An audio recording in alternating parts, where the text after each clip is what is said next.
ग्वाली पावा आसन कख्यो है जैसे याहू में जाने विदित से. Next up is Parasana.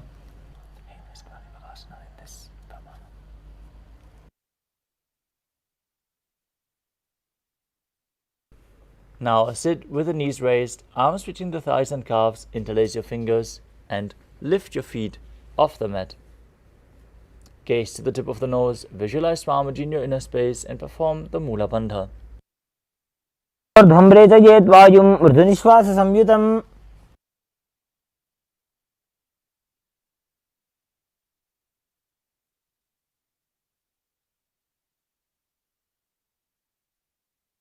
Next up is Gopi Chandasana. As you interlace your fingers around the feet with the soles together, keep the toes at the groove of your throat and the heels touching your chest. Gaze to the nose and embody the state and space of a king in Gopi Chandasana. पूरब विधि बगा का अंगूठा कंठ को पराशे. Next up is Uddarasana. Now sit with the soles of the feet together, insert your hands underneath the legs and hold your feet with interlocked fingers. As you bring the feet up to your chest, the head down, touching the chin to the soles, gaze to your nose and visualize your body free from any defects.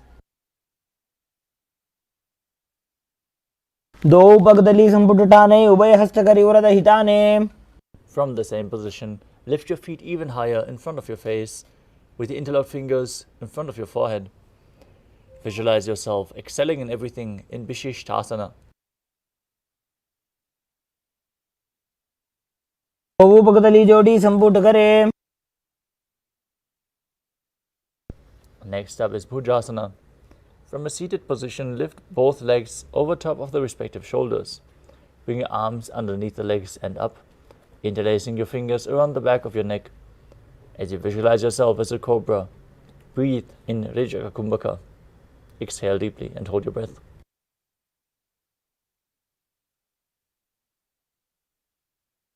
गिरासनं तु विज्ञेयं कक्षासनम् अतः परं ग्रीवासनं च परमं भुजासनमिहोच्यते.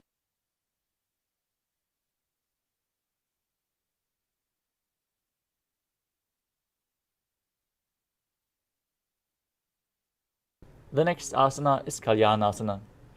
As you maintain a seated posture, raise your legs up and bring your elbows under the knees as you wrap your arms around the back, palms clasped, gaze to the nose, and visualize yourself as a beautiful, auspicious goddess.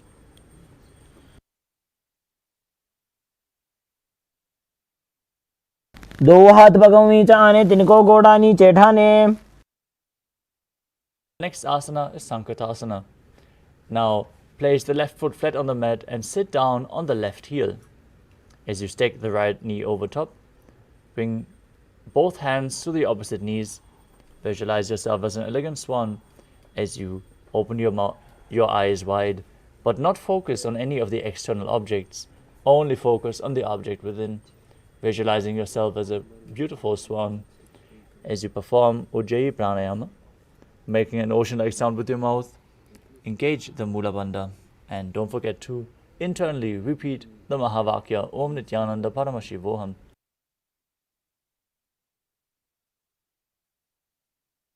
वामपादं जितेर् मूलं सन्न्यस्य धरणीतले. Next up is Dhenukasana. From Sankatasana, slide the left heel outside of the hip. Sit down on the ground as you keep your hands on top of both knees. Visualize a cow in your inner space as you perform Uddiyana Bandha and Mula Bandha.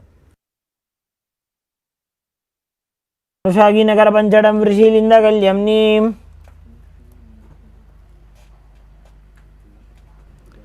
Next up is Machandarasana. Now place the right foot on the left thigh and the left foot on the right knee. Bring the left hand behind the back and hold the right thigh. As you place your right hand on the left thigh, twist your body, gaze to your third eye and visualize Swamiji in your inner space. वामजङ्घभरदक्षिणटाने वामहस्तभिष्टीति स आने. Now untwist your body, keep your legs in the same position, hold onto the feet and lean forward and down, placing your forehead on the ground as you visualize Swamiji in your inner space and perform the Mula Bandha in Machandarasana too. प्रथम जीवनो चरण जजोयी वामजंग परिराखे सोयी. The next asana is Guru Asana. Maintain your feet in the same position. Interlace your fingers and place them on the top knee as you perform all three wonders and visualize Swamiji, your Guru, in your inner space.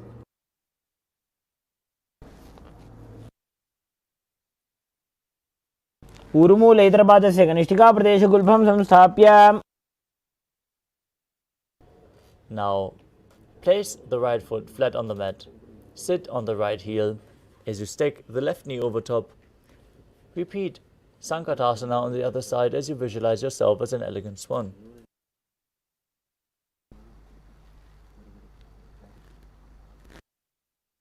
वामपादं चितेर्मूलं सन्न्यस्य धरणीतले. Now slide the right heel outside of the hip. Place the hands on top of the knee.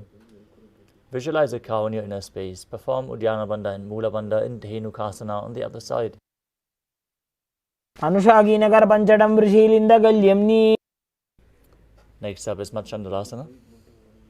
As you place the right foot on the left thigh, the left foot on the right thigh, and the right foot on the left knee, bring the right arm behind, twist your body, and place your hands on opposite thighs, twisting your body even further. Gaze to your third eye and visualize Swamiji in your inner space as you repeat Machandalasana on the other side. वामजंग परिदक्षिणटाने वामहस्तविष्टिदिशाने. Now lean forward and down. As you hold onto the feet, place your forehead on the mat in Machandrasana 2 on the other side.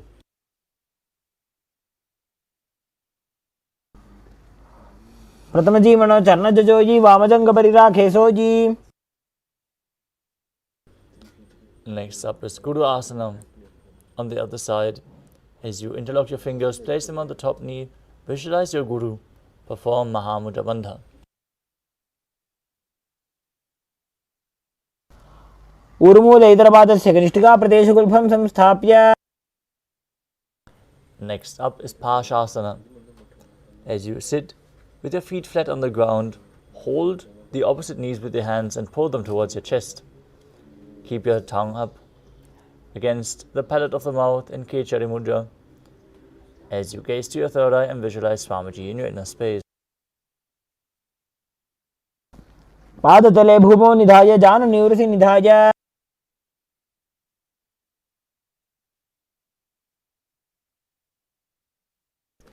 Next up is Bodha Shokasana. From the same position, hold on to the opposite wrists. Bring your chin down to the knee. Gaze to the tip of the nose and visualize being in an abode of bliss.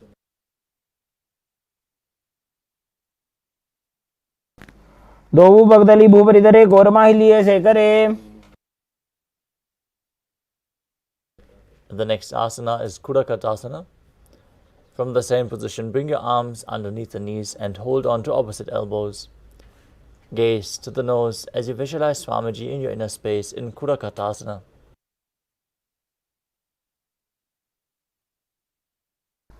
दोवु हाथ भगवाहर ल्यावे घोड़ा नीचे ले ठहरावे.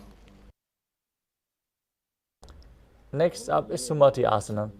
Hold on to opposite elbows and cross your ankles as you keep the toes pointing up. Gaze to the nose, keep your tongue in Kechari Mudra as you visualize the great sage and Maharishi Sumati in Sumati Asana.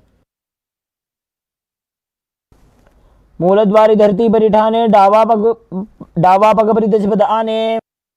Next up is Dandasana. As you extend your feet out straight, keep your arms raised straight above your head, interlaced fingers, wrists pointing outwards. As you engage all three wonders, gaze to your nose and visualize Swamiji in your inner space. इदानीं गर्भिणीनां योगाभ्यासो यथा लघु. Next up is Arambhasana. Now lean forward and down, hold onto the feet, big toes in Prana Mudra. As you bring your chest forward and down, head to the knees, and perform Nadi Shodhana, inhaling through one nostril, exhaling through the other, on both sides, interchangingly, without using your hands for support. Visualize Swamiji as you do so. दोवु पग मिलिवा पसारी पगा का अंगूठा पकड़ी लीला टगोड़ा लगावे. Next up is Pidokasana. As you sit with your legs straight, extend your knees slightly up, keep one hand distance between the heels.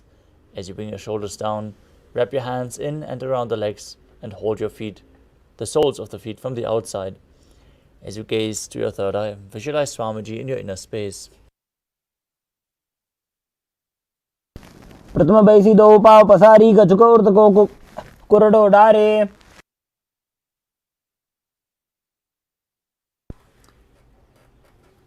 The next asana is Jalandhari Pavasana.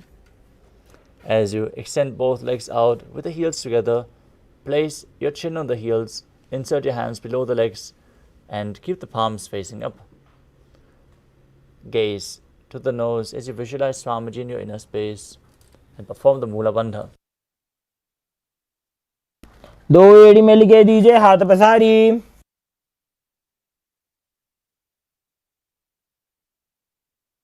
The next asana is Urdhva Paschimottanasana. As you sit with your legs extended forward, lift one foot behind your neck if you can. Then lean forward and down and hold onto the front foot as in Paschimottanasana. If you can't bring the leg behind your neck, try to bring it over your shoulder or pull it towards your chest. Open up your hips. Visualize Swamiji as you perform the Pratyahara Kumbhaka, focusing on the prana flowing up along your body through 9 various points, which are revealed by Mahadeva himself, which are the soles of the feet, the regenerative organs, the navel, the heart center, the throat, the uvula, the eyebrows, the center between the eyebrows, the forehead, and the Brahmarandra, the crown of the head. Visualize the prana flowing up along your body as you perform the Mula Bandha. पश्चिमतानवत् संस्थितिं कृत्वा एकं पादं ग्रीवायां धृत्वा तिष्ठेत्.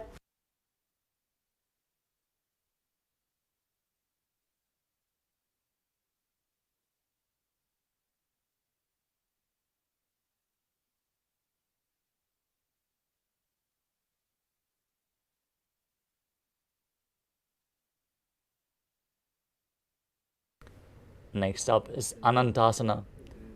With the leg behind your neck, lean backwards and straighten your spine. Lay on your back as you gaze to the nose. Again, if you can't bring the leg behind your neck, bring it over your shoulder or pull it up towards your chest.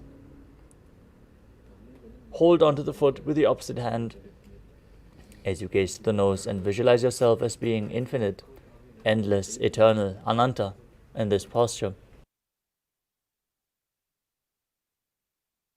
उत्तानशयनी एकैकम्पायी ग्रीवायां विन्यस्य.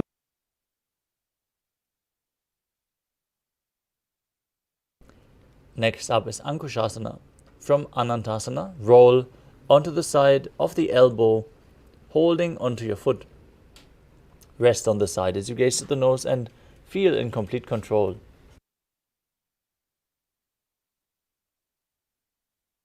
उत्तानशेत एकैकं पादं ग्रीवायां कुर्वन्. The next asana is Drushasana. As you lay down on your back, bring the knees to the chest and circle the thighs and calves with your arms and roll your body from left to right, visualizing Swamiji in your inner space as you perform the Mula Bandha. उत्तानशयनं जानुनि हृदयवष्टम्भ.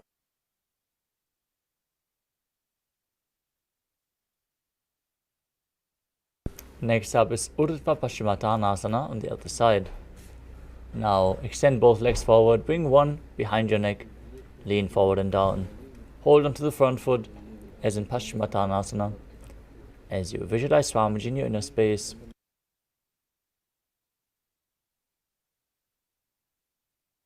पश्चिमतानवत् संस्थितिं कृत्वा एकं पादं ग्रीवायां धृत्वा तिष्ठेत्.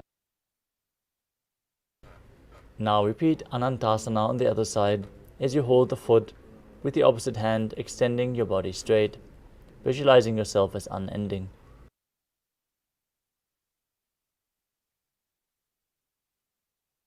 उत्तानशयनी एकैकम्पायी ग्रीवायां विन्यस्य.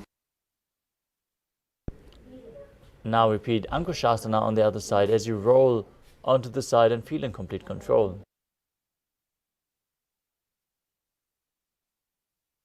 उत्थानशेत एकैकं पादं ग्रीवाजां कुर्वन्. The next asana is Yoga Nidra as you lay on your back. Slowly lift your legs one by one up behind your head.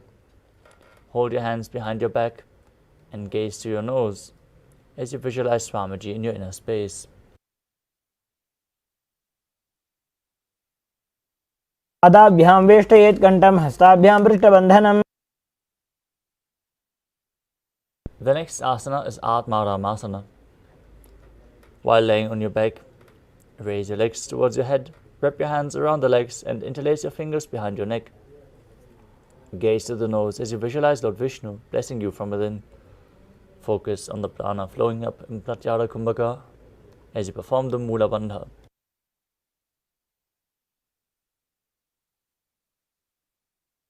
Marama asana prathama sudhoso ve.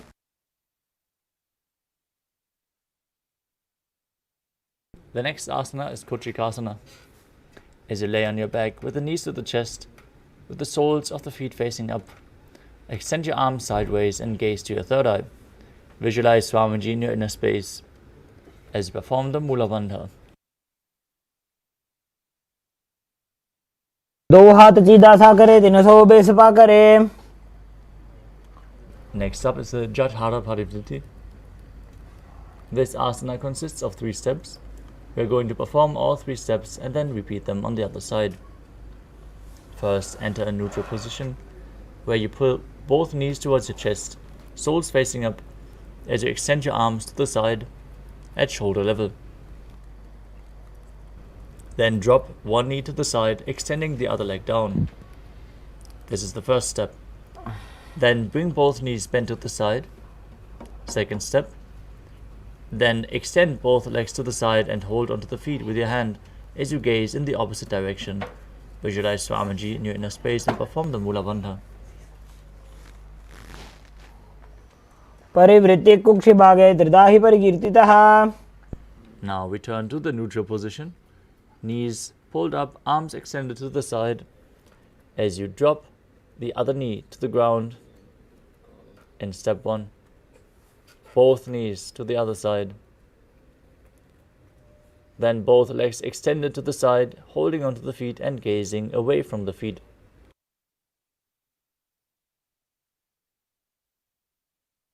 परिवृत्ति कुक्षि भागे त्रिदाहि परिकीर्तितः. Next up is the Dviparapitam. Now lie on your back and bend your knees as you place your feet flat on the ground, holding onto the ankles, lifting your hips up. Gaze to the nose and visualize yourself as sturdy as a bridge as you perform Jalandhara Bandha and Mula Bandha, breathing in Mocha Kumbhaka.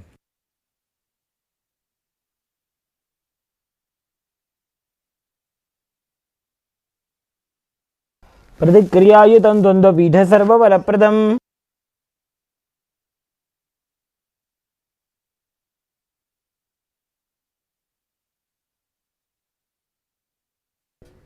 Next up is Paryankasana. Now lie on your back, place your feet on the mat, bring your arms over your head and place your hands flat on the mat as well, with the fingers pointing towards your feet. Lift your entire body up off the ground as you visualize yourself as sturdy as stone furniture. Breathe calmly in Sahajra Kumbhaka and perform the Mula Bandha. उत्थानशयनं हस्ततलाभ्यां भूमिं वष्टभ्याम्. Next up is Shvotanasana. As you lay on your back with the knees to the chest, hands on the shoulders, move your hips in a circular motion as you visualize yourself as a dog, playfully rolling around on its back.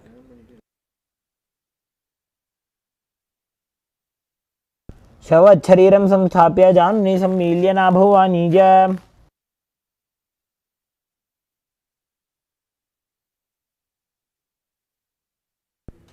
Next up is the Viparita Karani.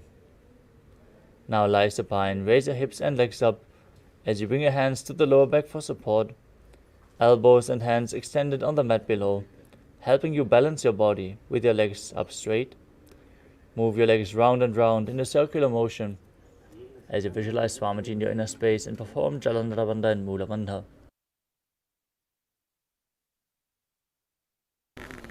भूतले सशिरो दत्वा खेनये चरणद्वयम्.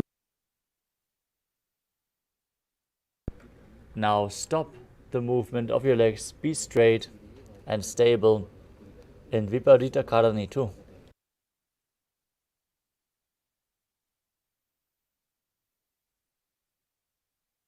विपरीताख्या सर्वाधिव्याधिनाशिनी. Next up is Langalasana. As you visualize yourself as a plow, lay on your back and lift your hips. Take the feet over your head with the toes on the ground, hands stretched on the ground behind your back. Clasp your palms in Parusha Mudra as you rest on your neck and shoulders. Visualize yourself as a plow. नरकासने स्थित्वा नासिका प्रदेशे भूमौ पादपृष्ठे स्थाप्य. Next up is Shayita Paschimottanasana. Now lie on your back with your legs over the head, toes pointed on the ground, thighs to the chest. Hold onto the toes, keep your arms and legs straight. Perform Paschimottanasana while laying on your back. This is one of the 84 different asanas as revealed directly by Lord Paramashiva himself. तानं शयित्वात् कुर्वीत शयितपश्चिमतानकम्. The next asana is Suprakonasana. From the same position, bring your hips above the shoulder level and then open your legs wide to the side. Visualize Swamiji in your inner space as you perform Jalandhara Bandha and Mula Bandha.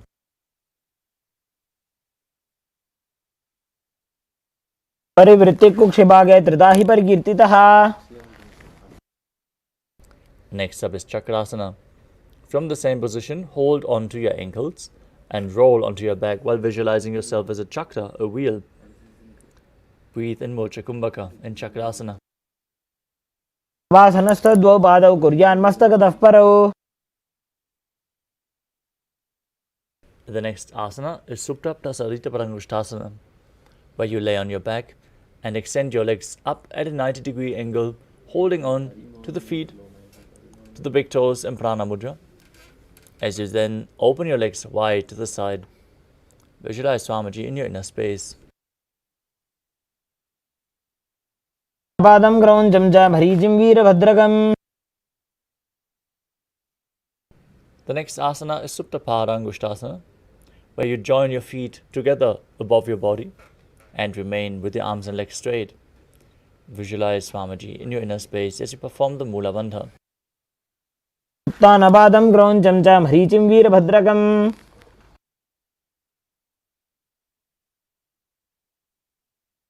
The next asana is Matsyasana. From Supta Parangushtasana, move your legs into Padmasana, lay on your back and hold on to the opposite elbows over your head. Gaze to your nose and visualize Matsya, the fish avatar of Lord Vishnu. Gaze to your nose. Visualize Lord Rama in your inner space as you perform the Mula Bandha. Legs in Padmasana, lift your hips and legs up. Support your hips with your hands, elbows on the ground. Gaze asana, where you lay on your back, one foot on the opposite thigh.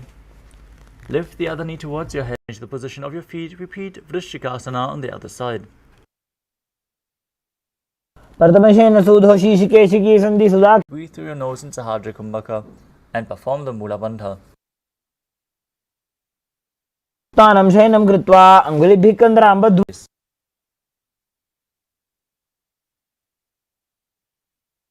श्रोतानवत् संस्थितीकृत्वा जानुद्वयं पर्यायेन कर्णयोः संस्पृशेत्. The next asana is Vrikasana. While laying on your back, place the soles of the feet flat on the ground. The next asana is Luthasana. As you lay on your back, quickly throw your legs up above your head, completely roll over, and then finish in a prone position. Repeat this movement again and again while visualizing Swamiji in your inner space. उत्थानशयनं पादौ शिर उल्लङ्घ्य भूमौ स्थापयित्वा. Now lay flat on your belly with the feet extended backward, toes pointing back, hands by the shoulders. As you contract your lips, make the sound of a flute whistling while inhaling, as you visualize yourself as a chariot carrying warriors into a battle for Dharma on your chariot back. शयनं कृत्वा नाभिं भूमौ निधाय. The next asana is Dehalyulanganasana. Now push your body up into a plank position and then jump your feet forward and back between your arms as you feel yourself go beyond the body and mind. हस्तद्वयं बद्ध्वा तन्मध्यचरणद्वयम् उड्डानैव बहिरानीय. Next up is Chatyasana. From a standing position, bend forward and place your hands on the mat. Walk back and forth while visualizing yourself as a wise 60-year-old elephant. अथ जात्यासनं वक्ष्ये येन जाति स्मरो भवेत्. Next up is Lolitika Karana. Stand with your knees bent, feet pointing outwards as you bend your elbows and rotate them around your body as you lean back, open up your chest and move your head in all directions.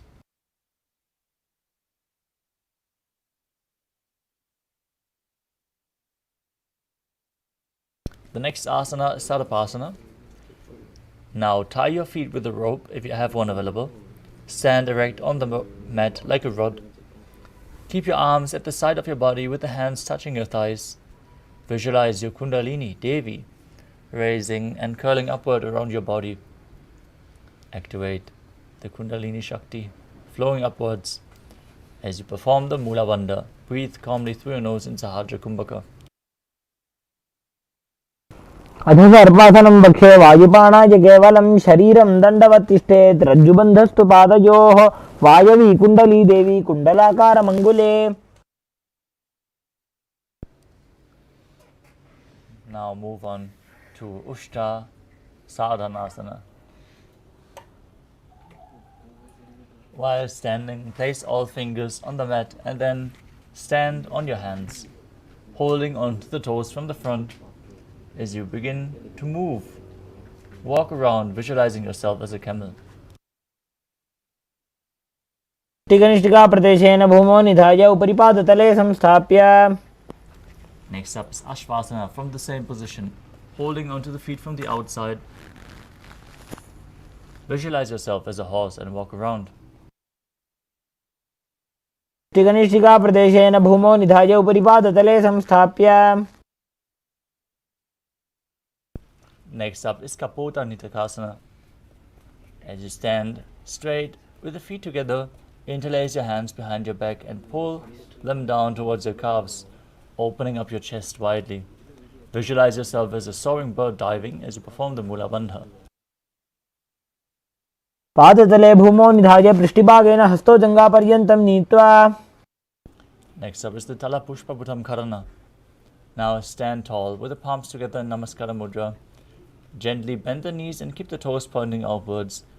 As you bow down, open up your hands to each side, raising the heel and lowering the shoulder of the respective side.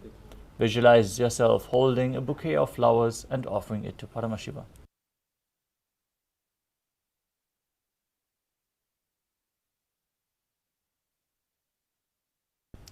Next up is Khadgasana. Now visualize yourself as a rhinoceros, gaze to your nose, then lay down on your stomach. Jump your feet up towards your hands and stand with your hands in Namaskara Mudra, forming the horn of the rhinoceros. नुजसरतमासनं कृत्वा पादतलाभ्यां भूमिं धृत्वा. Next up is the Uttanottanam, where you sit down all the way or as low as you can to the ground. Hold on to weights if you want to intensify this asana. As you stand back up and sit back down again and again. Gaze to the tip of the nose and visualize Swamiji in your inner space.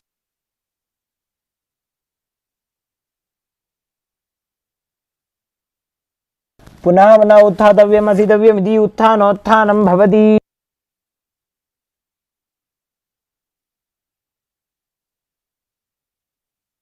Next up is Musalasana.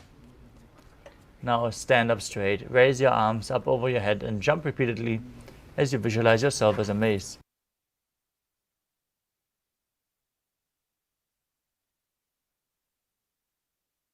सरलं स्थित्वा ऊर्ध्वं बाहु नजेत्.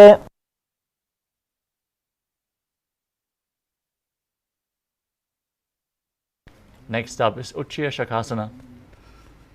From a standing position, pull the sole of one foot towards your chest. As you sit down and stand back up with the other leg, exchanging the legs again and again, visualizing Swamiji in your inner space as you gaze to your nose. एकैकं पादतलं कुक्षौ निधाय तिष्ठेत् उच्छीर्षकं भवति. Next up is Parashvajanukarana. Now stand and keep one leg slightly bent with the toes pointing to the side. Bend and lift the opposite knee towards your chest, pointing the toes downwards. Hold the knee with your hand in a fist as you place the other hand to the inner thigh with the fingers pointing inwards.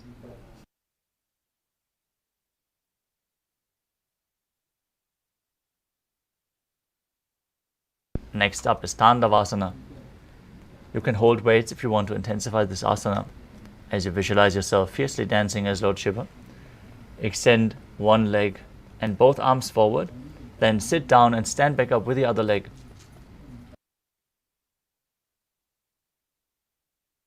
एकेन पादेन स्थातव्यं ताण्डवासनं भवति. Next up is Brahmanasana. As you place the left foot on the opposite thigh, stand erect on the mat like a rod. Keep your hands by the sides, visualizing yourself being blessed by Lord Brahma. ब्राह्मणासनमावक्ष्ये यत्कृत्वा ब्राह्मणो भवेत्. Next up is Garudasana 3. Now stand tall and wrap the left leg over and around the right knee. Tuck the left toes on the other side of the right calf as you simultaneously cross the left arm below the right and bring the palms together in Namaskara Mudra, visualizing yourself as Lord Garuda. उत्तानगोर्मपीठं च संहस्गारुडमेव च. Next up is Ekapadasana. As you stand straight on the right leg, keep the left foot on the opposite thigh, hand relaxed by the knees. Visualize Swamiji in your inner space as you perform the Mula Bandha.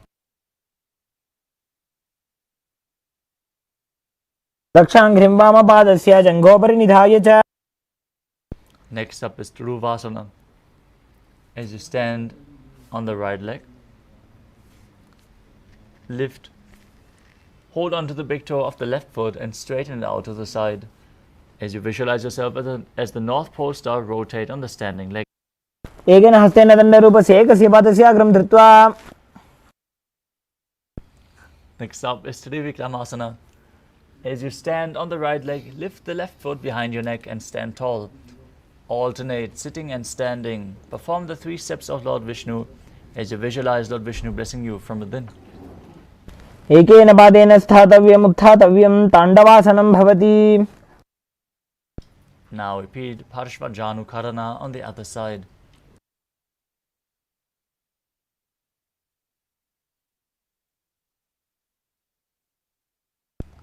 Now repeat Tandavasana on the other side. Visualize yourself fiercely dance.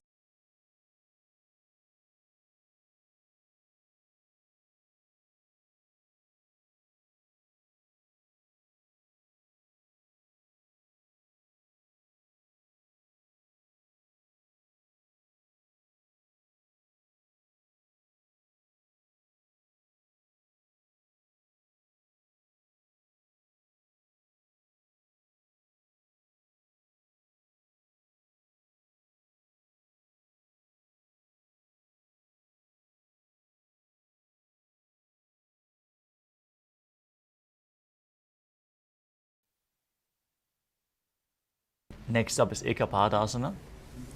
Bring the raised foot to the opposite hip. Hands relaxed by the side. Visualize Swamiji. दक्षाङ्घ्रिं वामपादस्य जङ्घोपरि निधाय च. Now repeat Dhuruvasana, the pole star posture on the other side. एकेन हस्तेन दण्डरूपस्य एकस्य पादस्य अग्रं धृत्वा. Now repeat Trivikramasana on the other side. If you can't bring the leg behind your neck, try to bring it over your shoulder or pull it towards your chest or your belly.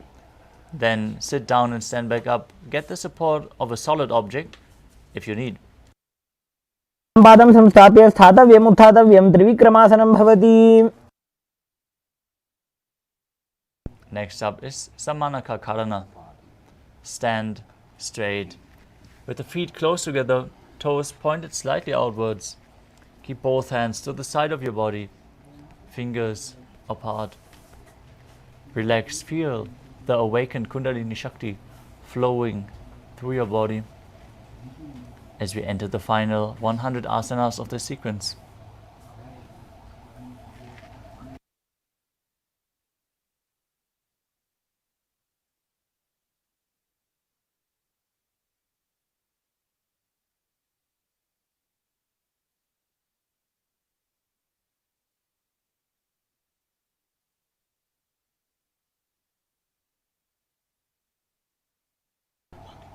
Next up is Gorak Anjali Asana. Now stand erect and then bend forward. Bring both hands underneath the knees. Make a finger lock and sit in a squatting position as you let the finger lock touch your navel.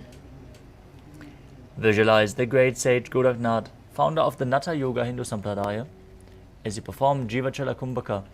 Inhale deeply and hold your breath, pushing the prana forcefully up and down within your body and throughout your limbs along with your mind.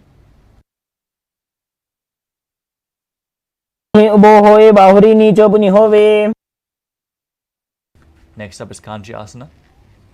Now insert your hands between the thighs and calves, then wrap them around behind your butt, interlocking them in Parusha Mudra. Visualize Swamiji in your inner space.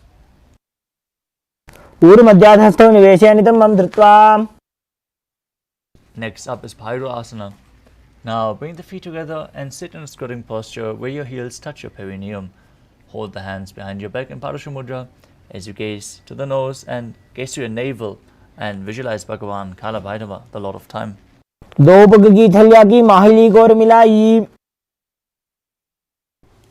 Next up is Varahasana.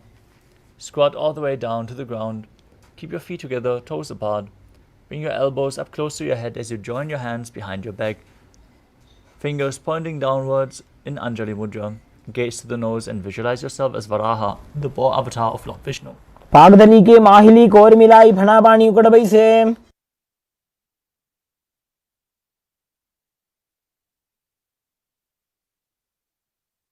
Next up is Pripitasana.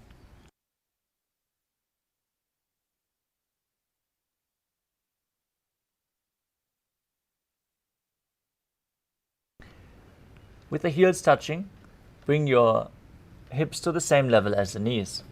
Hold onto the big toes and prana mudra as you visualize Swamiji in your inner space.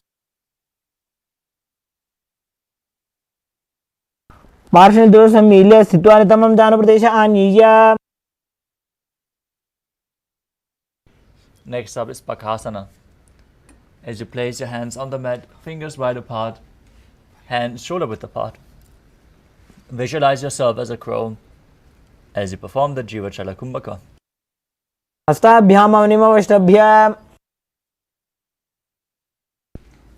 Now kneel down with your head on the ground, palms spread for support. Raise your body onto your head and place your legs in Padmasana as you gaze to the nose and visualize Swamiji in Sushtanga Kapali Asana. Asana Gogana Kapala Acho Hoi.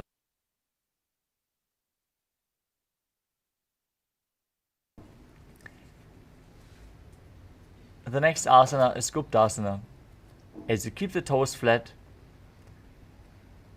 with the toes touching behind, sit in between the heels, knees on the ground, hands on top of the thighs, as you gaze to the nose and visualize yourself sitting in the secret seat with Paramashiva and Guru in Guptasana. Janur Vorantare Pado Krutva Pado Chagopajete.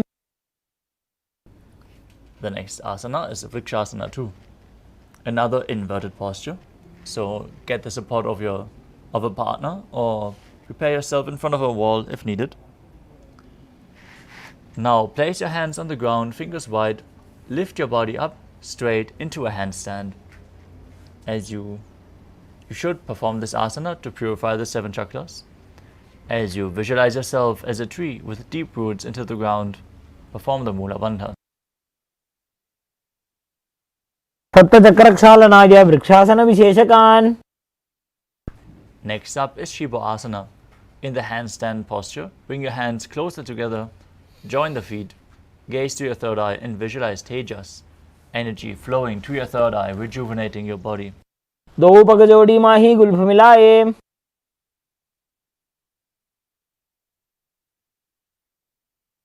Next up is Matsyasana 2.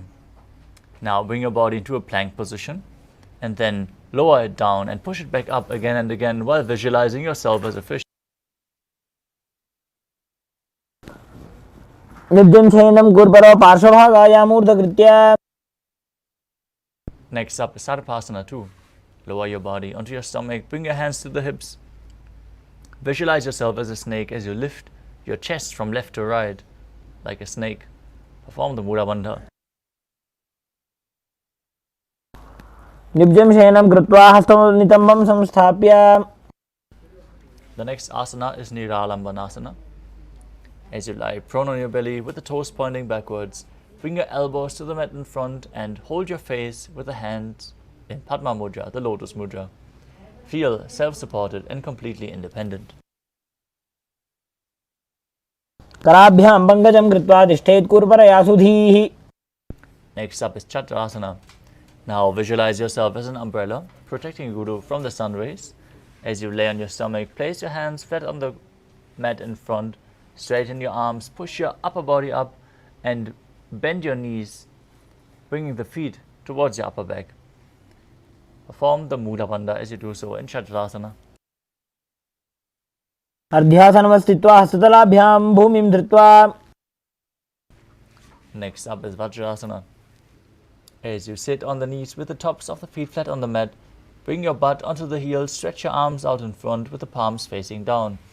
Place your forehead on the ground as you gaze to the nose and visualize yourself as Vajra, the weapon of Indra, symbolizing your indestructibility. इदानीं गर्भिणीनां योगाभ्यासो यथा लघु. With your hands flat on the mat, push your hips up into Gajrasana. As you alternate striking the ground with your hands, visualizing yourself as powerful as a ram in Meshasana. गजासन संस्थितो एकैकं बाहुं भूमौ ताडयेत्.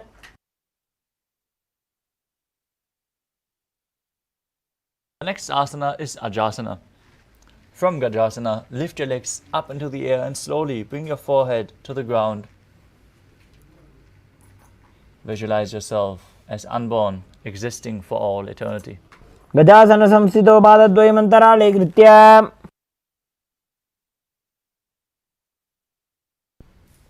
Next up is Dhanantarasana. Now sit in a kneeling posture on top of the heels with the legs together.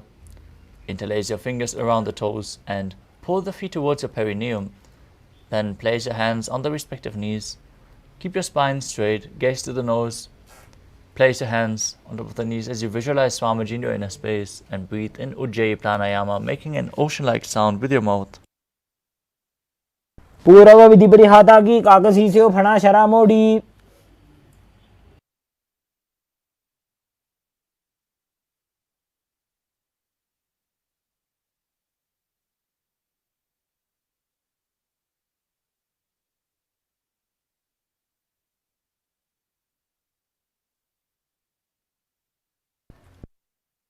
हस्तयो अंगुलीर्बद्ध्वा हस्तयोर्मध्यात् सर्वमंगं निष्कासयित्वा.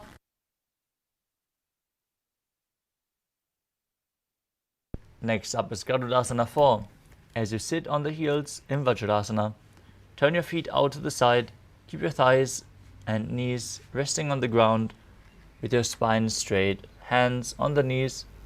Visualize yourself as Lord Garuda, flying Lord Vishnu and Lakshmi on his back.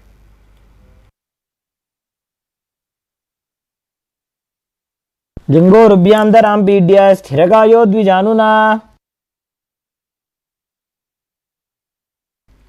The next asana is Ananda Mandirasana.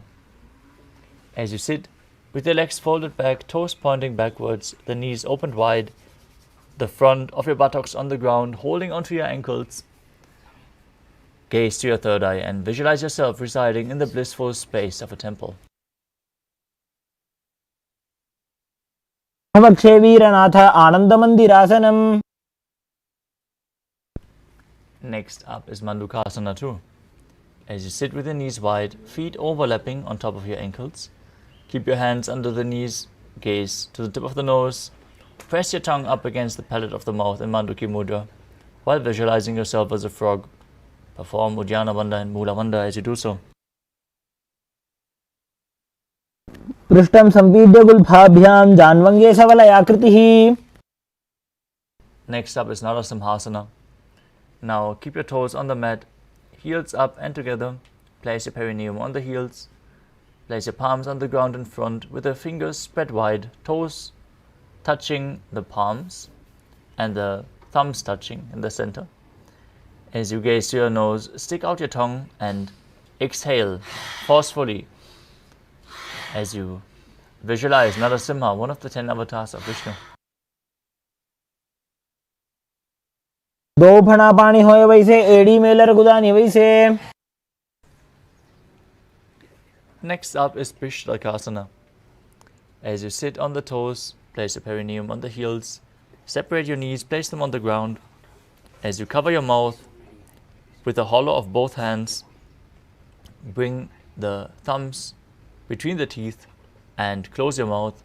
As you inhale through the nose and exhale through the mouth as per your capacity, gaze to the nose and visualize yourself as Devi, victorious over any and all fears you might have. घोड़ा दो पगांगी एड़ी जोई घोड़ा फनोवान अपनी होई.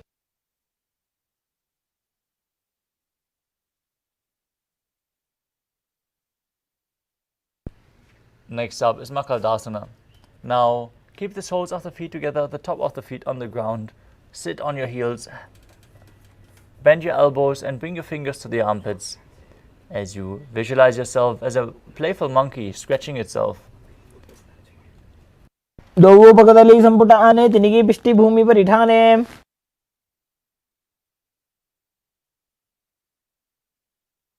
The next asana is Vajrasangadasana. As you stand on the toes with the soles of the feet together, sit on the heels, knees wide and off the floor.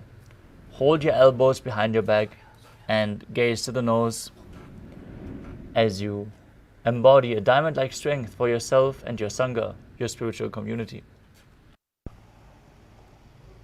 प्रथम पणा पानी होए वैसे दो एड़ी गुदानी वैसे.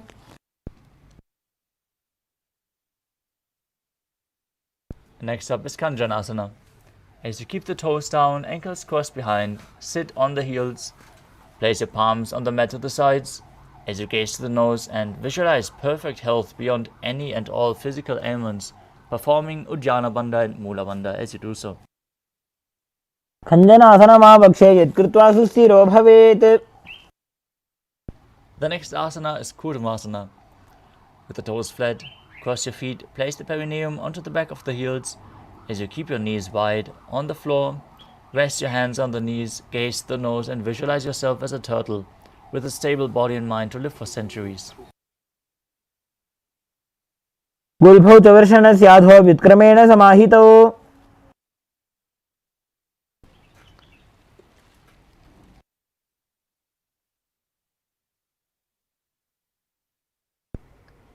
Next up is Yogasana. With the toes flat, cross your feet and place the perineum onto the back of the heels. Gaze to the nose, visualize Swamiji in your inner space and perform the Mula Bandha.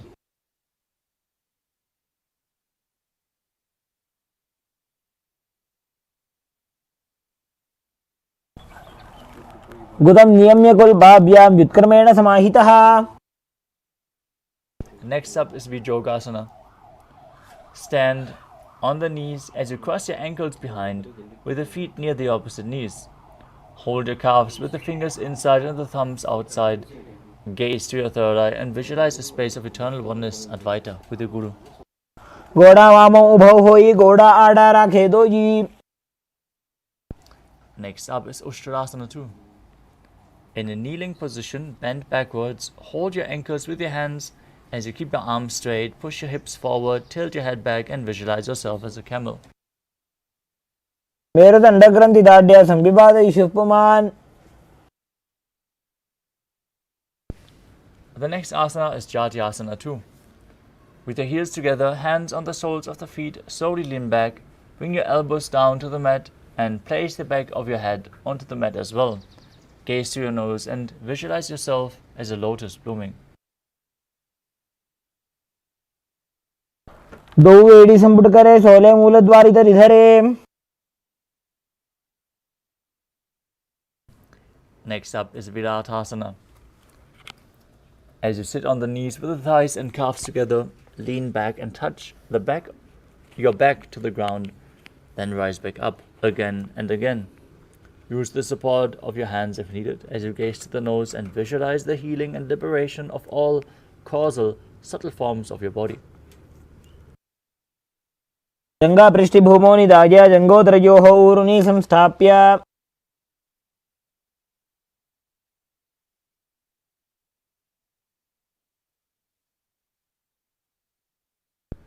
The next asana is Kapotasana.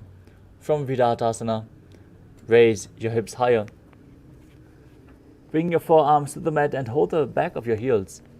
As you bring your head in between the feet, visualize yourself as a beautiful dove. Perform the Mula Bandha. मेरुदंडग्रंथि दाढ्या संविभादयिषुः पुमान्.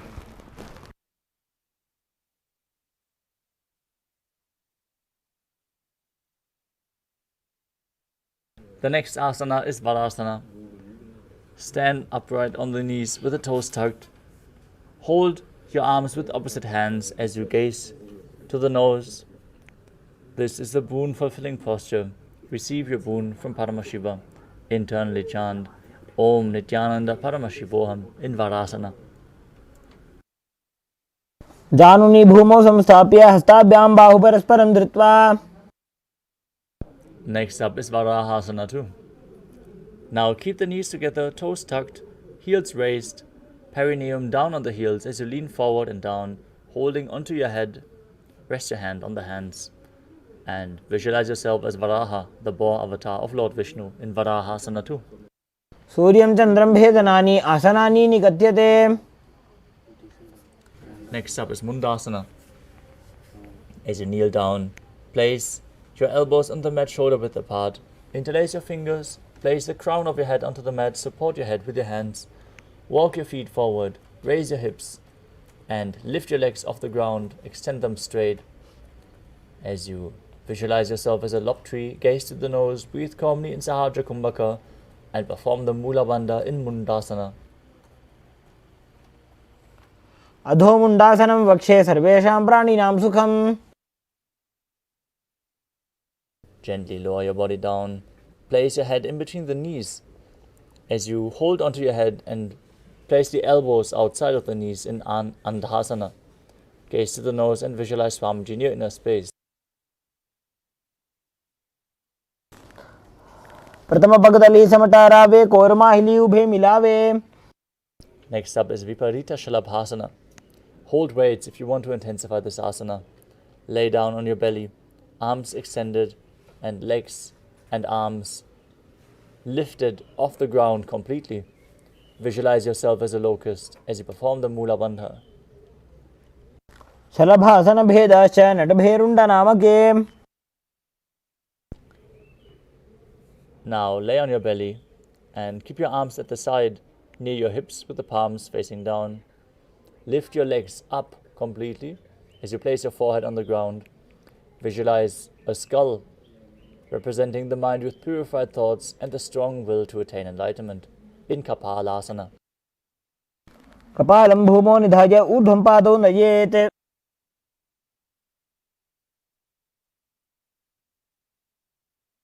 The next asana is Akasha Kapotasana. Lie on your stomach with the hands by the sides. Lift your legs up over your head and slowly place the feet onto the mat in front of you. Keep your palms flat on the mat behind as you visualize yourself as a free and open dove. breathe calmly in Sahadra Kumbhaka. उष्ट्रासने स्थित्वा चरणौ भूमेरुत्थाप्य Next up is Chatakasana. Now sit on the knees. Bring your chest down so the navel touches the knees. As you keep your hands flat on the mat, forearms on the ground. Be sturdy. Visualize yourself as a sparrow as you perform the Mula Bandha. कूर्पर्पद्यन्तौ हस्तौ धरामोष्टभ्य Next up is Vrishchikasana too. Now kneel down, hands and elbows on the mat. Raise your legs up. As you bend your back to touch the feet onto your head, lift your chin, hold the position as you visualize yourself as a scorpion.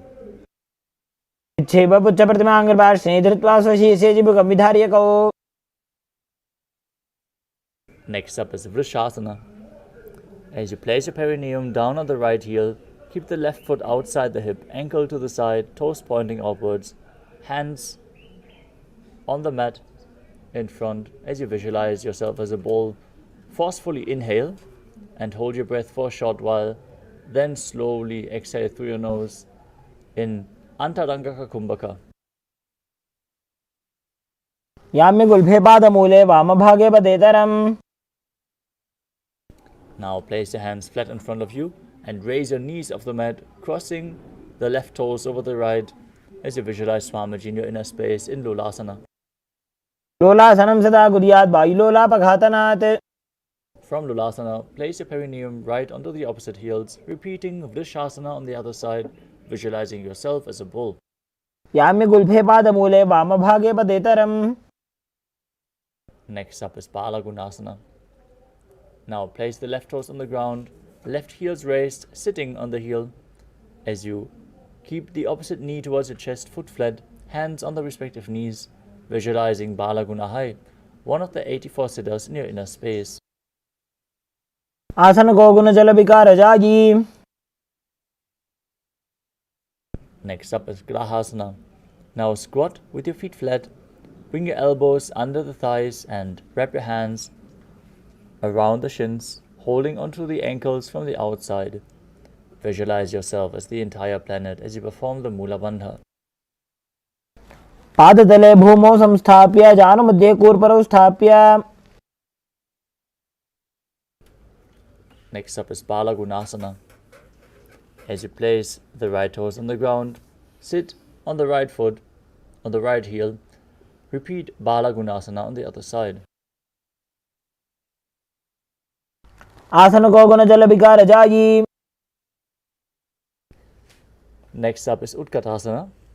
You can hold weights to intensify this asana as you squat on your toes with the heels up, knees off the mat, perineum on the heels, hands on the respective knees. Keep your spine straight and visualize Swamiji in your inner space. विजास्पिजोस्तीयत ऊर्वजानो यत्रासने पादतलद्वयोपरि.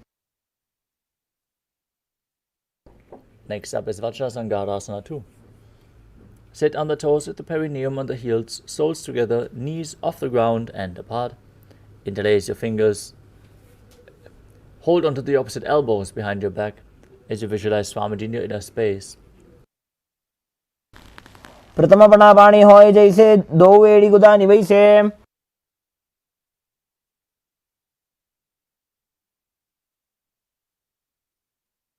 Next up is Anilasana. Now squat or sit with the feet hip width apart.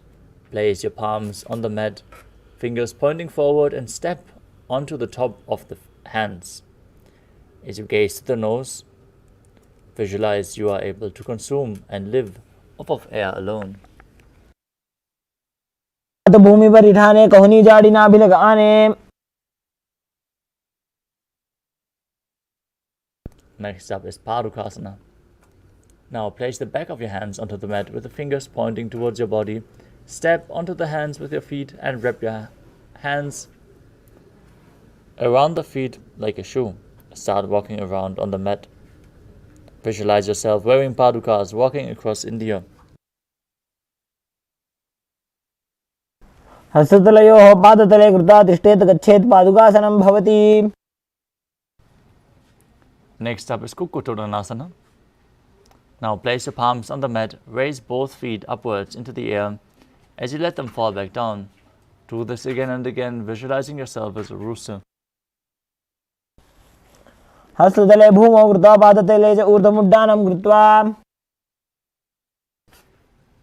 The next asana is Viparita Nrityasana. Now place your hands on the mat and raise your legs upwards into a handstand. Move around on the two hands dancing as you feel yourself become free of all inhibitions. हस्ततलाभ्यां भूमिं वष्टभ्य. Next up is Kunjarasana. As you separate your feet, place one palm down on the mat with the arms straight. Bring the opposite hand to the head and be stable. Visualize Swamiji in your inner space. अथ वक्षे Mahadev कुञ्जरासनमुत्तमम्. Exchange the position of your hands. Repeat Kunjarasana on the other side. अथ वक्षे Mahadev कुञ्जरासनमुत्तमम्. Next up is Kadambasana. Now sit on the ground with the feet flat, heels close to your body. Hold the respective ankles and lift your feet off the ground as you visualize yourself as a Kadamba tree, a tree that promotes a long life. पार्ष्णिभ्यां भूमिं वष्टभ्य हस्तद्वयेन गुल्फौ धृत्वा.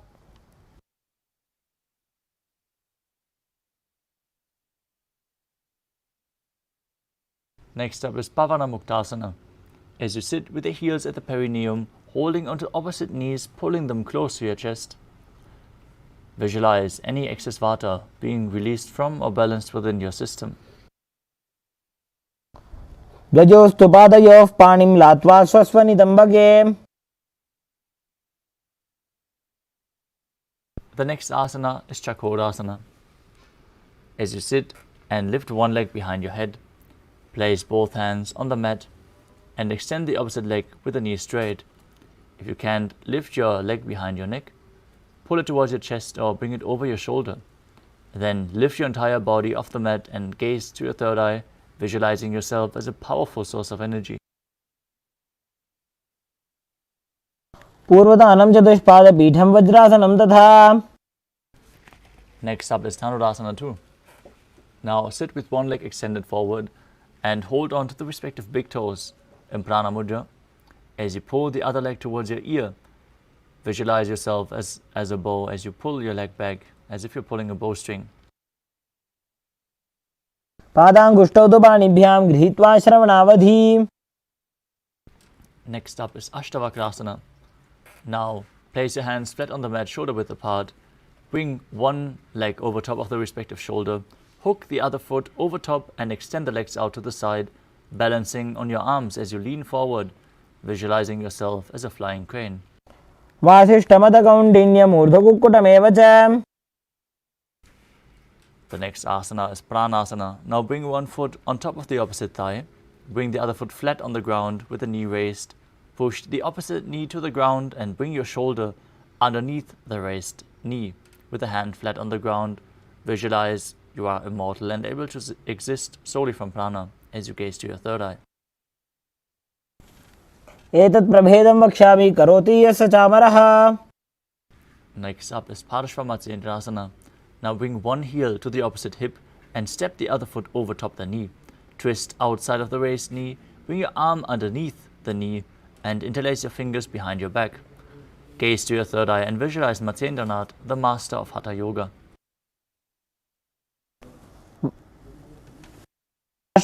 पार्श्वाभ्यां धृत्यते अस्तु पार्श्वमत्स्येन्द्रमुत्तमम्.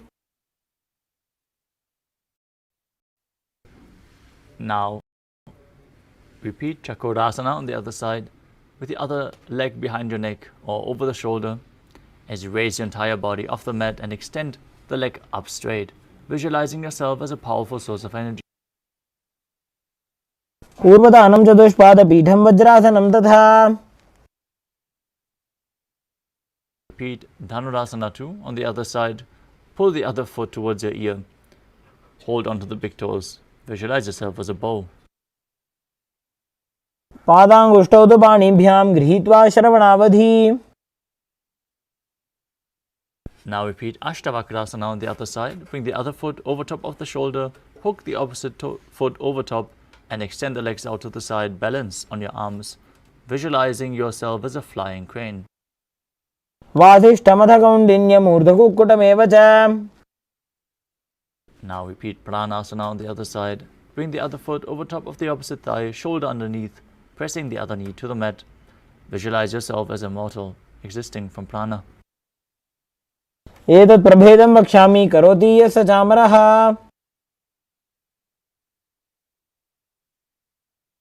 Now repeat Paramashivoham on the other side. Bring the other heel towards the hip. Opposite foot stacked over top, hand underneath the knee, and fingers interlocked behind your back. Visualizing Matsyendranath.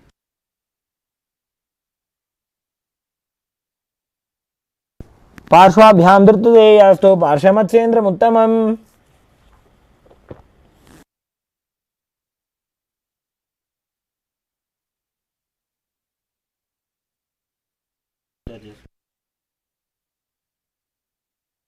Next up is Ardha Paschimottanasana. Now keep one leg straight and press the perineum with the other heel. Keep your chest forward and down as you hold onto the front foot with both hands. Bring your head down towards the knee as you visualize Swamiji and perform the Jivachala Kumbhaka, inhaling and forcefully moving the prana up and down and through your limbs within your body.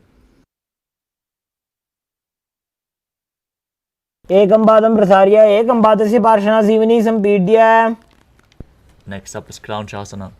As you visualize yourself as a crane, keep one foot outside of the hip and hold onto the other foot, extending it up in front of your face.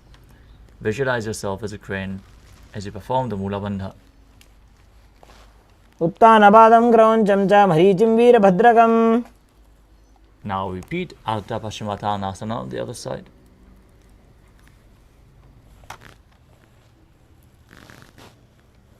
एकं पादं प्रसार्य एकं पादस्य पार्श्वनासीवनी सम्पीड्य. And now repeat Kranchasana on the other side as well. वासिष्ठमथ कौण्डिन्यम् ऊर्ध्वकुक्कुटमेव च. Next up is Svastikasana. Now sit with your soles between the thighs and calves. Keep your spine straight, palms resting on the knees. Embody peace, well-being, good fortune and prosperity as you visualize a swastika in your inner space. जानुर्वोरन्तरे सम्यक् कृत्वा पादतले उभे. Next up is Godakshasana. As you keep your feet in the same position, cover your heels with the respective hands, tuck your chin to the chest, gaze to the tip of the nose, as you visualize Sage Goraknath, the founder of the Natha Yoga Hindu Sampradaya. जानुर्वोरन्तरे पादौ उत्तानो व्यक्तसंस्थितौ. Next up is Bhagasana 2. Now bring the left heel to the perineum and the right foot on top of the left thigh. Now visualize Swamiji, meditate on Arihanta, the enlightened one, as you gaze to your third eye and close all your five senses in Shanmukhi Mudra. Exhale. Close your eyes with the index fingers, nose with the middle fingers, mouth with ring and little fingers, and your ears with the thumbs. वामपार्श्वमुदं संस्थाप्य दक्षाङ्घ्रिवामजगने. Next up is Yogasana 2. As you place your feet on top of opposite knees, place your hands on the ground beside your body with the palms facing up. Keep your spine straight, gaze to the nose, and visualize Swamiji in your inner space as you roll up your tongue and inhale through the rolled up tongue while keeping the mouth in the shape of the beak of a crow. Slowly exhale through your nose in Kakachancha Kumbhaka as you perform the Mula Bandha.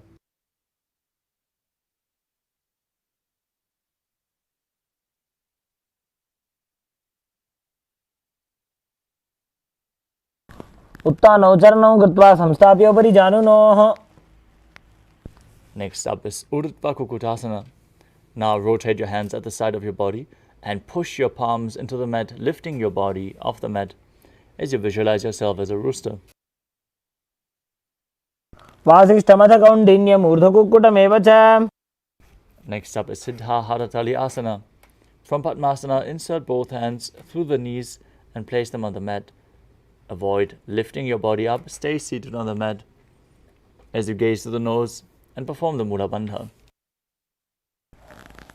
प्रथम पद्मासन को करे, हस्तुदो वो गोड़ासन धरे.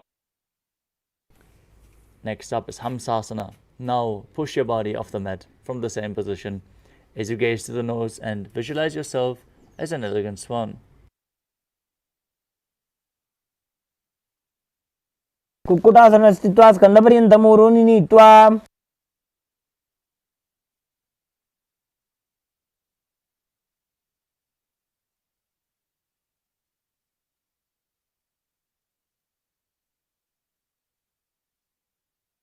The next asana is Karmukasana. From Padmasana, place your hands between the thighs and calves. While sitting, reach your hands behind the body. Interlace your fingers in Parusha Mudra. As you bring your forehead to the ground, gaze to your nose and visualize yourself as Pinaka, Lord Shiva's bow. प्रथम पद्मासन को करे, घोड़ासन दिमाही करी धरे. Next up is Kurmasana 2. From Padmasana, insert both hands through the thighs and calves. Bend your elbows to hold onto the restricted shoulders with your hands. As you visualize yourself as a turtle, having a stable body and mind to live for hundreds of years. By जंग पर दक्षिण पावा, दाई जंग पर by ल्यावा. Next up is Grandhi Vedasana. From the same position, tuck your chin to the chest, gaze to the nose, and rejoice knowing you are in Shiva's secret knot posture. भक्षे नीलकंठ ग्रंथि भेदासनम Shubham. The next asana is Uttana Kurmasana.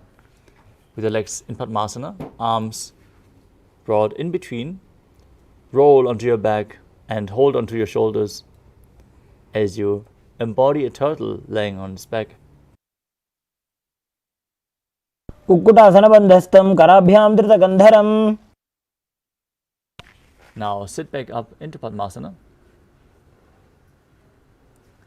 As you bring both hands in between the thighs and calves, place one hand flat on the mat and hold its wrist, balancing on one arm above the mat. As you push your body up, visualize yourself as a rooster in Pangu Kukkutasana. Kukkutasana स्थित्वा एकेन हस्तेन अन्यस्य मुनिबन्धं धृत्वा. Place the other hand flat on the mat and hold its wrist. Push your body up. Repeat Pangu Kukkutasana on the other side. Kukkutasana स्थित्वा एकेन हस्तेन अन्यस्य मुनिबन्धं धृत्वा. Next up is Gridrasana.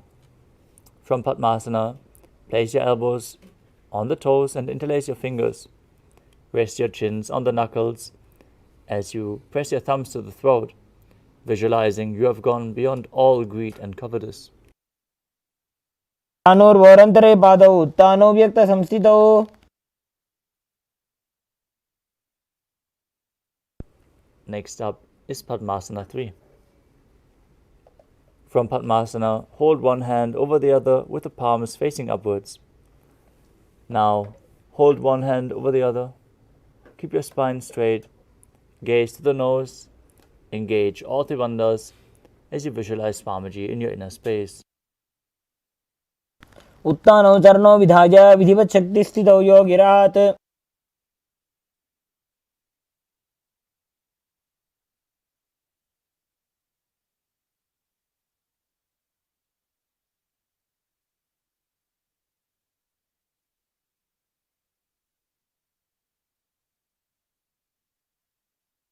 The next asana is Padmasana 4. From Padmasana, place your palms on top of the knees, keep your spine straight, gaze to your nose, visualize Paramashiva in your inner space as you perform the Mula Bandha. एतत् पद्मासनं कुर्यात् प्राणवायु प्रसिद्धये शुभासनं सदा ध्यायेत् पूरयित्वा पुनः पुनः. Next up is Karmukasana 2. From Padmasana, keep one hand on top of the respective knee and hook your hand around the other toe in Prana Mudra, rotating the throw round and round. Pull the elbow back as if you're pulling a bowstring as you visualize yourself as Pinaka, Lord Shiva's bow. अथान्यासनमावक्ष्य योगपूरकरक्षणात् कृत्वा पद्मासनं पाद अङ्गुष्ठदङ्गयो.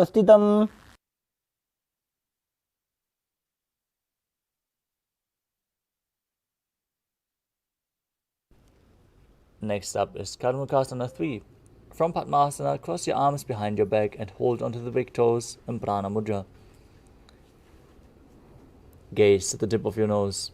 Breathe in Kakachantra Kumbhaka as you engage all three bandhas and visualize yourself as Pinaka, Lord Shiva's bow. कार्मुकासनमाक्षित्य उदरे पूरयेत् सुखं तदवायुर्वसो याति कालेन सूक्ष्मवायुना. Next up is Dridhasana. Maintain Karmakasana 3. Lift your chest up and gaze to your third eye as you visualize yourself as the action of Paramashiva's third eye, destroying anything you come across. Perform the Mula Bandha as you do so. ऊरुभ्यामुपरि स्थाप्य पादयुग्मं प्रयत्नतः दक्षिणं सव्यदेशे च सव्यं दक्षिणदेशके.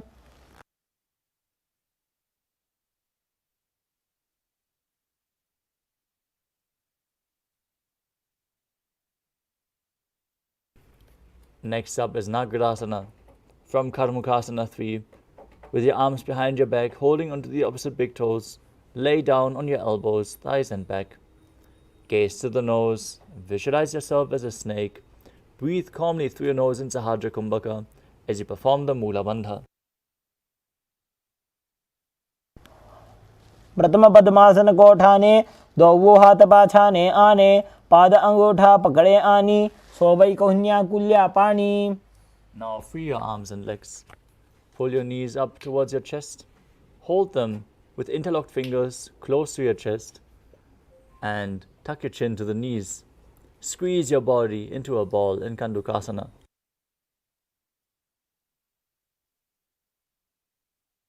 चित्रासने स्थित्वा हस्तपादान् निष्कृष्य ऊर्ध्वं नयेत्. Next up is Urdhva Pavanasana. As you lay on your back, with the knees raised together, feet flat on the ground, interlock your fingers behind your head and gaze to the nose, visualizing Swamiji in your inner space. प्रथमे सूधो San करावे घोड़ा ऊभा राशि मिलावे. Next up is Markata Pitasana.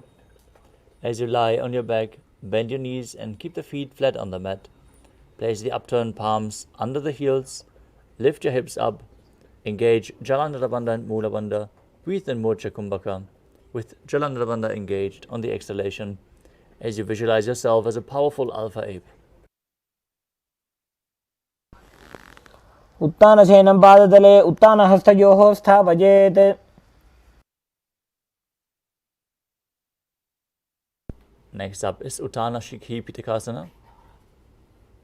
As you lie supine, raise your hips up. Support your hips with your hands placed at the waist. Place the elbows on the ground, bearing the weight of your body. As you tuck your chin to the chest, gaze to the nose, visualize Swamiji in your inner space and keep breathing in Mocha Kumbhaka. Performing this asana before taking any meal will bring intense strength to your legs. जङ्घोरुबलहीनश्चेत् उत्तानशिखिपीठकम् अप्रमत्तः प्रकुर्वीत भुक्तेः प्राग्विजितेन्द्रियः. The next asana is Narakasana. As you lie supine, raise your hips and legs up straight. Bring your hands flat to the mat, supporting your body, balancing above the mat. As you visualize yourself blissfully traversing Naraka Loka unscathed, engage Jalandhara Bandha and Mula Bandha.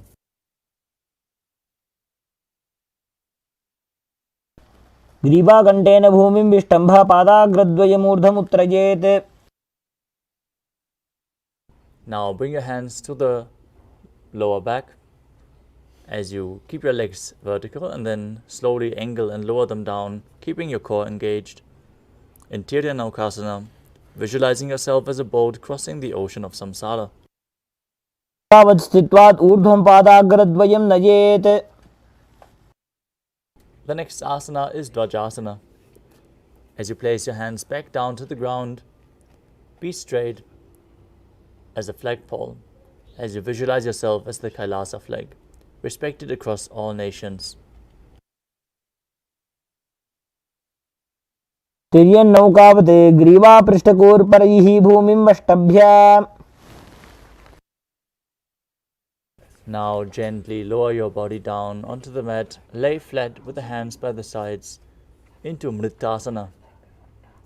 Pull the Kundalini Shakti up along your spine forcefully once more, from Muladhara to Sahasrara Chakra. Relax, completely unclutch from any micro movements of the body and mind, as you visualize that your body is dead and Swamiji, the Supreme Pontiff of Hinduism, is liberating you. Internally chant the Mahavakya, Om Nithyananda Paramashivoham.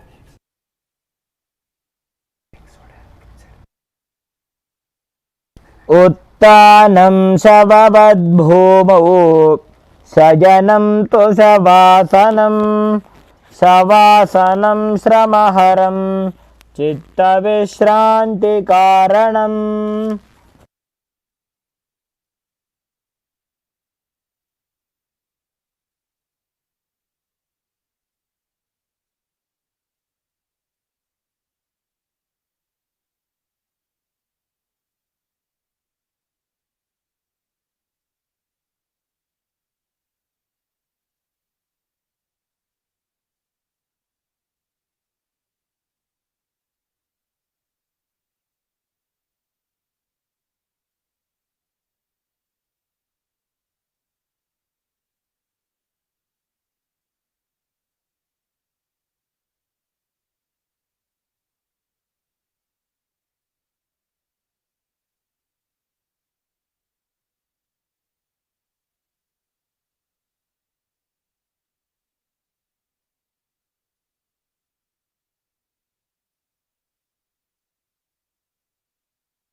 Pull the knees up towards your chest.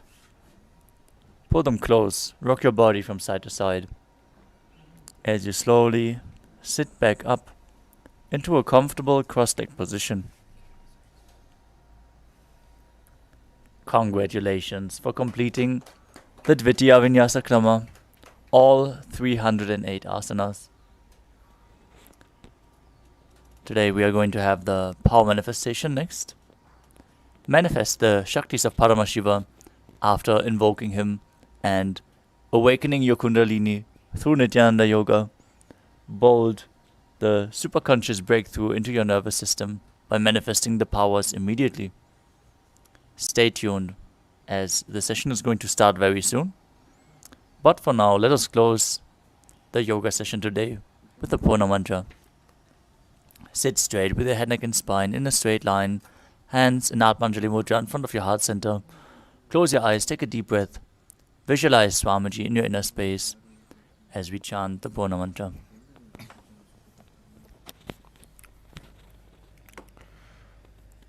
Om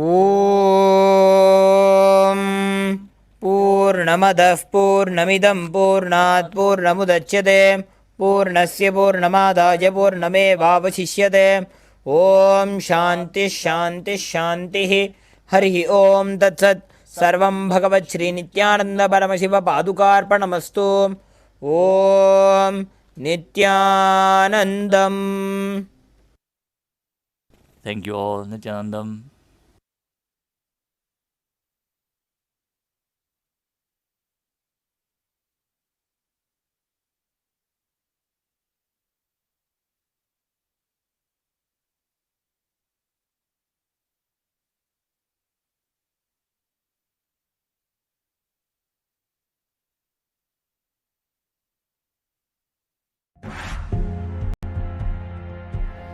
First thing I want to tell you, third eye can be opened. Second thing I want to tell you, for the sake of God, please open it.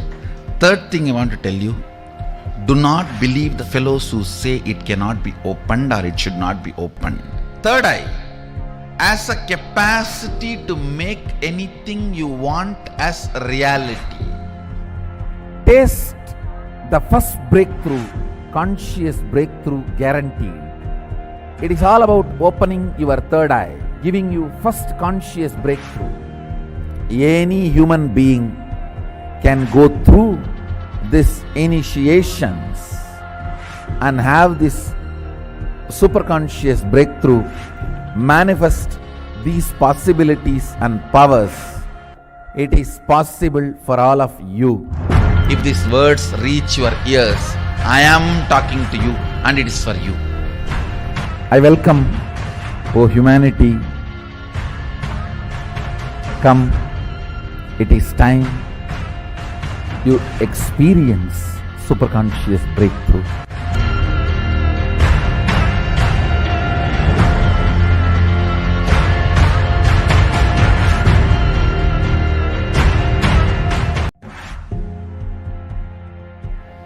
First thing I want to tell you, third eye can be opened. Second thing I want to tell you, for the sake of God, please open it. Third thing I want to tell you, do not believe the fellows who say it cannot be opened or it should not be opened. Third eye has a capacity to make anything you want as reality. Taste the first breakthrough, conscious breakthrough guaranteed. It is all about opening your third eye, giving you first conscious breakthrough. Any human being can go through these initiations and have this superconscious breakthrough, manifest these possibilities and powers. It is possible for all of you. If these words reach your ears, I am talking to you and it is for you. I welcome, O humanity. Come, it is time you experience superconscious breakthrough.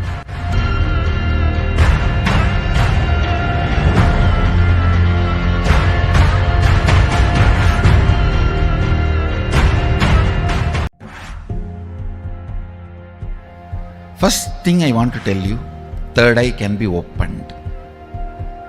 Second thing I want to tell you, for the sake of God, please open it. Third thing I want to tell you, do not believe the fellows who say it cannot be opened or it should not be opened. Third eye has a capacity to make anything you want as reality. Taste the first breakthrough, conscious breakthrough guaranteed. It is all about opening your third eye, giving you first conscious breakthrough.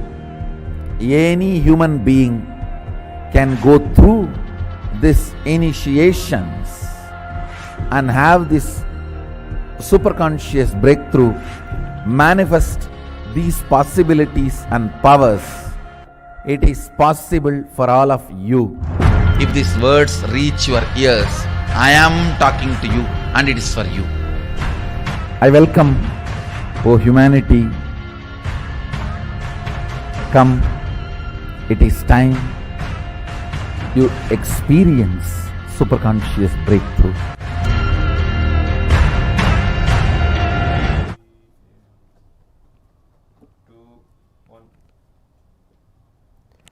Nithyanandam Paramashivoham Kevalam Jnanamurtim Dvandvatitam Gahana Sadrusham Tattvamasya Ekam Nityam Vimalamachalam Sarvadi Sakshibhutam Bhavatitam Trigunarahitam Sadgurum Tam Namami.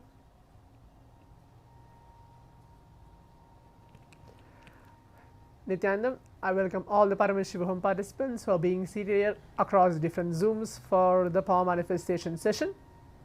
Today, we are going to be manifesting the powers of Shiva, directly receiving his grace and manifesting that in our lives through this power manifestation. Today, we are going to be manifesting the power of third eye, reading and seeing with our eyes completely blindfolded. Now, requesting all the participants to please turn on your cameras and please be seated.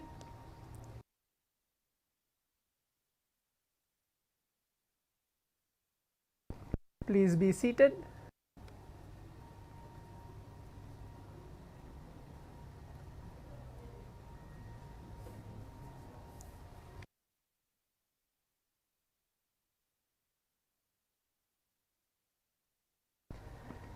Please turn on your cameras. Good to see all the participants back here right after the Nithyananda Yoga, manifesting these powers of Paramashiva from the Dvitiya Vinyasa Krama, the 308 asana sequence blessed by the Supreme Pontiff of Hinduism. Right after those performance of the yoga, manifesting the powers directly will reach us into the higher state of consciousness. So please be seated. Please bring your eye bands and pen and paper as well.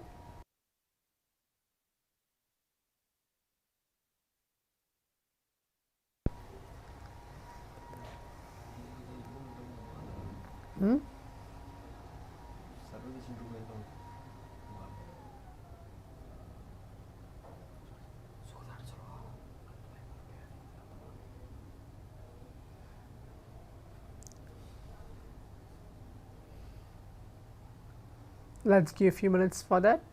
Please be seated and please turn on your cameras.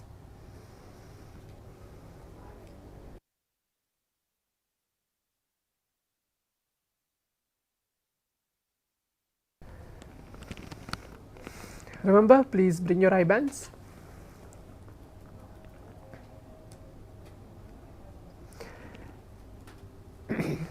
As before entering to the any power manifestations which we are doing, we will be reciting the Shastra Pramana, which are the scriptural reference to manifest the power of third eye, which is reading and seeing with our eyes completely blindfolded today.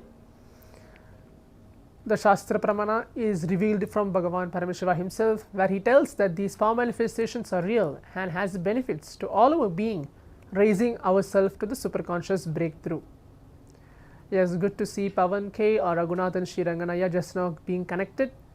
Okay. Many other participants, please turn on your cameras as well.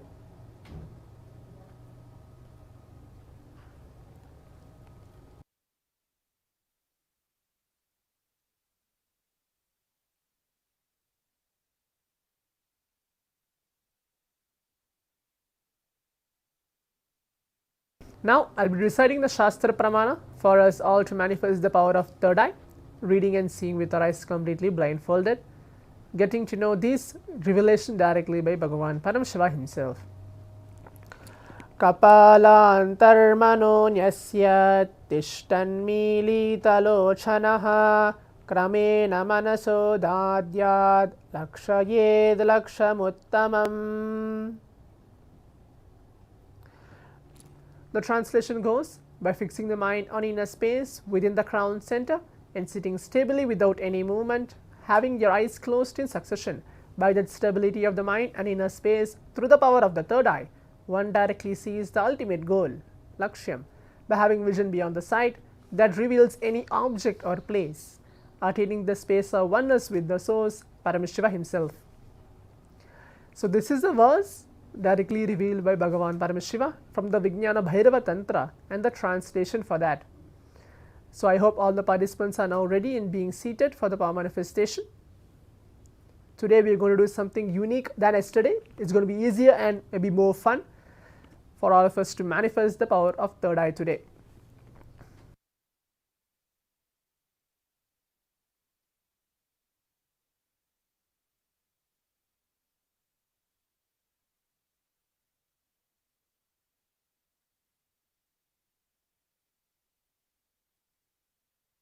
So now we are going to be manifesting the round 1 of the power manifestation.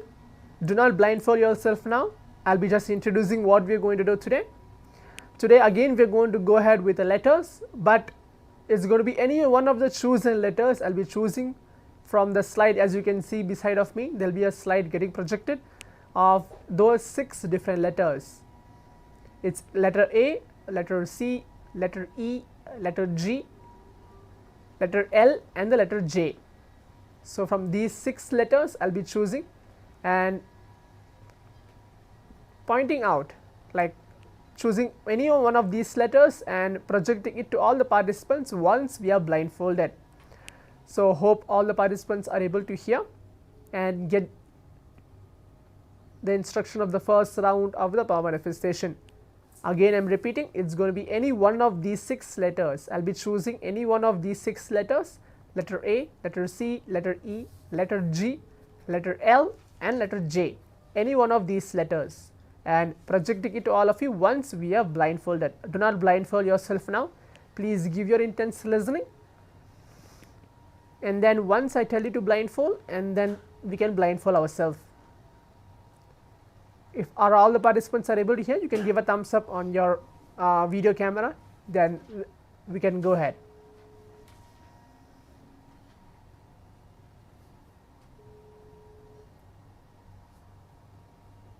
Okay, good.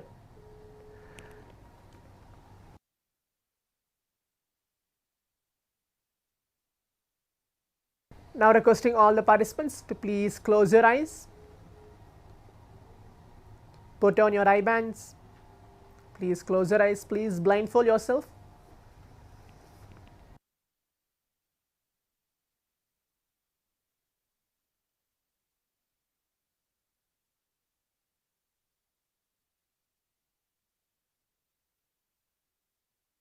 Visualize Paramashiva onto our inner space.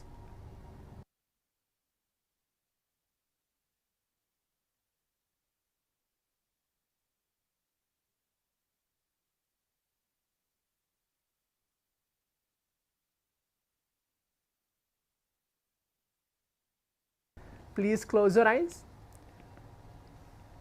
Visualize the Supreme Pontiff of Hinduism, Swamiji, in our being. Any form, any one of the darshans which you feel that you are connected to, take a few seconds for that. Remember that form onto your mind or onto your inner space or onto your third eye. Start chanting the Mahavakya. Om Nithyananda Paramashivoham.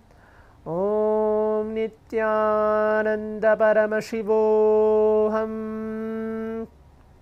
Om Nithyananda Paramashivoham.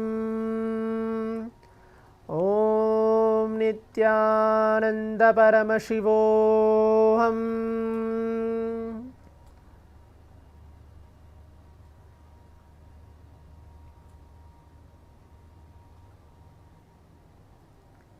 Please keep your eyes closed. Just remember, Swamiji, whatever is getting revealed to you through your third eye, just be yourself as a receptive mode and keep seeing. Again, for all the participants who are joining us maybe for this round 1, it's going to be any one of the 6 letters I'll be choosing and projecting.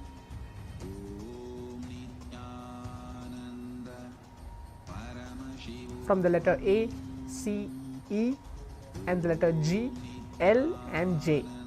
Hope all the participants are able to hear and understand.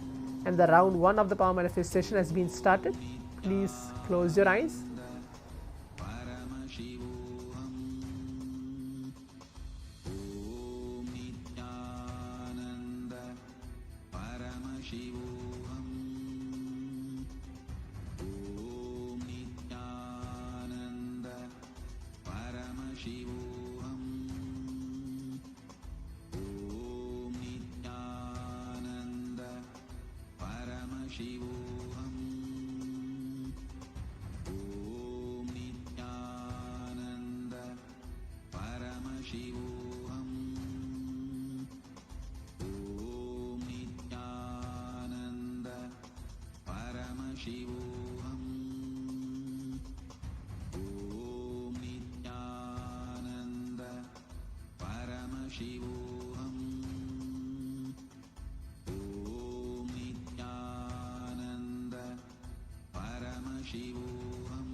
Whatever is being revealed to you, just keep seeing. Do not open your eyes. Just see what is happening in your very being. Paramashiva flowing through you. Just be in a receptive mode in the space of oneness.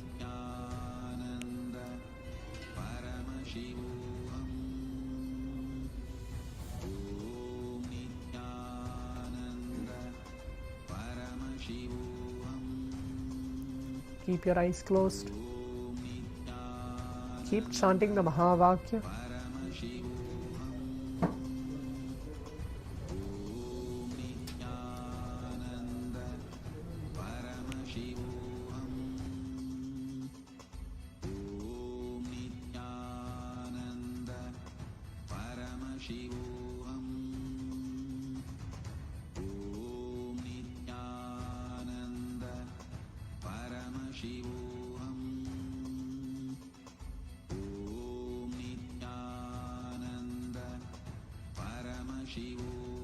We have a few more seconds left. Keep your eyes closed.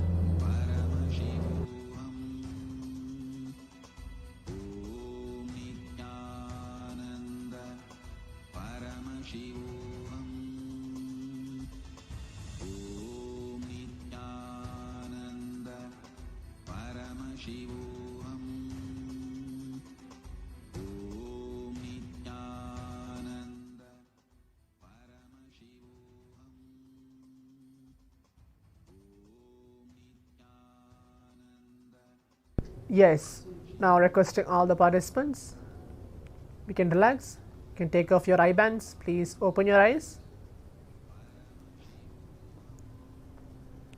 Please open your eyes.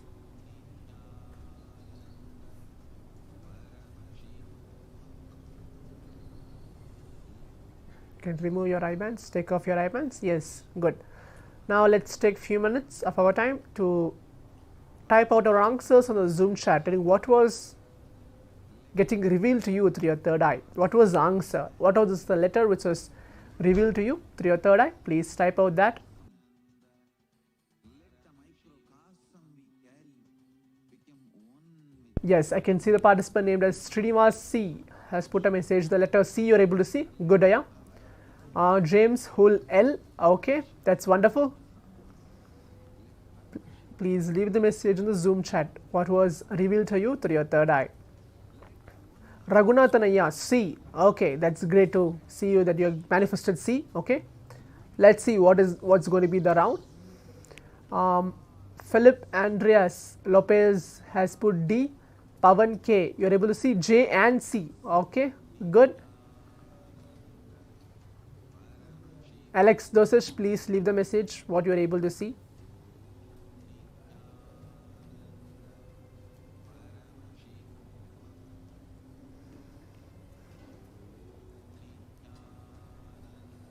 Let's give a few minutes of our time. Please leave the message. Okay, you are telling you are not able to see anything. Okay, you're putting a thumbs down. Okay, it's okay, Aya. We have a next round of the power manifestation. You can participate in this as well.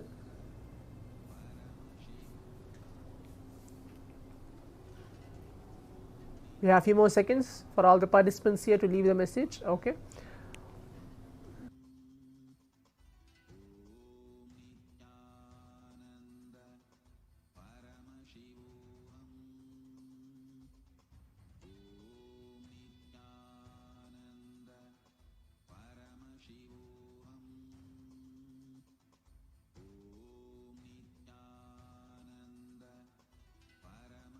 Okay, I can see a participant named as Julian Nando has put a message. I have not the sadhana asana practice so irrelevant, though I saw L reverse.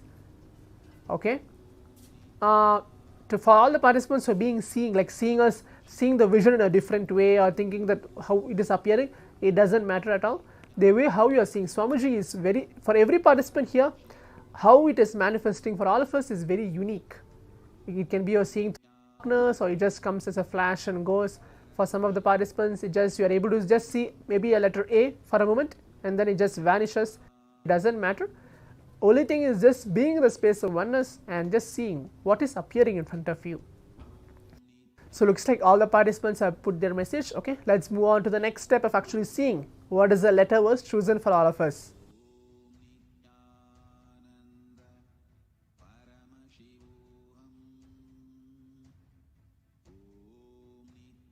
Yes, now all the participants can see the letter was chosen was the letter C. So I think three of the participants have manifested. Srinivasaya, Raghunathanaya and Pavan K. So 3 of the participants have manifested this. You got the letter C correct. That's good. Now we'll move on to the next round of the power manifestation. Please keep your eyes closed. Blindfold yourself now. We are going on to the round 2 of the power manifestation. Please keep your eyes closed. Put on your eye bands.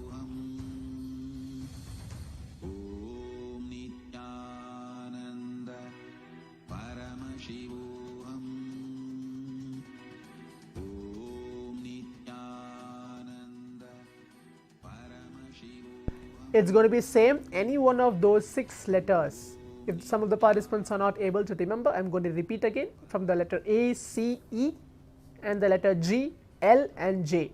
From any one of these 6 letters I'll be choosing again and projecting it to all of you once we are blindfolded. Yes, able to see everybody is blindfolded now. So now visualize Swamiji onto our inner space and start chanting the Mahavakya.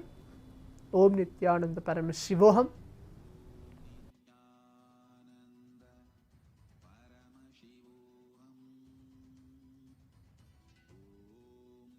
Please keep your eyes closed. We have 3 minutes for this round of power manifestation.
We have few more seconds left. Keep your eyes closed. Whatever is getting revealed to you, just be an observer. See what is being revealed to you through your third eye. Do not jump into the conclusions whether you're going to get it correct, whether you're going to manifest or no. Just see, when you are manifesting, you are Paramashiva. The first powerful cognitions that all of us are holding is we are a Paramashiva. It doesn't matter from wherever we are from. We are Paramashiva sitting now as Paramashiva and manifesting these powers. Please keep your eyes closed. We have a few more seconds.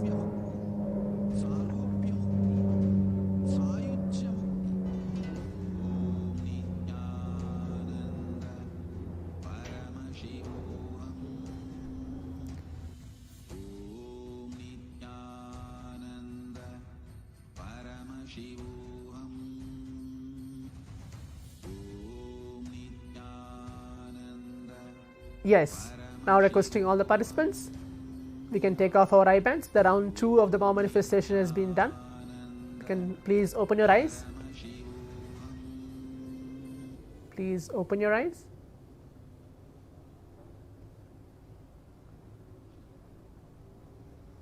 Now let's take few minutes of our time again and type out your answers on the Zoom chat, telling what was the answer or what was the letter, whatever was revealed to you through your third eye. Please type out that on the Zoom chat for the round 2 of the power manifestation. Okay, Srinivasaya, you're able to see E. Okay, that's great. Let's give few seconds for that of leaving the message in the Zoom chat. Pavanaya K, Pavanaya A. Okay, Raghunathan Srirangan L. Okay, Philip Andreas A. James Hull A. Okay. Looks like all the participants have left the message. Zudo Wang, oh, it's good that you are back for the second round of the power manifestation. It's good to see you. You got A as well. Okay.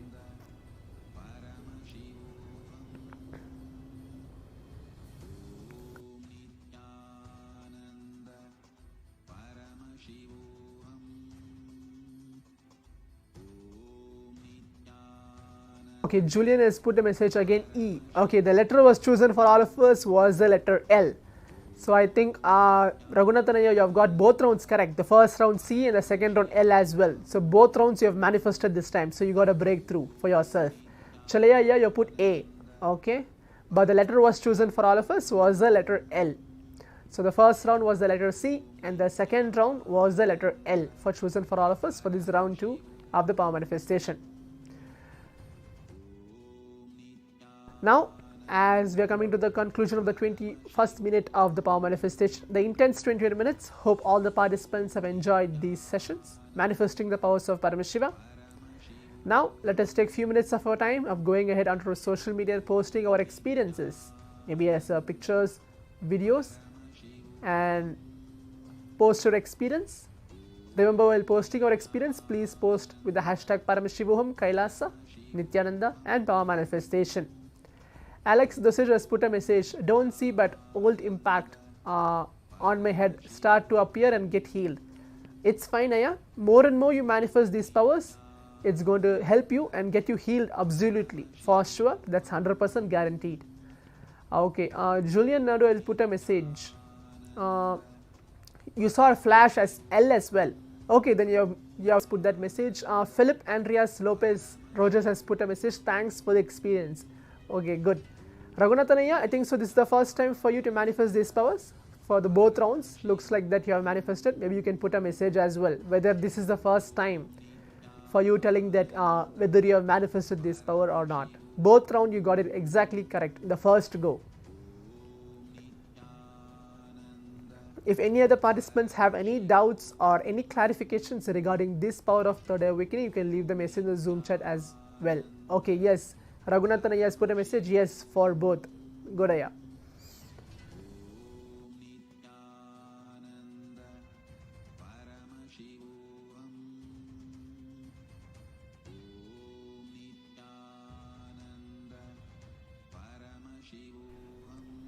And it's going to be taking us closer to Paramashiva himself.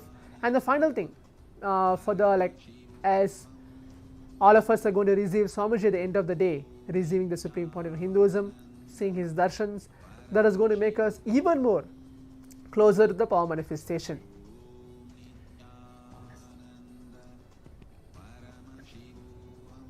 Okay, Alex Dosage, you have not manifested any one of the round. You can please leave the message as well, whether you are able to see any one of those round, or anything which will appear. You put a message, don't see, but have a old impact on my head, start to appear and getting healed. Okay, but did you see? Are you able to see anything which was appearing to you? You can leave the message of that.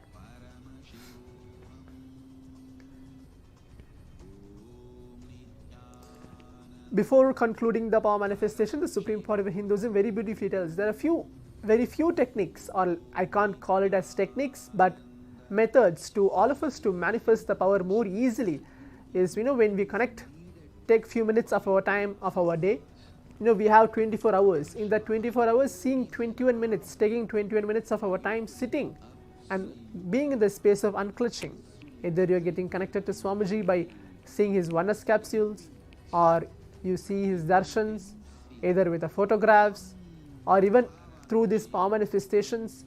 When we are raising our consciousness to the superconscious breakthrough, it is easy for all of us to manifest these powers. When we have 21 minutes of our time, it's easier for us to all to manifest.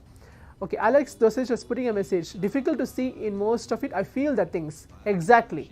At the first place, when you are manifesting, you won't be able to see completely. It will be like you'll be able to feel something. For all the participants, maybe specifically for Alex Dosage, I can tell. If I am choosing the picture water, you won't be able to see exactly the whole water itself. Maybe you will feel something is going on. Maybe you can feel the water, or you're able to hear the sound of a water. For many of the participants, you may be able to see in those kind of experiences. So the first say, you don't need to be exactly looking into that, you want to see something. If even though you're able to feel, that's great. So that's the first step of the power manifestation. You're able to feel something is happening around you when you're keeping your eyes closed.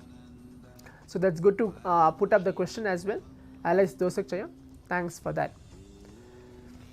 So as I was explaining, that when you manifest more and more power and dedicate your 21 minutes every day for the power manifestation, sitting, closing our eyes and experiencing the Paramashiva, the space of Paramashiva inside our being, that will help us reach the superconscious breakthrough.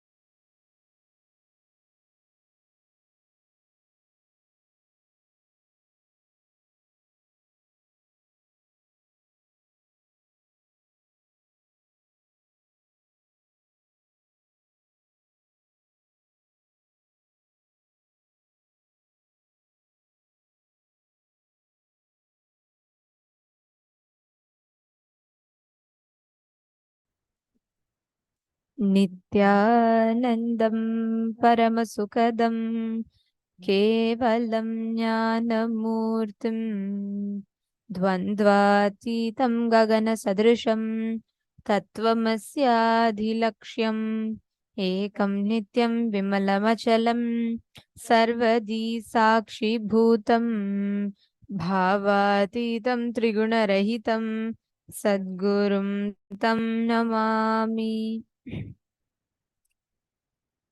Nithyanandam, we welcome every one of you for the 8th day of Paramashivoham, Paramashivoham level 3. We welcome every one of you, Nithyanandam. All the participants. Nithyanandam, Magita Devi. Nithyanandam to everyone that is sitting here with us. How are you all doing? Yes, Nithyanandam, Ma Yiligzu, Ma Anasha, okay, Ma Yoga Malar, Ma Elena, Ma Navamani, all of you are like with a wide smile, fresh, ready to start. Ma Johanna Nithyanandam and Nithyanandam, Ma Ratna Prabha, Ma Dahanananda, Ma Sita Narayan, Ma Navamani, Ma Elena, Manisha bin Patel, Liang Shuma Nithyanandam, Ma Anasha Nithyanandam. Lovely to have all of you here. Today is a very, very, very special day. We are going to be entering into one of the very sensitive subjects. And we are all going to be learning that, like delving deep into that and doing a very, very, very important process today. We are going to be going into the depths of ourselves. Today, if you have any kid, make sure, like especially like in the teenage or youth, make sure you get them, because this sessions would really empower them as they are entering into new relationships in their life. Today is like a alchemy, conscious alchemy to your whole being, literally to your whole being itself. And the way you're going to be having all the experiences today, it's a conscious alchemy. See, throughout our life, right, we have so many people in our lives we meet with. We meet our, our parents, our relatives, our spouses or our children. So many relationships we carry.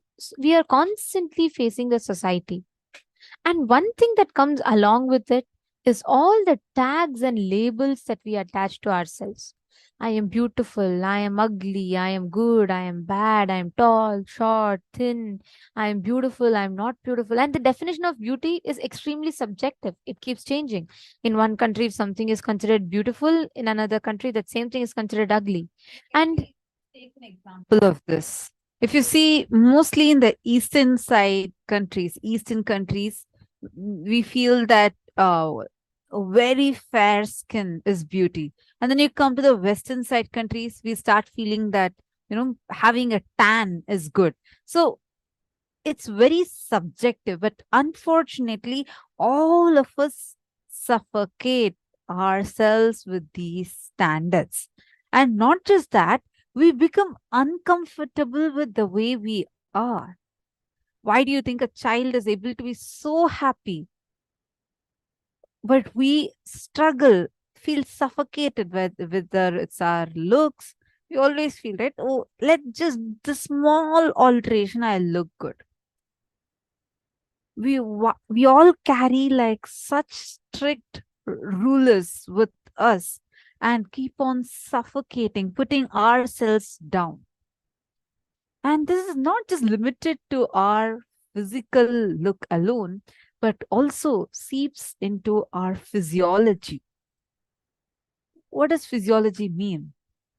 It means even in the way you feel about yourself and how you feel in your physiological level, including the gender identity. nowadays, the modern day problems, one of the most problematic things that humanity is facing as every individual is gender identity, gender confusion. People go through a lot of suffocation and suffering with this gender confusion. Even those who feel that, no, I'm very clear, I'm just a girl, I'm very clear, I'm just a boy. Even the people who feel like that, we are stopping many of our own dimensions from expressing. Like, I've seen so many people, if you're a male especially, you stop yourself from being very expressive. Your creativity, your expressions, you stop that flow of your consciousness.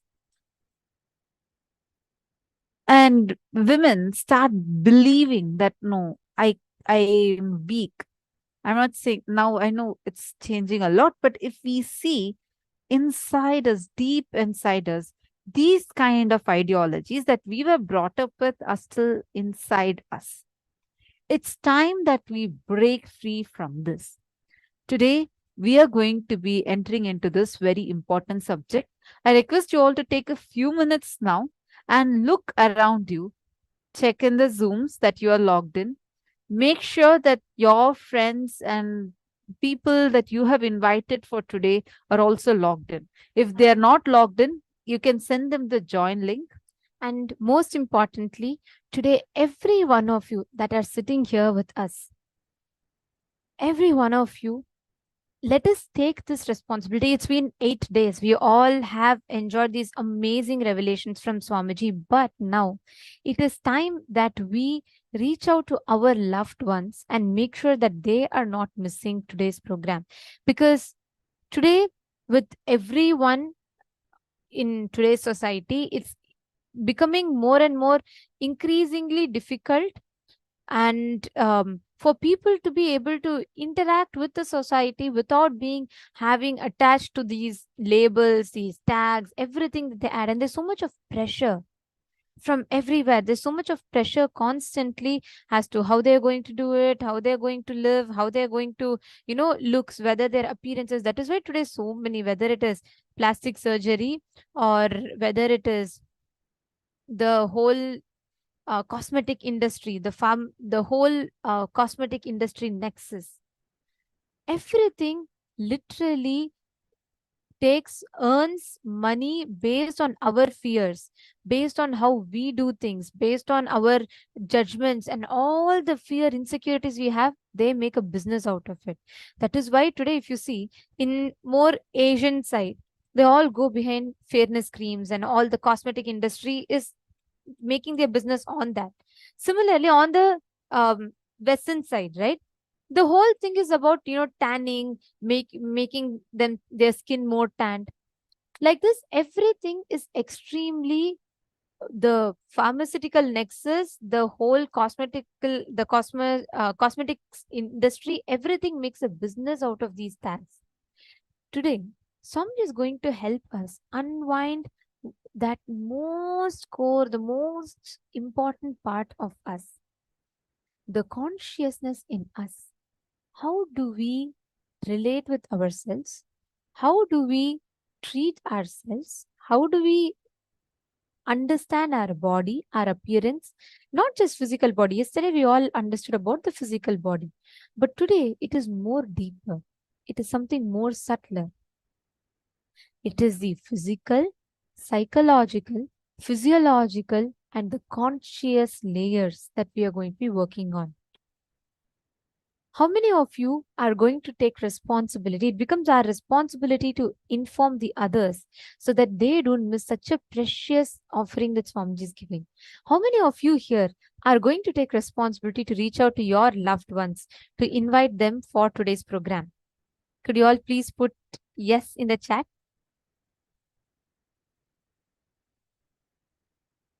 So also the link to the program for you to invite people is being posted in the chat. You all can send that to the family members and everyone that you're inviting. I see Ma Stephanie's message. She says, I don't know anyone who has any gender identity problems. The people that are having issues with their own body, meaning actually this is society uses this to keep us as its slaves, setting some beauty standards, setting some, excuse me, really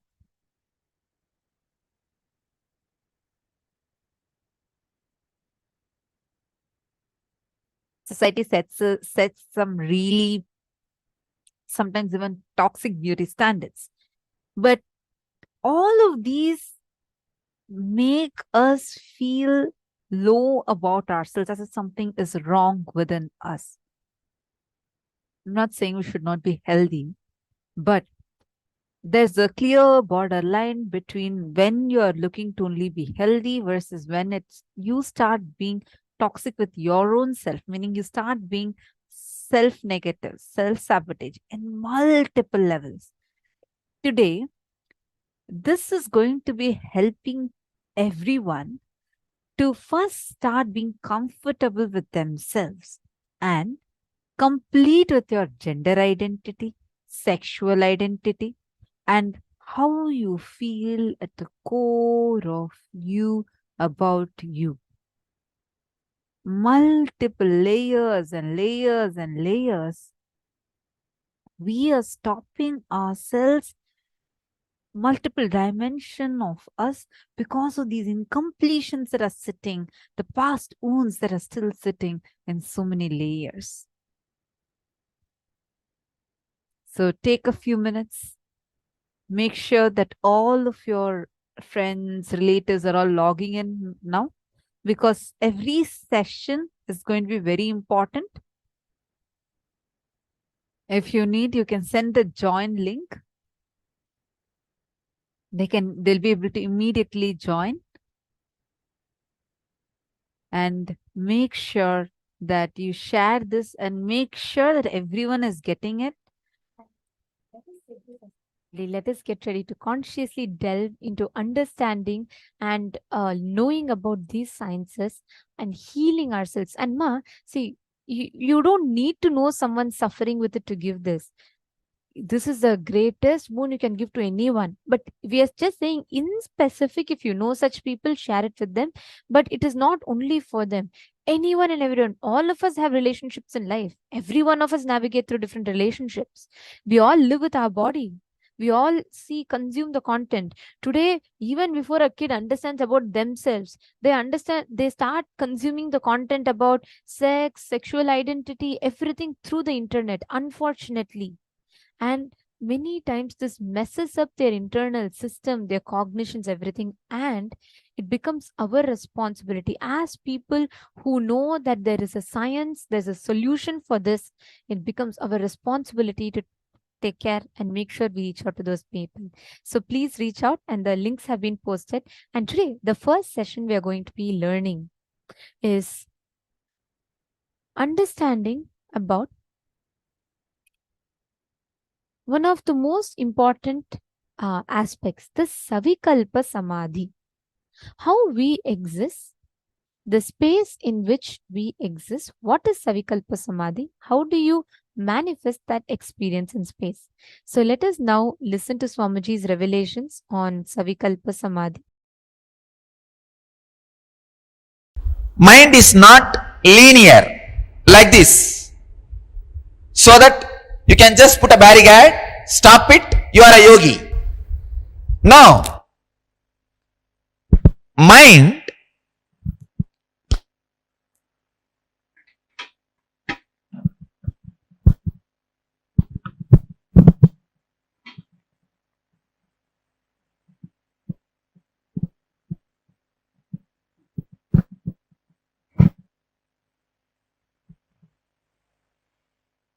let me exactly present the visualization what Patanjali taught when he used the word yogaha chitta vritti nirodhaha.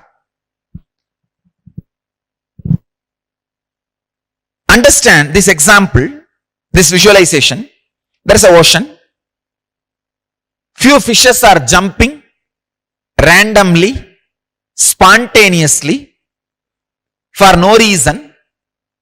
Those few fishes are the random thoughts you continuously get.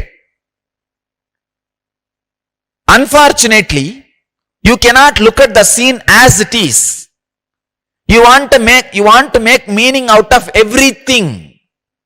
If you see a rose, you want to make a meaning out of it. If you see a moon, you want to make meaning out of it. If you see a light, you want to make a meaning out of it. Please understand, when you see a rose, you just don't directly enjoy or perceive it. You start thinking, oh, it's beautiful. It's a rose. Then all the roses you received in your life or you gifted in your life, the memories comes. Then the mood associated with receiving or giving the rose. Then the reactions of receiving or giving the rose. By the time you are out of rose. Same way with the moon.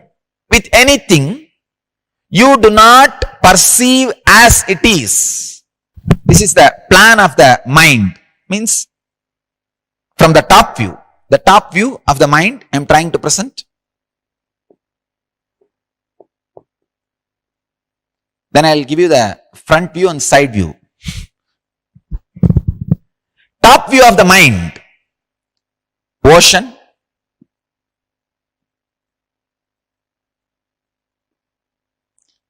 One fish just jumps here. One fish jumps from here. One fish jumps from here. One fish jumps from here. These are the random thoughts. You can look into your mind. If you just sit 5 minutes with your mind and pen down whatever is happening, you will see it is a random, spontaneous, unconnected, illogical, independent thoughts happening. Suddenly you will see, wow, cold evening, hot bhaji will be really nice. No, I should go to Madurai and see my parents. It will be really nice if I stay in the ashram. No, the families needs to be taken care. If you just look inside, the thought which is happening continuously has no logical connection. Just 5 minutes, if you do this experiment, whatever comes inside, pen down as it is, but never show it to others. People will be frightened. Just pen down as it is. You will see it is completely illogical, independent, irrelevant, irresponsible, unconnected and unclutched from each other by its nature. By its very nature, thoughts are not connected because they are happening randomly. There is no logic between why this fish is jumping, why this fish is jumping, what height this fish is jumping, why it immediately went back into the water. But we don't feel comfortable looking at anything as it is happening.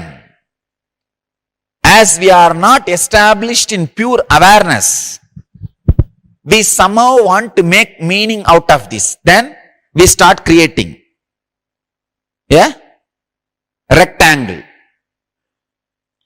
Trying to create the rectangle between the different spontaneous random movements of the fish is what I call mind.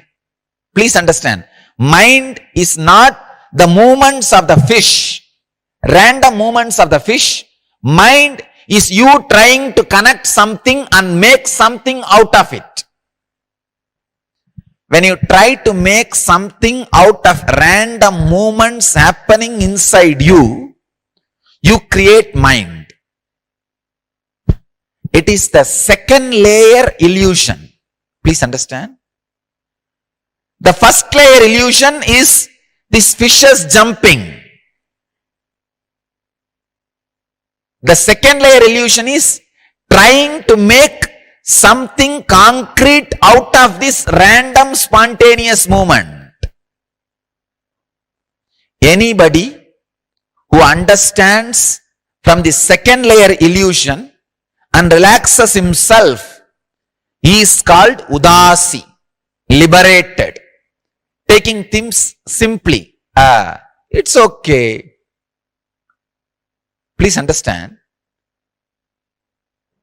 As long as you trust these diagrams which you make out of these fish movements and make strategy planning, every day you will be making new strategy planning and invariably failing. Nobody can win making any strategy out of this rectangle or diagram you try to make. What you do? Oh, it almost looks like a rectangle. Why not move this fish point from here to here so that it will become perfect rectangle? That is what is your strategy planning. But you don't understand the funny thing. You are doing all your strategy planning in second layer illusion. First, you dream. In your dream, in a night, you dream, you have a huge house and huge property and lot of workers, an obedient wife, which you can see only in the dream. And you start now doing the strategy planning, how to maintain that house beautifully. Understand? Suddenly, in a moment, you wake up. What will happen to your whole strategy planning? The strategy planning happens in the second layer illusion, not even in first layer illusion. If you are making a strategy planning, how to have a dream of very pleasing, pleasant, wealthy, you are working with the first level illusion, first layer illusion. But you have the first layer illusion and doing a strategy planning for the second layer illusion. It is illusion on illusion. That is why we miserably fail. The side view will be, this is the ocean. One fish jumps here, one fish jumps here, one fish jumps here, one fish jumps here. And you try to create a rectangle out of it.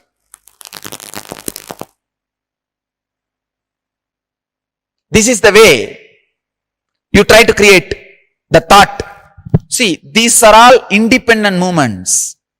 Fortunately, the fishes do not have any group mating, team coordination, when you will jump, when I should jump, how much height we should jump and when we should land back. No.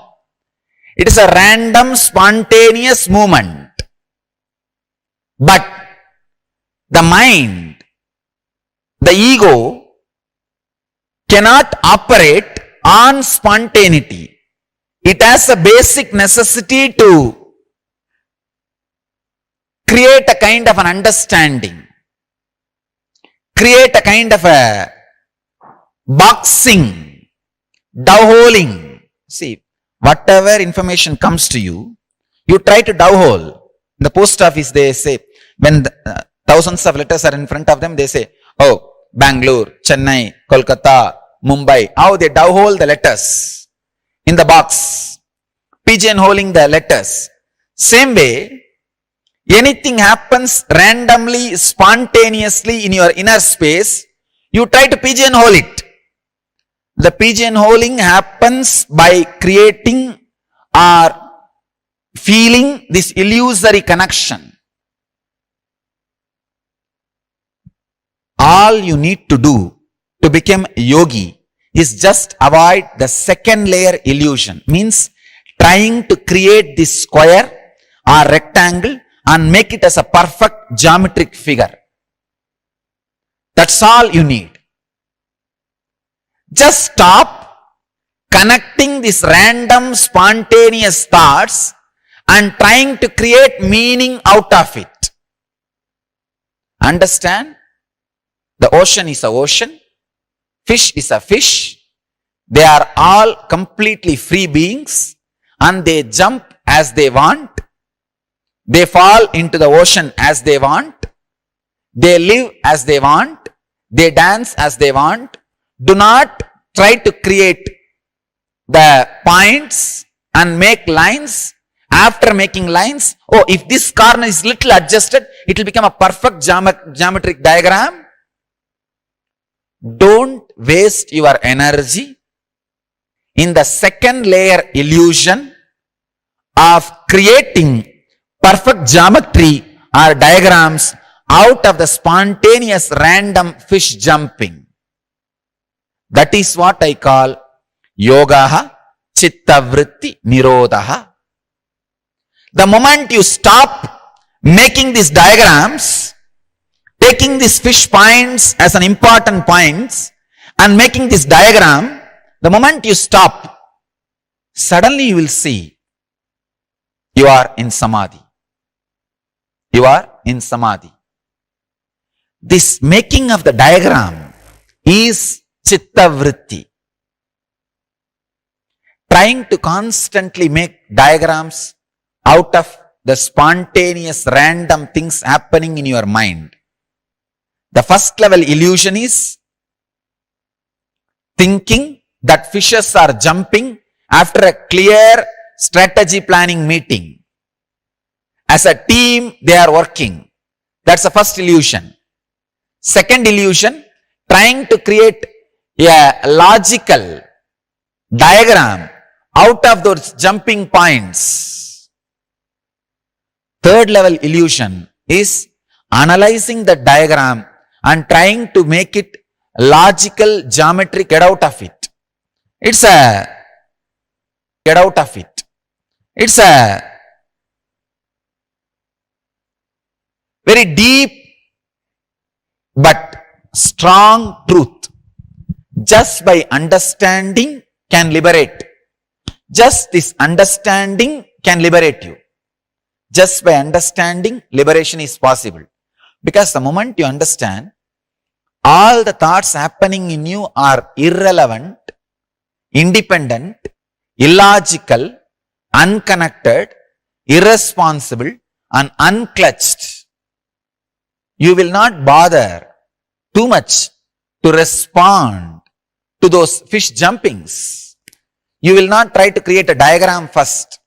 Then you will not try to geometrically alter it. You will not try to fit it with what you call as a perfect figure. You will not be wasting your time and energy in the second level or third layer illusions.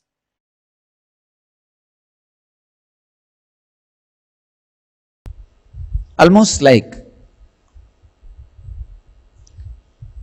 giving you the clear-cut guidance, GPS. Patanjali is the GPS for the inner world.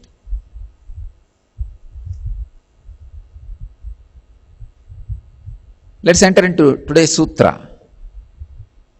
Avidya, asmita, raga, dvesha, abhiniveshaha, kleshaha. How Vivekananda translates the sutra, let's see. The pain-bearing obstructions are ignorance, egoity, attachment, aversion, and clinging to life. Swami Prabhavananda translates as, these obstacles, the causes of man's sufferings, are ignorance, egoism, attachment, aversion, and the desire to cling to life.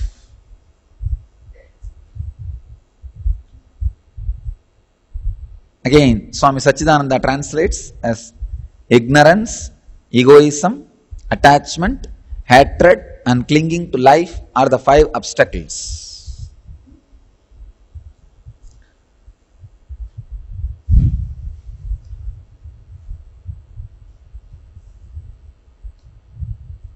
Many times people tell me, everybody knows about obstacles. What is there, Swamiji? You give directly solution. I say, no. If you know about obstacles, that is solution. Knowing about the obstacles is solution. If you need something called solution independently, be very clear you do not know about the obstacle. Because when you have intelligence about any obstacle, see, the intelligence about the obstacle includes the way in which you need to go through the obstacle. It is not just information. Here,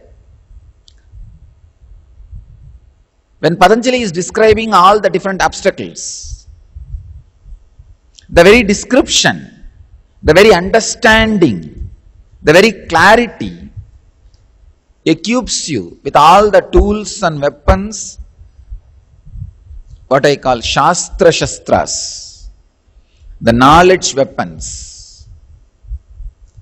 So naturally, you will be able to handle it, live through when it happens in you. First, Patanjali starts with the word avidya, ignorance. The word ignorance is too small for avidya.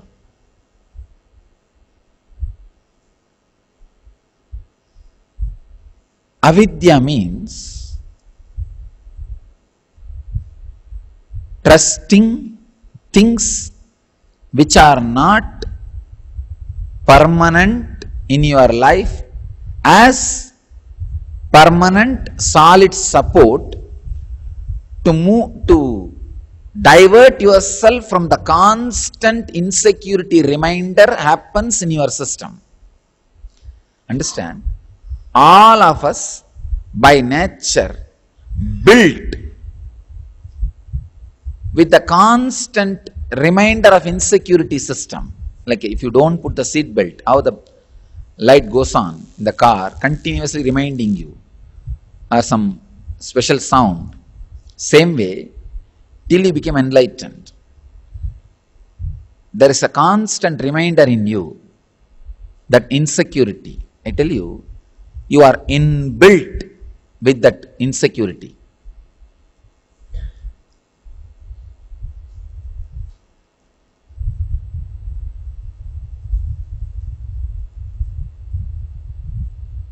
When you try to divert yourself from that constant reminder using something which is very impermanent,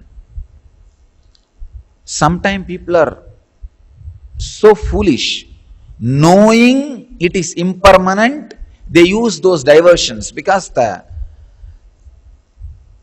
fear, when that insecurity haunts, it feels too much and they don't know what to do, or they don't want for few hours, nothing else.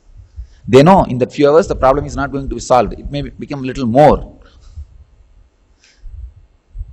Many times, these people come and tell me, oh, sitting in meditation, is it not like trying to forget all the problems, escaping from the problems? No.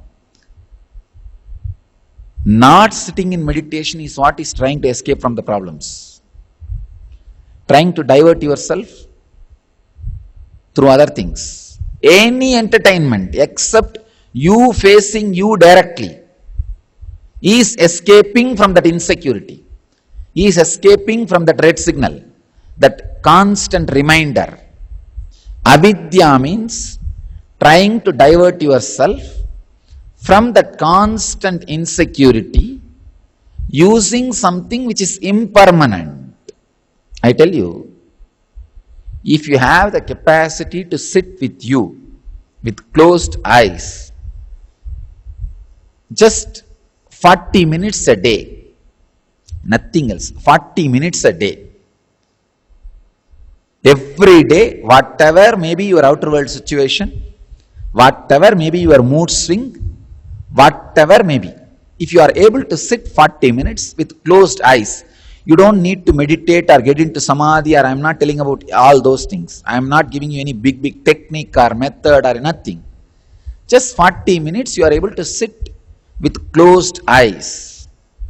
I tell you, you will not have any problem. You don't need to escape from any problem, because 40 minutes, all your insecurity will come up and haunt you. And the great, beautiful thing about your insecurity is, if you just sit with it directly, it will give you solution and go away. It will just give you solution. You will come to terms with it. Either the strategy to work will happen in you, or you will just come to terms with it. See, if that insecurity, the situation has to be handled in the outer world, means some other person is also involved and responsible for that insecurity. You will have the right strategy to handle that person. And if nobody is involved, you are alone creating like a ghost, then you will simply come to terms with it. You will come to terms, you will face it. I tell you, nothing, just sitting with yourself, nothing else. 40 minutes with closed eyes, just sitting. Whatever comes, you will see in 2 months. All the things which you need to face, you would have faced already. The biggest asset for any human being is ability to sit with himself.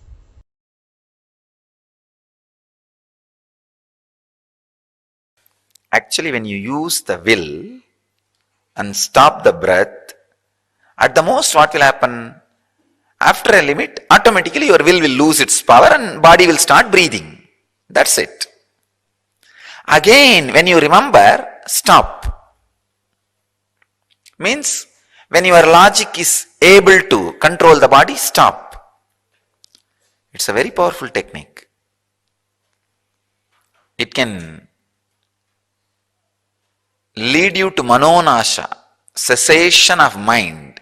Nasa is not a perfect word. No other way. Let us use it. In Sanskrit, nasa means complete destruction. But you don't need to have the destruction of mind. You need to have cessation of mind. Cessation and destruction are totally different. End of mind, please understand. Mind vibrates in certain frequency. So it should end being vibrating in that frequency and just shift to a different frequency. That's all we want. That's what I call cessation of mind. Cease to exist in that frequency. Not destruction. Nasa is not the right word.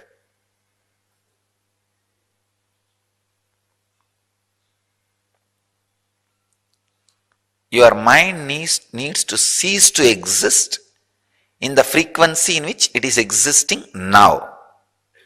For that, this is the technique.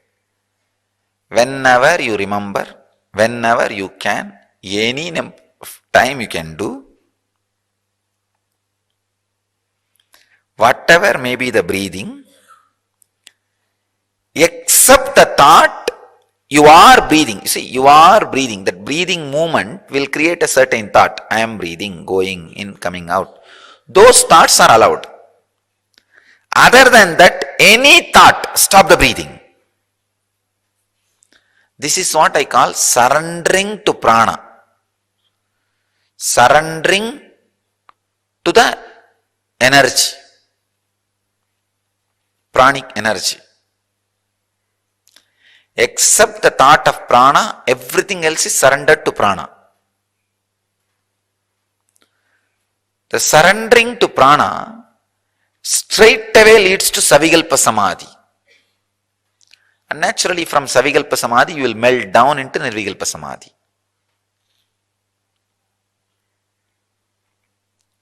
Please understand, it's a technique. I don't want to add more and more words. because you will miss the technique. You will miss the technique. If you add more and more words,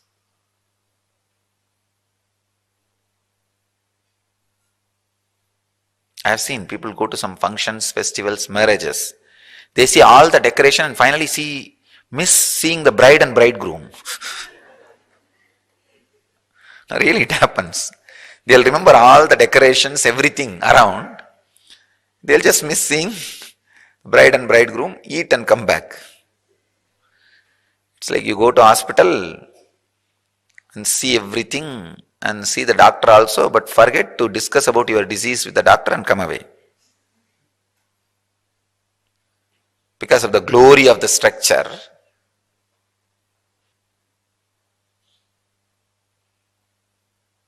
With lawyers also the same thing happens. People go to lawyers and forget the topic they need to discuss and come back.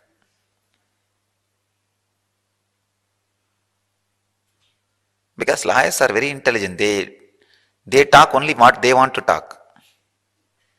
And they are very intelligent. They can twist all your topic, subject, everything. And the conversation will go somewhere. After you come back only you will realize, oh, you went for discussing this subject and you completely forgot.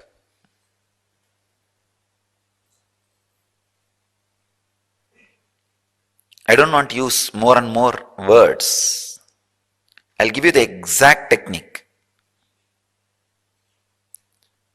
Whatever may be the time or space, whatever may be the action of breathing, whether going in or staying in or coming out or staying out, whatever may be, the moment breathing creates thought in you, stop it. After a few moments, automatically it will be released. When you remember again stop it. I can say, this is one of the most sacred secret to achieve enlightenment. This is a technique for instant enlightenment. Instant Kundalini awakening.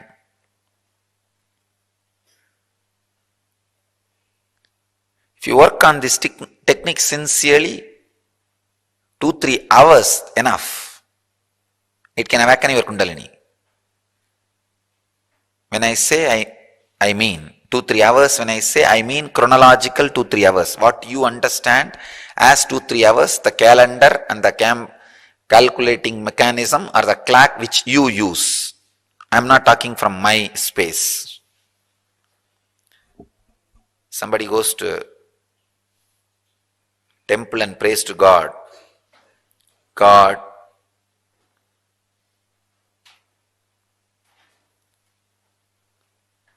what it is, $1 million for you.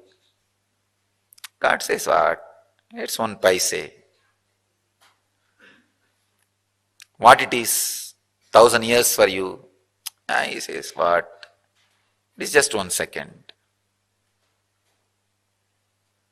Then this fellow says, oh God, then why don't you give me $1 million? God said, wait for 2 seconds. So I am not talking from that language. No.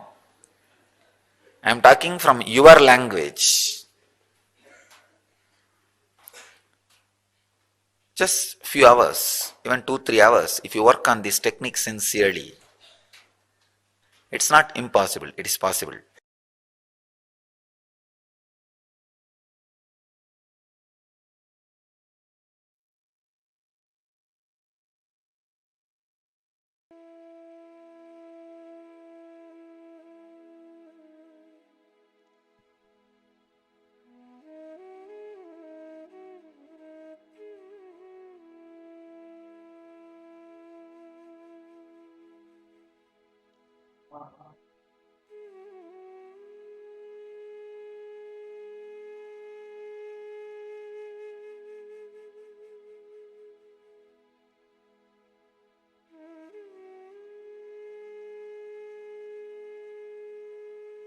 Swamiji so beautifully explained about Savikalpa Samadhi. understanding what is illusion, what is reality. That space, that state is Savikalpa Samadhi. Now, it is very important for us to understand that one important aspect that Swamiji revealed, your ability to retain yourself, come back to the space of unclutching again and again. Whenever you know that there's an up or a down and there's a imbalance, your ability to come back to that space in which you exist is Savikalpa Samadhi. Swamiji had so beautifully explained with that example of that fish. How? Think that mind is something that we can control. How many of you think like, yes, I know I have thoughts like this. Definitely I can control. I'm going to change my habits. I'm going to change the way I function. How many times you have had thoughts like this? Just wave your hands. All right. But how many times you have seen multiple times that even though you try it in one way, but mind is jumping and slipping and changing in a different way. Let's give you a simple example. You just thought that you want to be very strict with your diet. You thought, I can do it. And you said to yourself, you would definitely do it. But then somehow something happens and then your mind just jumps again. And then in 2 days, you just break it. How many of you have had situations like this? I mean, it's something that all of us have. You may be successful in your diet, but maybe this would happen to you in a different aspect of your life. Maybe in your behavior, maybe in the way you carry yourself. Because fundamentally, we need to understand that our mind is like, it's not linear. It is not like a straight line, like a linear that you can put some barricade and control it. It's like a pond where the thoughts are like random fishes jumping here and there, where you can't even predict where it will come from, where it will start and where it will go. You can't predict it. That's why you're not able to put a barricade on it. You're not able to put a barricade and say, no. Savikalpa means that last moment, like a nightmare. It is that last dream because of which you wake up. We need to understand that mind is not like a linear line like this, where you can just put a barricade and stop it. No. Mind is a pond where there are few fishes jumping everywhere. It's completely random. It's random, it's spontaneous and illogical. It's an illogical process, like where it's just randomized, spontaneous, illogical, independent thoughts happening. Fish jumping in the pond. It is random, it is unconnected, irrelevant. Like, for example, if you just see how your mind functions, let's say you're walking in the road and you see a dog. You see a dog barking at you, and suddenly you remember the dog, and then you remember, oh, correct. My friend also had a dog like this. Then suddenly from there, you'll remember the school. From there, something you'll remember randomly. And then suddenly you'll remember about some movie. Suddenly you'll remember about some food that you love. Suddenly you'll remember about what you need to do tomorrow. It will be completely randomized and it happens so continuously. Like, actually, the best example you can understand this with is, right? Fan. Have you all noticed when the fan rotates, right? It looks like almost it's in a continuous circle. It looks like there's no gap.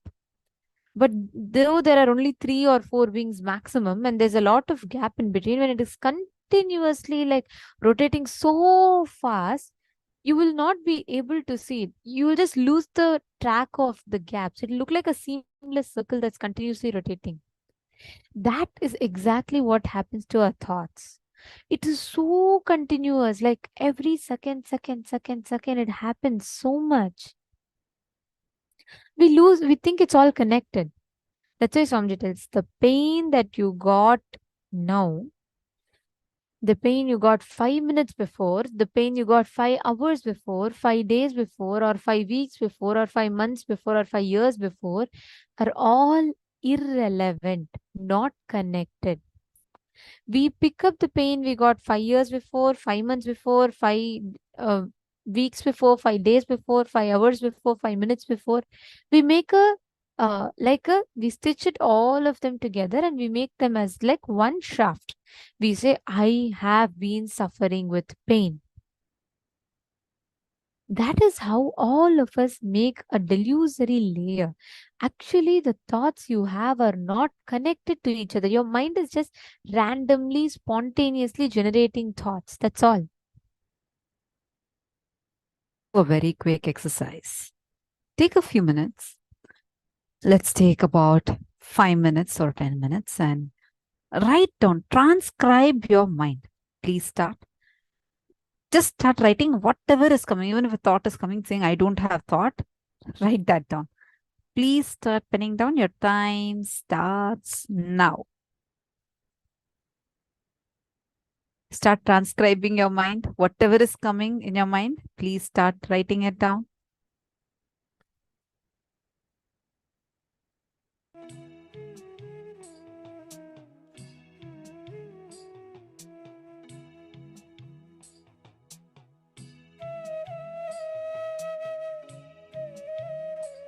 Piece of paper, just don't need to put it in chat and all. Only put it in your notebook. Just write it down. Start transcribing all your thoughts, whatever it is coming.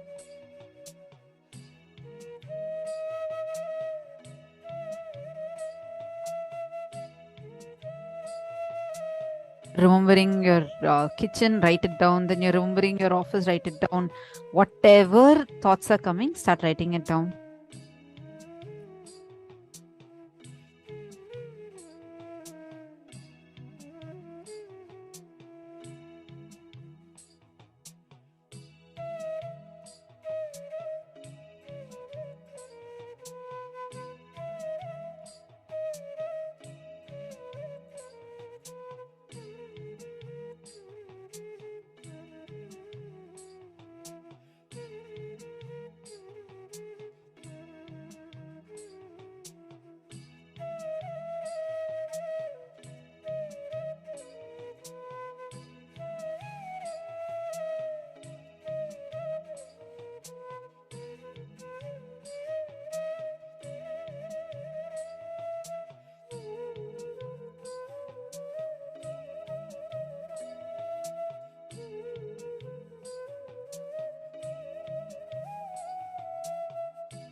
Now, how many of you notice that when you're writing down, your thoughts are completely irrelevant? How many of you notice that? It's whatever you read whatever you've written. How many of you are able to see that actually it's completely disconnected? See, you might draw a connection with the way how you were thinking, but actually read it, you'll see they're just random thoughts. How many of you are able to see that? It's just random thoughts. Masneha Patel is saying not connected at all. Exactly. These are just random thoughts. Ma Yoga Malar, Ma Devi Karani, Ma Geeta Devi. Yes. Unconscious about our thinking. We are not in awareness. Our thoughts are so random. You see a dog, you remember suddenly your school friend who had a similar pet dog. And then from there, suddenly you'll remember your school. And then you'll remember a math teacher who used to be all the time grumpy. Now, what is the connection between the dog and the math teacher?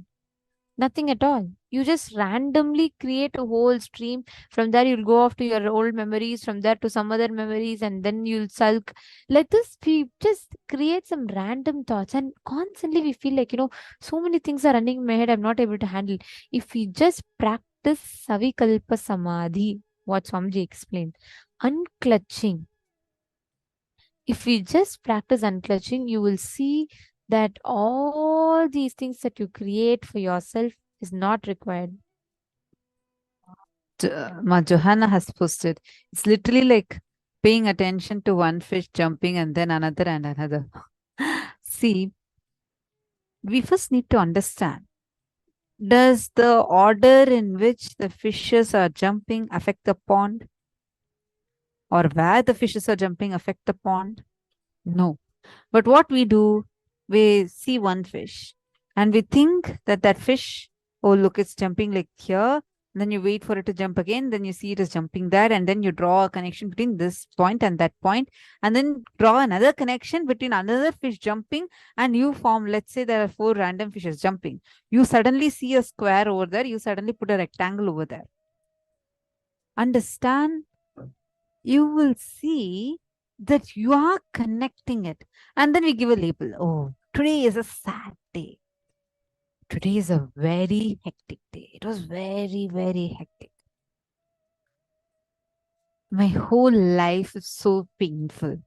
I have so much of suffering. No one would have suffered as much as I have suffered.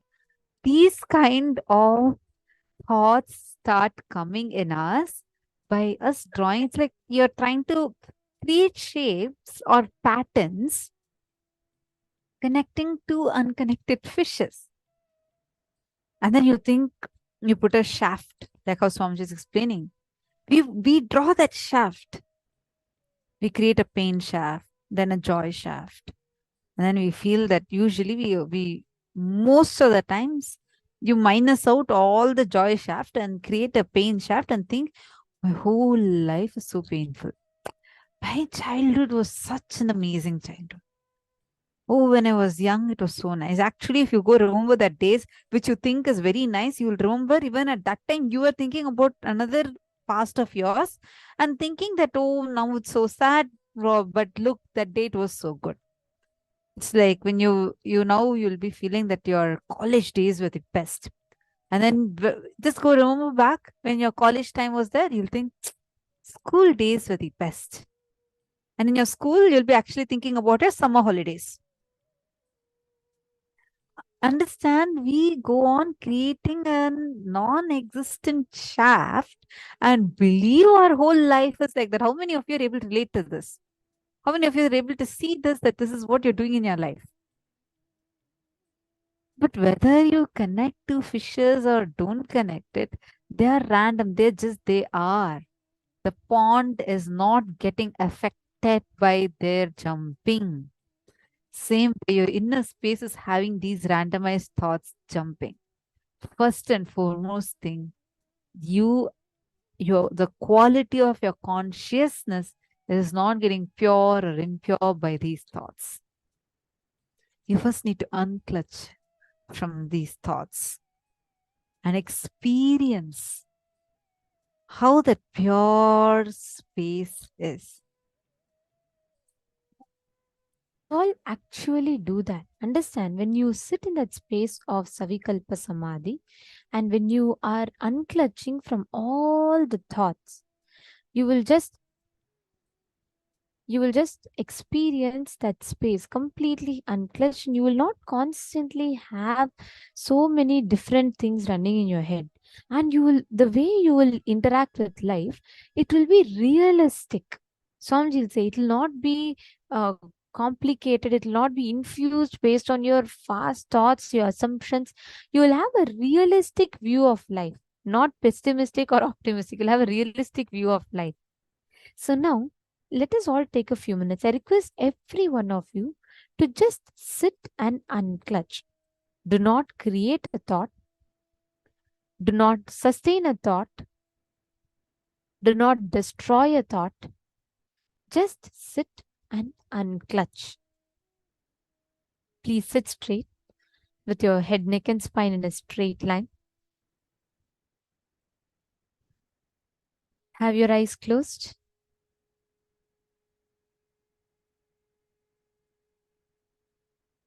I request everyone to sit straight.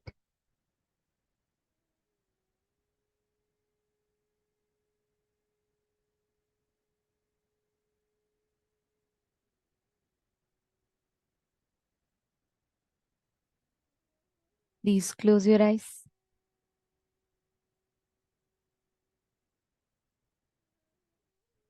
Just sit and unclutch. Do not entertain any thoughts. Do not try to create any thoughts. Just be in that space of unclutching.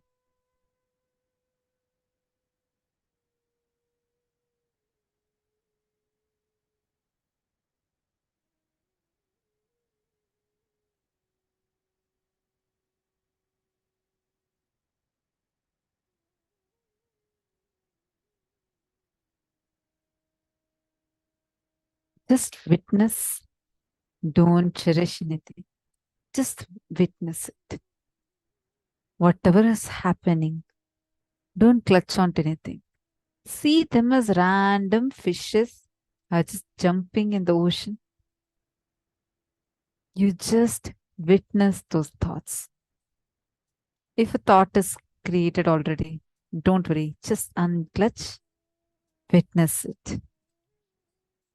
Don't create a thought. Do not sustain a thought. Do not destroy a thought. Just unclutch and just witness the thoughts.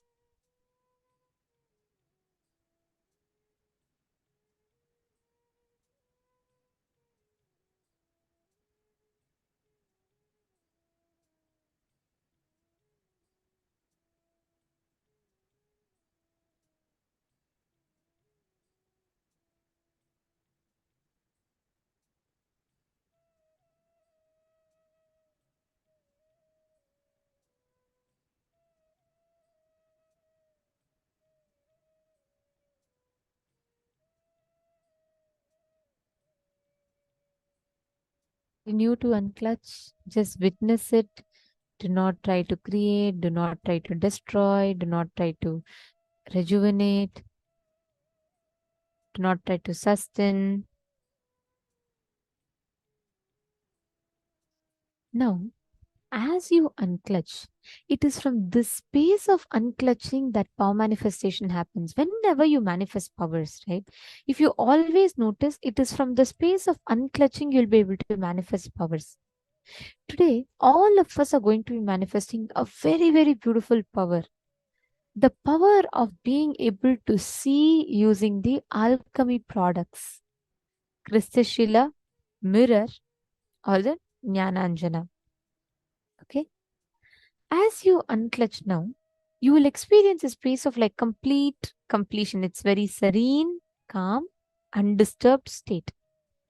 Just in that space, if you choose any place that you want to, you will be able to manifest the power of being able to see those places just by your will. Actually, there's a very beautiful happening in the Hindu Purana, right? This Mahabharata. It shows clearly how power manifestation science was so commonly available to people. There's this one charioteer called Sanjay, who's just, after all, a charioteer, like a taxi driver of today's world, just to compare, right? Like just a normal common citizen. Means he's not a great yogi, he's not a great tapasvi, he didn't do meditation for years.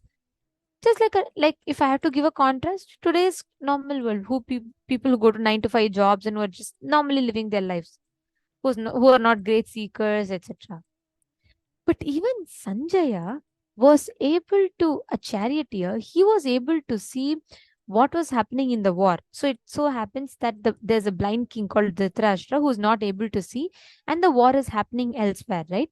So this person, this charioteer called Sanjaya, he uses his third eye and he listens to what is happening in the war field and describes it to Dhritarashtra. That is what we all have as Bhagavad Gita today.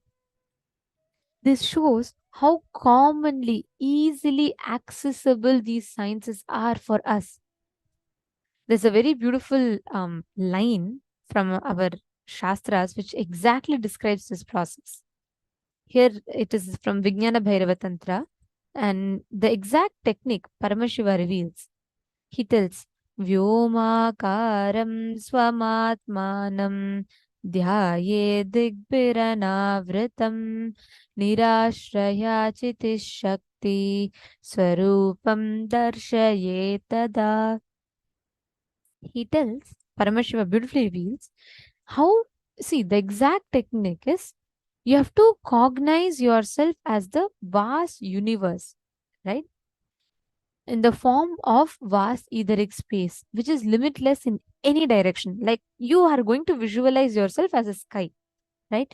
Which is not limited to any direction. And cognizing yourself as that formless space, when you establish yourself in that, Paramashiva tells you'll be able to see anything you want, any information you want. So you just need to cognize yourself as that vast etheric space. And from that space, you'll be able to identify anything that you want in any point of time.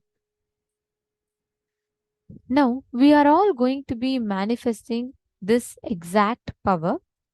Okay. Can I request every one of you here to partner up? Can you all please pair up with one person? You all will be able to see each other. The focus mode is being removed. So yes, you all will be able to see each other.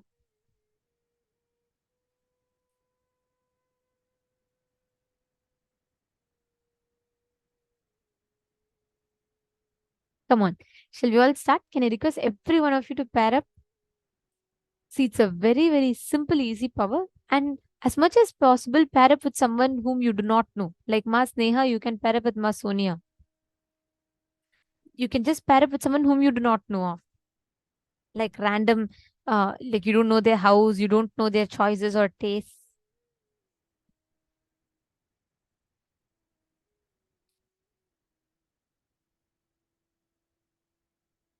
Come on, everyone connect to a partner. The technique is very, very simple. Okay. You are going to be seeing through the third eye and you're going to be describing what exactly is there in their particular place. Like, for example, let's say I'm going to scan Ma Rishu Deng. Okay. So when I'm scanning Ma Rishu Deng, I will be scanning her house, how exactly her house is.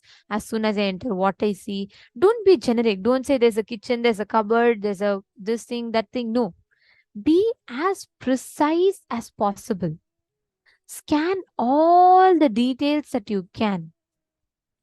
We will be projecting the parameters for you. You all can see number of bedrooms, number of bathrooms, the layout, wall, the color, type of furnitures, the layout of the kitchen, the wall material of the kitchen. You're all going to be scanning all of these details to your partner.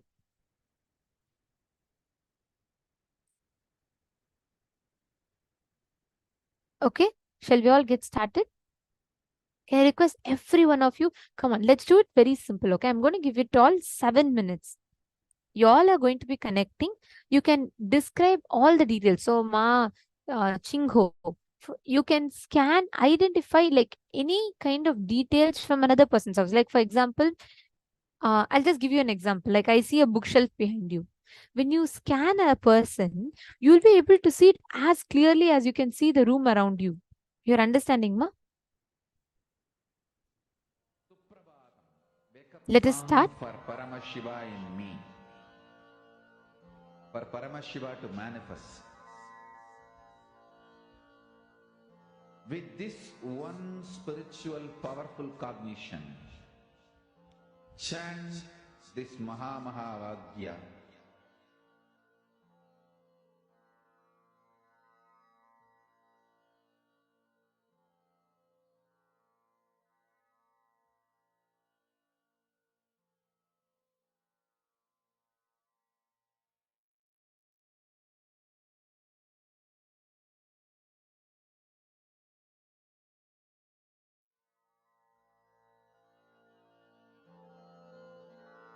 Mahavagya, spiritual lullaby for samadhi, and Suprabhatam, wake up call, wake up song for Paramashiva, for Paramashiva to manifest. With this one spiritual powerful cognition, chant this Mahavagya.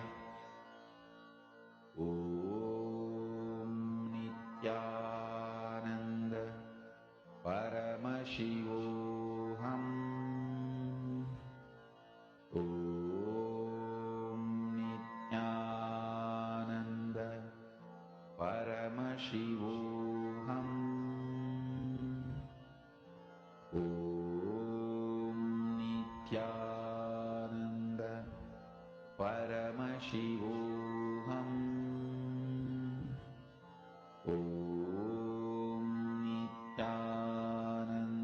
Now, as you're doing the manifestation, continue doing the same unclutching that you were doing previously.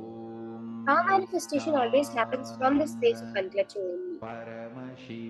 Now, what exactly power manifestation is? Swamiji says that all power manifestation that happens with his initiation, even Sanjaya, when he was scanning, he got the initiation from the Guru, from Bhagavan Vedavyasa, and he was doing the power manifestation.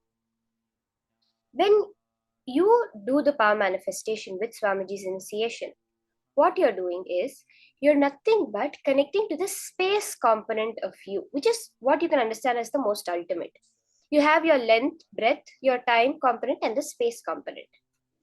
Now, your time component is related with the air of your body. So each of the elements in your body is connected to one dimension of you. Like the length is the earth, the breadth is the water, the depth is fire, air is time, time is air, and space is the akasha, the ether that we understand. Now, when you are in that air dimension, Swamiji has revealed what is the air component of your body. It is your inner chatter, the thoughts that are constantly going on within you.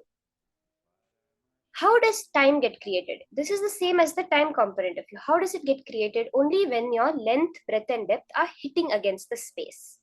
When they collide, the dust created is time, is what Swamiji says. So that dust is only the thoughts you have. Now, when you pull your length, breadth, and depth away from the space, meaning what? All your thoughts that you're projecting, when you unclutch from those thoughts, that is when you are able to access the space dimension. How many of you are understanding this clear science? It's a very clear thing where when you pull your length, breadth, and depth, your visualization, verbalization, and decisions, your declarations away from your manifestation, that is when you let the space flow through you. You let Paramashiva come through you to make the manifestation happen. That's why now for the manifestation, you're just going to do unclutching. In Bhagavad Gita, when Arjuna asks Krishna, Krishna tells him that you have to stop the thoughts, you have to unclutch from your thoughts. And Arjuna says that, I think it is the mind is so strong and so wild, it's as hard as controlling the wind it is to control the mind. It's more difficult than controlling the wind to control the mind. That time Krishna very beautifully says, Asamshayam mahabaho manudurnigraham chalam abhyasena tu kaunteya vairagyena cha grihyate. Krishna says, without doubt, it does seem difficult to control the mind. But by practice and by vairagya, which is being beyond the attachment, detaching from it, meaning what? When you unclutch that vairagya, where you're not associating any emotions, any feelings, any happenings in your life to the thought that's coming up. That vairagya happens with your thought. You remove any attachment you have with your thought. That's when the mind really comes under your control. Swamiji says, if you try to control the mind, if you try to stop your thoughts, you will find it impossible. You will feel that it's not possible. You will find more thoughts coming up. But if you unclutch from the thoughts, start witnessing the thoughts instead of leading your thoughts in some certain direction or taking it towards something, attaching other past experiences with it, then you open the time layer, you remove that dust called thoughts, and the space can directly flow through you and you can see your reality exactly as you want it to be. Now, when we enter into the power manifestation, you have connected with your partner, just in that pure space which you have emptied now without clutching onto any of the thoughts will come. It's like bubbles in a fish tank, Swamiji says. They seem like a continuous stream, but they're actually all independent. When you start recognizing the gap will expand. In that gap, you drop the question, whatever it is you want to scan. Swamiji, Paramashiva, tell me the details now of this house, this person's house. Just do that. Then unclutch. See, don't constantly be seeing, oh, is it coming? I'm not seeing anything. What is Paramashiva showing me? No. Now you are letting him flow. So the answers will automatically start appearing. Literally like a 3D vision you will have, like as if you have put augmented reality, you will start seeing the whole house, the way the house is, all the details, the door frame, the colors, the shapes, pictures, everything. And based on the parameters, based on each thing, you can do it even like this. Sometimes for me, what works is when I close my eyes and I say, okay, first what it says, find the color of the out wall of the house, of the living room, let's say. Then I close my eyes, I unclutch. I say, Paramashiva, now I am you. You're going to now show me what is the color of this person's living room wall. Then you start the unclutching process. Don't go back to the same thought again. Then Paramashiva will reveal it to you and you can just share it like that to your partner. You can say, Paramashiva has shown me this, and just tell it to the partner. Are we all understanding? So let's start. Chant Mahavakya, that is a frequency, the sound. Even your DNA is held together with sound. So that sound which comes raises your frequency beyond all the lower frequency of your thoughts. Let's start.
When you're doing the manifestation, whether it's something you see or something your partner is telling you. Look how it is connected. How are you able to see it in your life?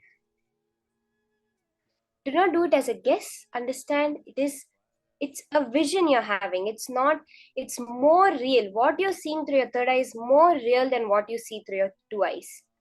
Remember that. And even if your two eyes are not telling you the same thing, actually your third eye is right. When you have that confidence, like we learned a couple of days ago, the creating the coherence between our my world and the thee world.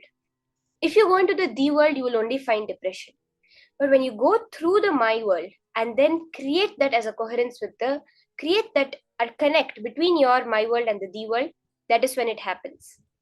From that understanding, when you're doing the third eye, what comes in your third eye is right. Keep that as a very clear base.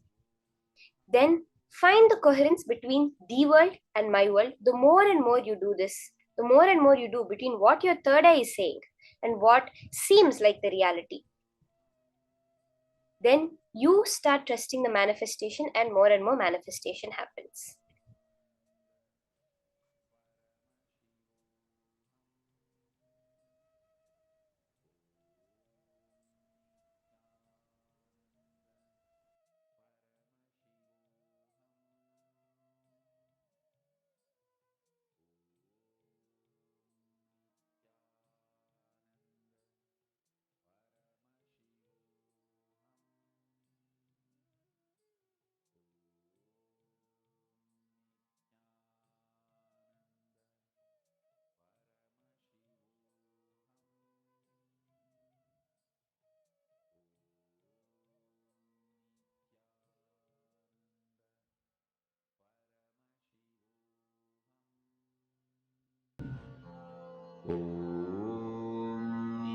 Nithyananda Paramashivoham.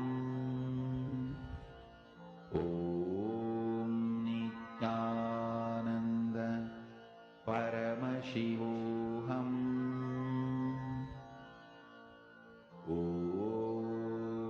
Nithyananda Paramashivoham. Om Nithyananda Paramashivoham. Om Nithyananda Paramashivoham. Om Nithyananda Paramashivoham. Om Nithyananda Paramashivoham. Om Nithyananda Paramashivoham. Om Nithyananda Paramashivoham.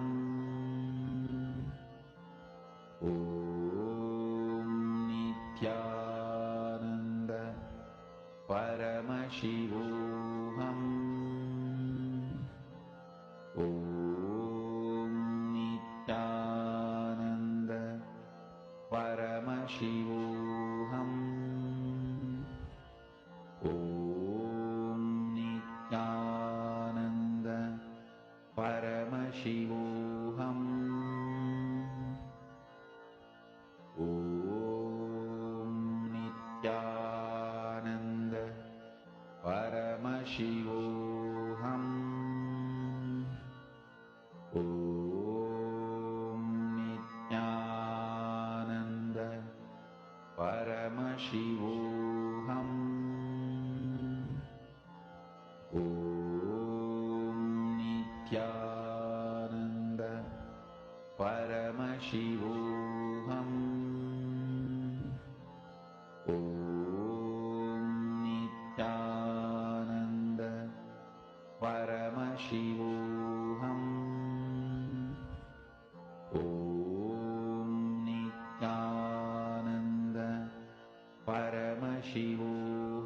when you're doing the power manifestation, go into the details of it. For example, let's say I'm scanning and I say that, okay, I see, as soon as you enter the house, the door is towards the left of the house, the leftmost side, and then you enter. There's a small room in which you keep shoes, and then I go further in, I see a huge room. It's very big and it's rectangular in shape. There is a window on the opposite side. There is there is a couch which is pushed against the wall towards my left when I enter the house. And then I see a TV in front of that. There's a red carpet. The flooring is dark brown wood, like this, in that way of detail. When you say, then you go further in behind the couch, there's a wall, and behind the wall there is a staircase to go upstairs. The opposite end of the house, towards the right side of the house, there is a kitchen, and the kitchen is open. It's not a separate room. It's like an island kitchen, and I'm able to see that you have hung a curtain in front of the window near the kitchen. The curtain is green in color, and the wall is very rough finish with like a peach gray color rough finish. In this way, describe it in as much detail as you can.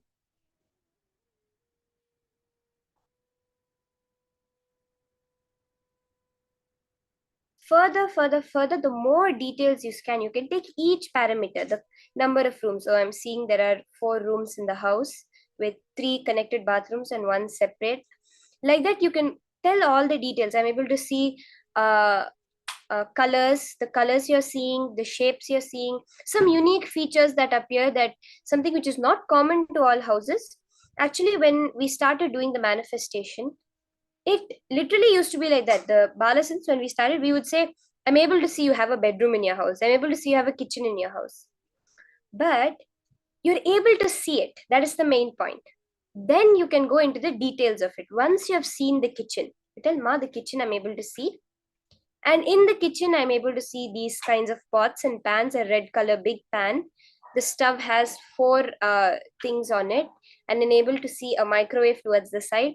Like this, just describe it exactly as a whatever is appearing in your third eye.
Ma Dahana, I saw your manifestation. You had manifested literally everything right for Ma Hangli Wang that you were scanning.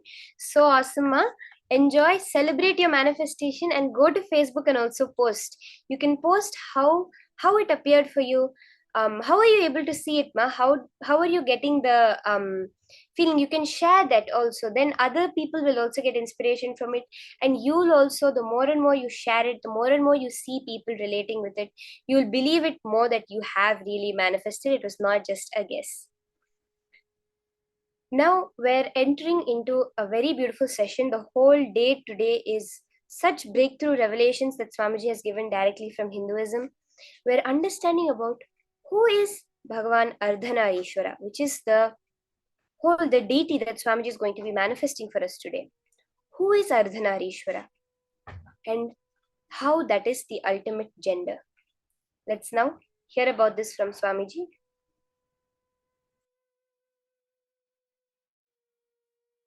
It has about the other gender,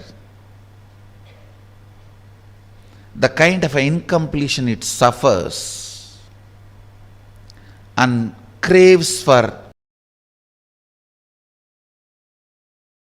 The ultimate gender is transcendental gender, where the level of completion, the depth of completion reaches to your very biomemory. Please understand. The level of completion gets into your very level of biomemory, your very muscle memory and biomemory.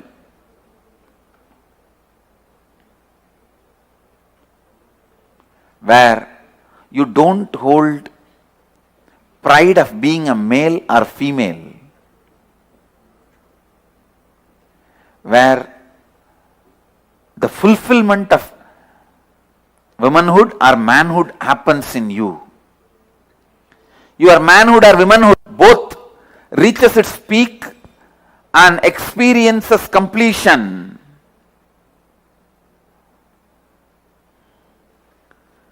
Your body radiating the completion to the level of biomemory is what I call transcendental gender. Transcendental gender.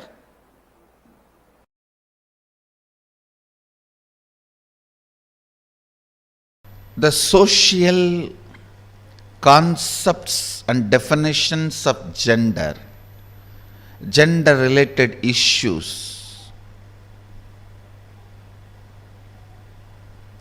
if you take it as a joke, great, but if you seriously record them in your muscle memory and biomemory and keep them inside your cognition, it can be dangerous. Please listen, it can be dangerous. When a male body made to believe certain concepts of masculine, certain concepts of being a male by the society, the kind of a tension that muscle memory, biomemory goes through, the kind of a suppression it goes through, the kind of expectation it has about the other gender, the kind of incompletion it suffers and craves for the suppressed part,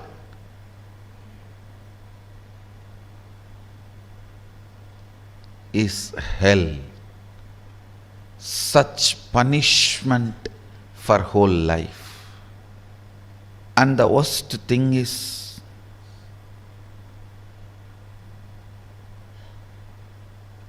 whatever you suppressed in you, declaring yourself as the male and avoiding anything other than so-called male, you will be searching for it in some other muscles which you will never find. Which you will never find. And this seeking goes on, tortures the person who is living with you, who has committed their life to you. It is like you torture the other person. The other person, she has her own suppressions. She is also product of the society, unenlightened resources. She has suppressed tons of things in the name of she being a female. So all that she is searching in your muscles.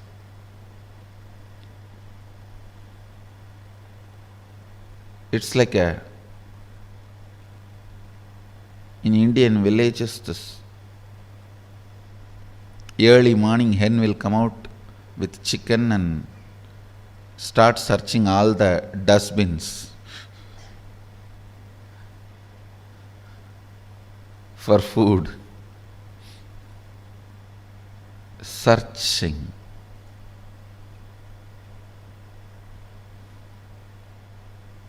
Searching in others for the suppressed component in your muscle. Searching in others for the suppressed component in your muscle.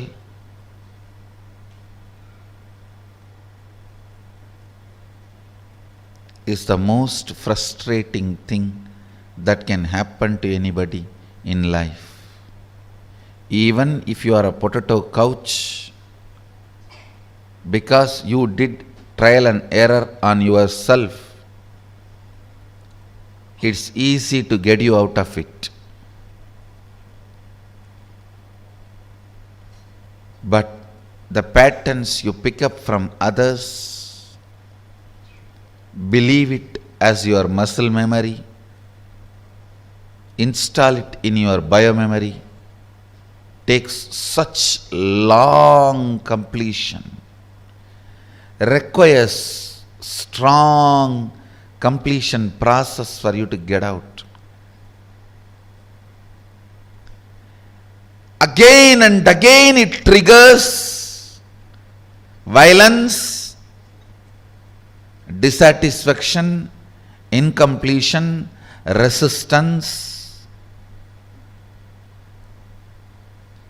a wrong principles of sex. Understand this word, wrong principles of sex. Earlier in India, men used to wear only the dhoti and maybe one small angavastram. Slowly, the exposed upper body started getting associated with the idea of sex. Then they will have to cover. Then now even the exposed shoulders gets associated with the idea of sex. I don't know when the exposed eyes and the nose are going to get associated with the idea of sex. And then you have to wear complete covering.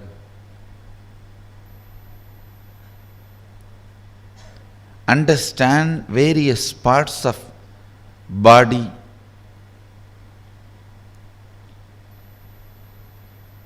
triggering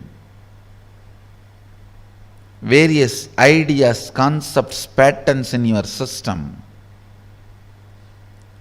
shows how the society is going lower and lower level, and our common agreements are sinking deeper and deeper and stinking.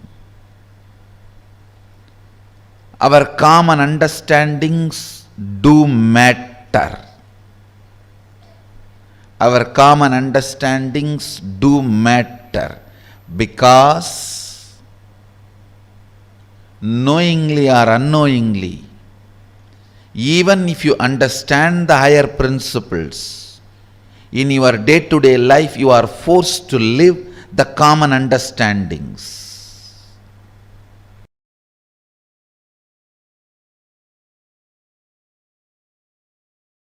Ardhanarishwara is the ultimate symbol of the completion of the gender identity. Liberation from gender crisis. It's a beautiful form Paramashiva takes to show the completion of the gender identity.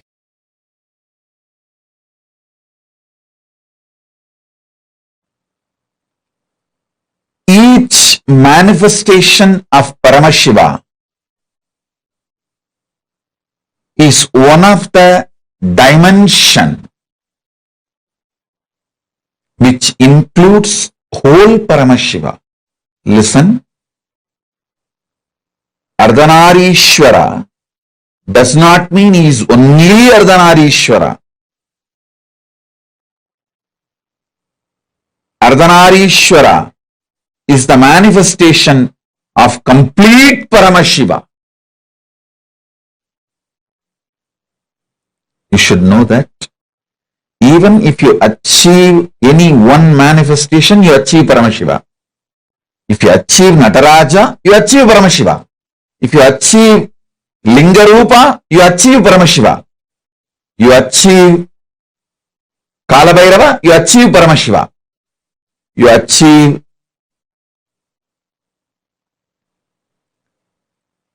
Hariharamurti, you achieve Paramashiva. You achieve any one form of the 64 manifestation, you achieve Paramashiva. So, many sampradayas of the Saivite tradition center themselves on one manifestation of Paramashiva. For example, Aghoris center themselves on Mahakala Bhairava. Veerashaivites center themselves on Lingarupa and Veerabhadra. Each sampradaya centers themselves on one form of Paramashiva. Tantra sampradaya centers itself on Ardhanarishwara. So understand, when I give these basic principles, the foundation principles of Tantra Sampradaya, and when you start living it, manifesting it, you achieve Ardhanarishwara directly, and Ardhanarishwara is Paramashiva himself.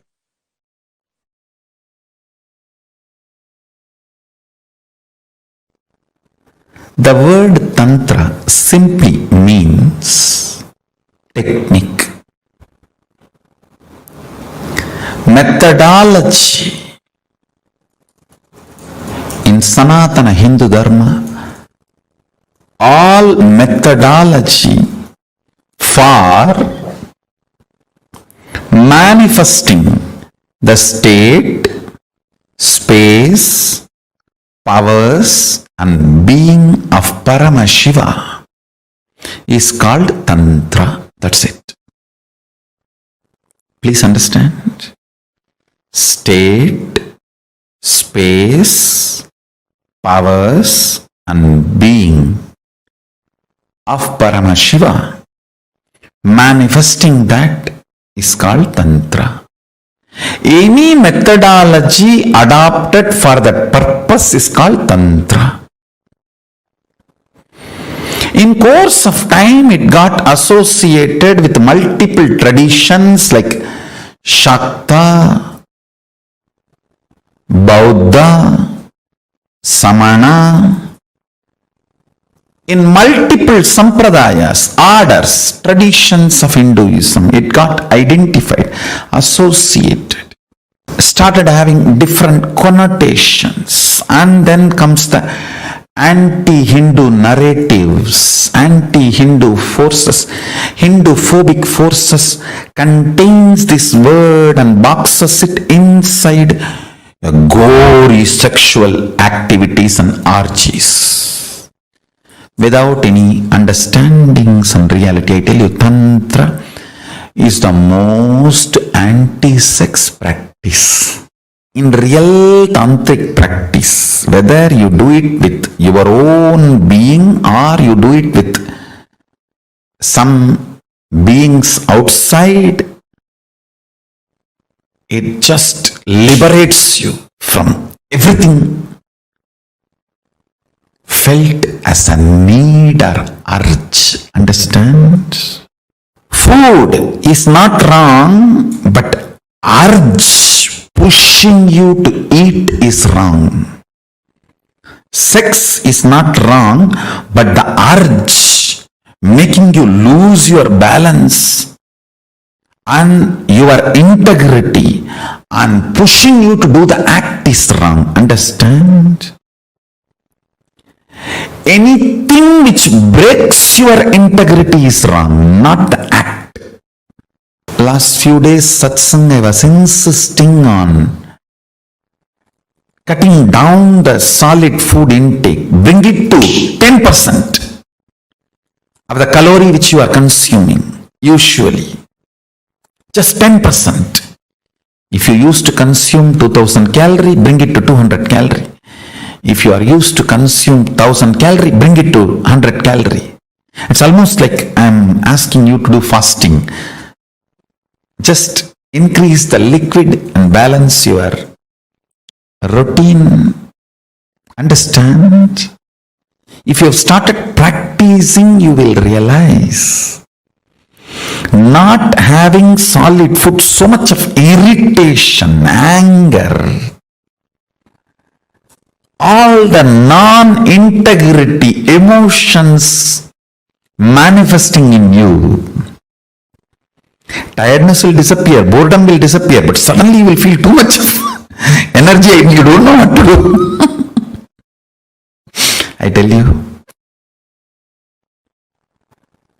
eating is not wrong, but the urge pushing you to eat is wrong. And sex is not wrong. The urge which makes you lose your integrity for sex is wrong. Tantra works on completion, making you manifest the state, space, powers and being of Paramashiva. Listen carefully.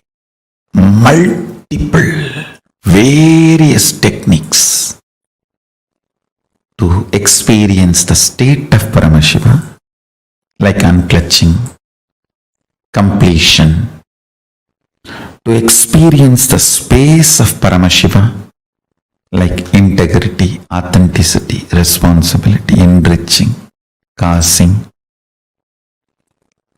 to experience the powers of Paramashiva, oneness, initiation, Aushada, Mani, Mantra, Aushada, to manifest the being of Paramashiva, deeksha, ultimate initiation, communion, oneness with Guru, who is embodiment of Paramashiva, makes you manifest the being of Paramashiva. All these various levels, multiple techniques are adopted, methodologies are adopted. All of them are basically called as Tantra. Understand, Tantra is the most anti-sex, most anti-sex tradition. If you believe, if you are told Tantra is the sexual tradition, you are cheated. Be very clear, you are cheated. The kind of the feeling grounded you need to have, never to have tears in your eyes, can happen only by Tantra. When you are grounded, complete with all the emotions of body shaming, good, bad, right, wrong, everything need to be cleansed, all the toxic ideas inserted into your system, shame, guilt about your body and how you look and how you feel and the ideas of sex, gender, everything, all the faltu ideas society has inserted into you need to be removed. You need to be detoxified from all that stupid ideas. That's only way. That's only way you will get grounded and become a real Rudraganya. Every man should become a Rudra and every woman should become Rudraganya. That is Tantra. Every man should become Paramashiva, every woman should become Parashakti. That is Tantra. Paramashivoham will give you precise understandings about Tantra, deep understandings about Tantra constantly. You demanding yourself and behaving even with yourself as Paramashiva and manifesting the qualities and state, space, powers and being of Paramashiva continuously in your actions, in your life, in your thinking, in your emotions, everything. That is Tantra. That's all is Tantra. Understand? Life in all its possibility manifesting is Tantra. The Paramashiva in you and Parashakti in you becoming one, the communion and experiencing oneness is Tantra.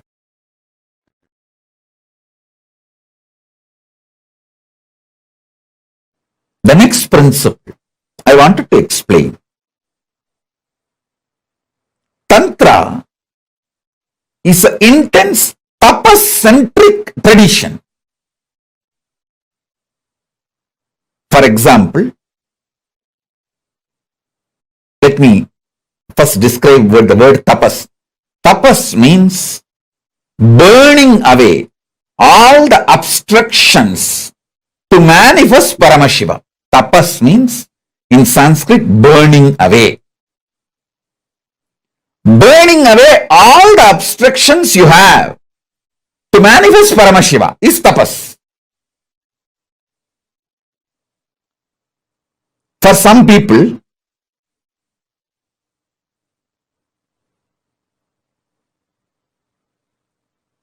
their attachment to the taste will be stopping them, making them addicted to certain food, destroying the quality of their attention, memory, quality of consciousness, the quality of the mind, the mental health, physical health.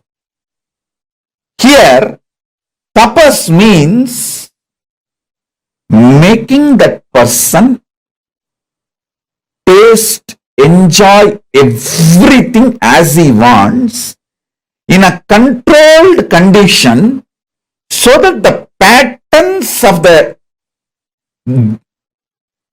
addiction, food addiction, taste addiction, greed for the taste gets burnt away. That controlled condition is what is the Guru's presence. Guru knows where he is stuck. He will be allowed to enjoy it, enjoy that addiction where he is stuck to the extreme till that patterns are burnt once and for all and he is free from that conditionings, from that patterns, from that karma, from that curse, from that suffering, pain.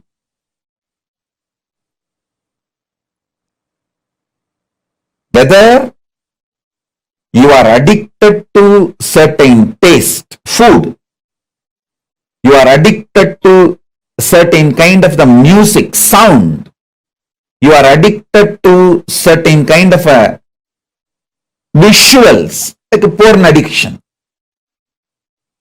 Whether you are addicted to certain kind of a touch, not just sexual activity, even the other than sexual activity, the addiction to the touch, anything, of course, including sexual activity, for anything you are addicted and not letting your Paramashiva manifest in you. Not letting the unclutching intensely seep through your being. Then in controlled condition, that means under the presence and guidance of the Guru, you are made to go through certain actions which liberates you once and for all. That is what is exactly by the word tapas in Tantra.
So beautifully, Swamiji revealed it to us about how Tantra is the most anti-sex practice, and Swamiji revealed to us about why Ardhanarishwara is the ultimate gender.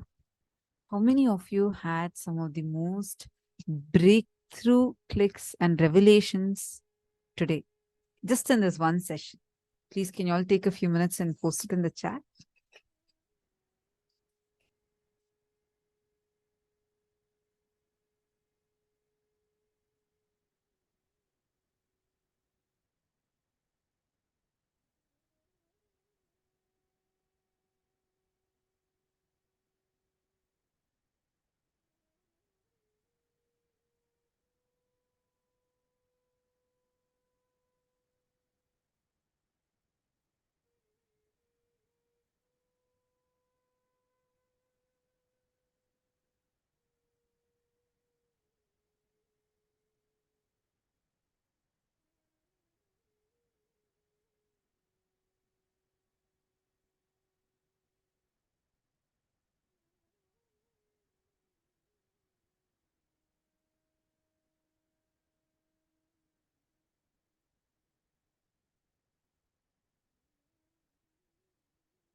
Felt like, oh my God, this is just so amazing.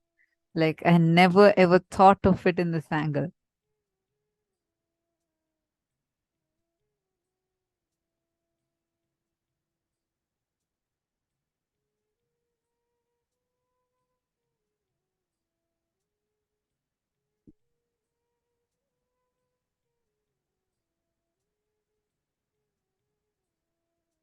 I request all of you, come on, share, post it in the chat. How many of you felt like this were like such phenomenal breakthrough revelations? And also share with us what was the best breakthrough cognition you got.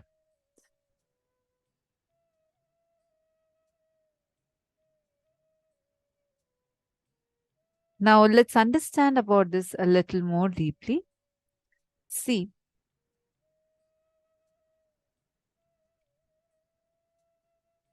The ultimate gender, the transcendental gender. Swamiji reveals a very important truth here. When the depth of completion with all the ideas that you carry about gender reaches till your very biomemory level, you transcend all the gender. Right now, from the young age, if you see, constantly society feeds us with so many ideas of gender, right? What is this gender? How this gender is supposed to be? How that gender is supposed to be, etc., etc. So many ideas are fed into us. When your completion with gender reaches at your very biomemory level, it brings that ultimate completion in you and makes you transcend the gender. There's a very beautiful verse in Shiva Sutras. Paramashiva says, Icha Shakte Ruma Kumari, means his will is energy of Paramashiva and it is called Uma, the independent willpower of Paramashiva, and it is called Kumari, the cosmic energy that plays. The nature of Ardhanarishwara, as described by Adi Shankaracharya, is, he tells beautifully, Prapancha Shrishtyum Sayakayi Samatsya Samharaka Tandavaya Jagat Jananyai Jagatika Pitre Namah Shivayai Cha Namah Shivaya. He sings, my salutation to both Parvati and Paramashiva, to her whose dance marks the creation of the world, to him whose dance destroys everything, to her who's the mother of the universe, to him who's the father of the universe.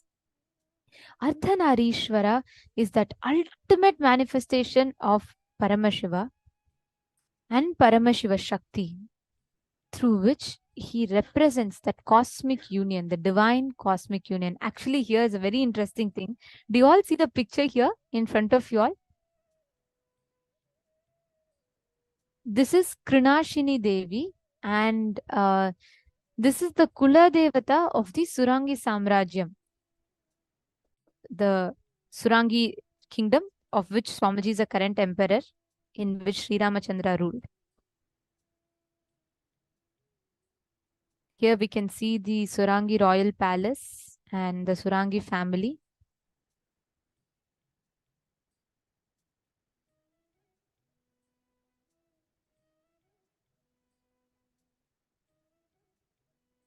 Here we can see the lineage of the emperors. And here Kirti Chandra Dio Harishchandra Jagadev, who was the king, the previous, the third, who was the king of the Surangi Samrajyam. And then the next picture is a daughter of Kirti Chandra Dio, who is Rani Sana Jama Manjula Manjari Devi, Mrs. Manjula Puja Shroff. And then we can see the current emperor, the Supreme Pontiff of Hinduism, so our beloved Swamiji. Actually, the Ardhanarishwara form, right? This form represents the ultimate divine union of Devi, Paramashiva Shakti and Paramashiva. Understand, today, all of you are going to be understanding some of the most important revelations about gender. See, continuously from young age, what do we all learn? We learn about, okay, how a girl is supposed to be, how a boy is supposed to be, this is it, this is that. There's so many confines around gender. It's not just today, even feminism, the concept of feminism is extremely it's not heading in the real empowerment. It's becoming almost like a fight about cerebral opportunities. But beyond that, there's an important aspect of us, our consciousness, our being. And we need to attend to that. We need to come to completion with who we are, what we are comfortable with. That is the key. And today, that is what we are all going to be learning about. Now, let us all enter into the power manifestation session, where we're going to be continuing to manifest the power of remote vision. And this time, it's going to be a little different. This time, it is going to be you all scanning us, the acharyas. All of you will be manifesting with us. Let us get ready.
Okay, now in this round, as Nithyananda had said, all of you are going to be scanning a place that I will be giving you, and post your answers in the chat or in the Facebook page. And from there, I'll read it out and I'll verify each person's answers, whatever you saw from the particular place that I'm going to be saying now. So I'll give you a place and you scan exactly through your third eye how you're able to see that place. Okay?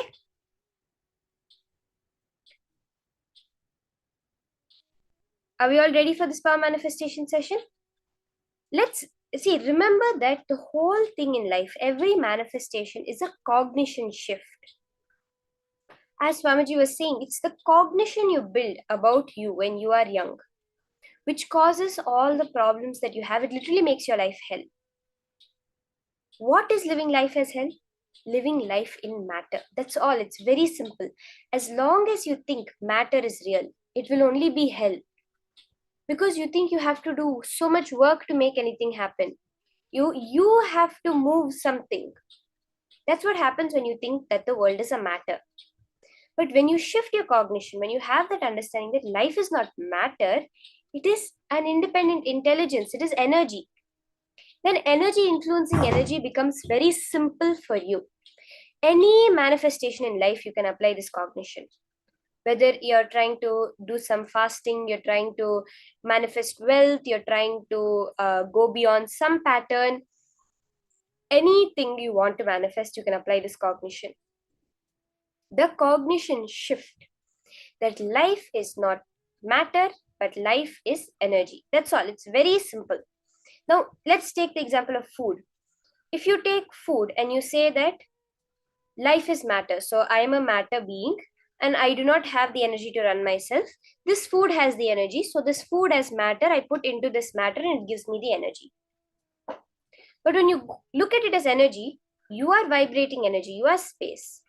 And that food in front of you is the energy. Whether you add energy to energy or take off energy to energy, does it make a difference? When you add space to space or remove space from space, does it make a difference? No. Then when this becomes your cognition, when you internalize it, logically prove it to yourself. After that, fasting will never be a problem for you. Now, the same way with power manifestation, when you're doing the power manifestation process, remember that you are not matter trying to see a far off place as matter.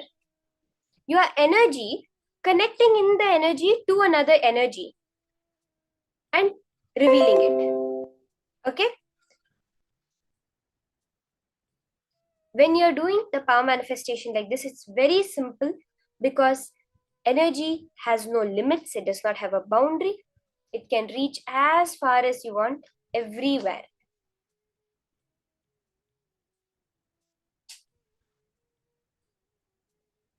So let's now enter into the power manifestation.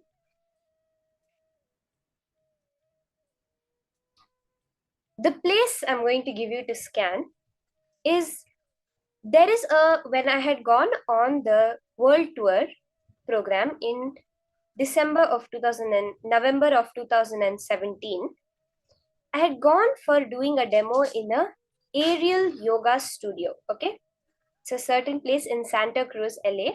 It's a certain aerial yoga studio. All of you scan that place, exactly how that place looked. It's in Santa Cruz in California. It's a place that I had gone to. Just scan and tell me whatever you're able to see. See, you can use the same parameters.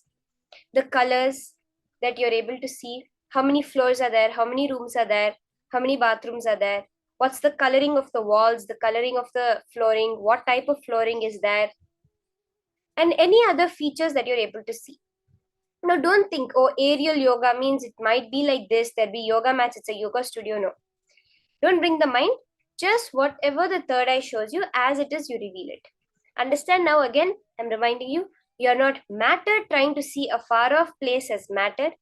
You are energy, and as energy, you are already part of the energy of the cosmos, and you can tap into that point and get the information. Let's start.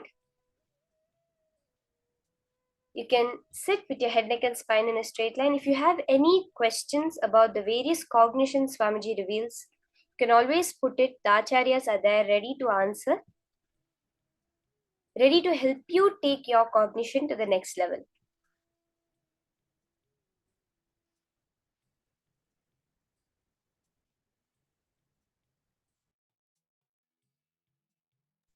So start. You're going to be scanning a certain aerial yoga studio that I had gone to in Santa Cruz, California. I had gone to this place in 2017 end of the year. Now, just drop it in your inner space and let Paramashiva show you the answer, okay? Energy is going to interact with energy and understand energy. That's all. When you replace every thought that comes in your mind with that unclutching space that we learned today morning, every time something comes up, replace it with that unclutching. Paramashiva, Paramashiva. No, no association with this thought.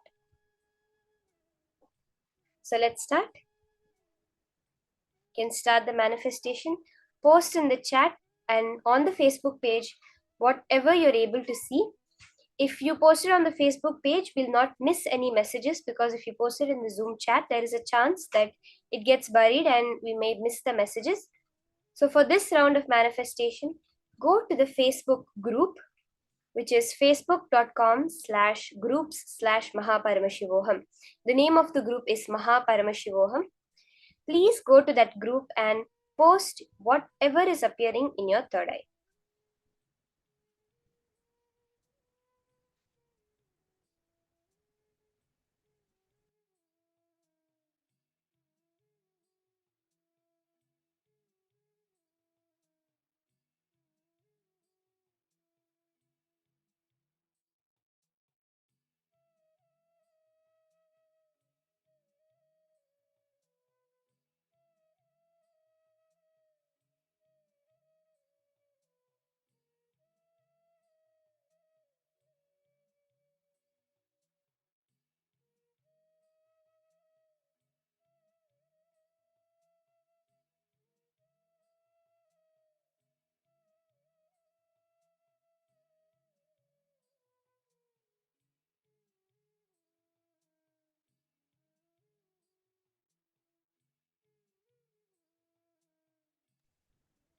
Chant the Mahavakya as you do the whole manifestation process.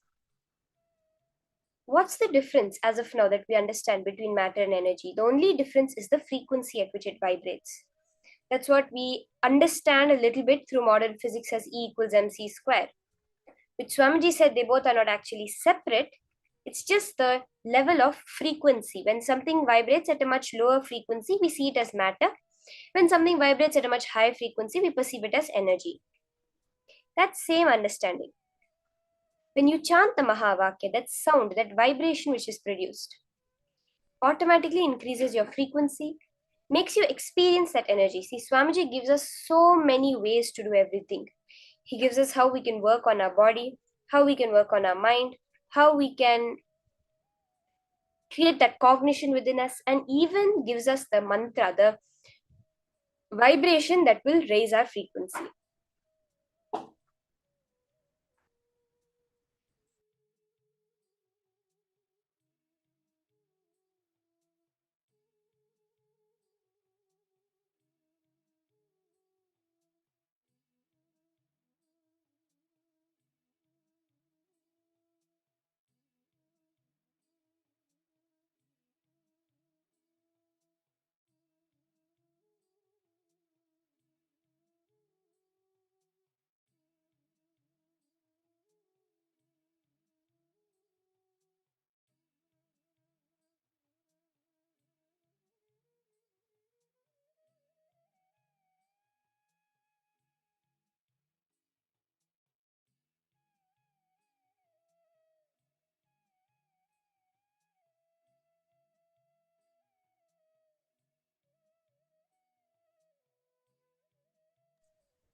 Ma Priyesha, you have so beautifully posted how Swamiji gave you spot on revelations when you asked him and you were scanning. This is so beautiful, Ma. You've actually drawn it. I see. That's awesome. Let's do it as detailed as we can when we do the manifestation. Now scan the certain place in Santa Cruz, a aerial yoga studio. You're all scanning me now. You don't need to connect with another partner. All of you are scanning this particular place that I've just given. And then I will immediately verify your answers. You can go to the Facebook group and post it.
just I request all the participants go to the Facebook group and post it, because the messages, the answers might get missed in the chat. So if all of you are able to go to the Facebook group, the link is facebook.com/groups/Mahaparamashivoham. The name of the group is actually Mahaparamashivoham. If you just go to Facebook and search it and put a filter as groups, you'll get the exact group. And if you can post your answers in the group, then we will not miss any messages that you have posted, and we can verify each and every person's answer.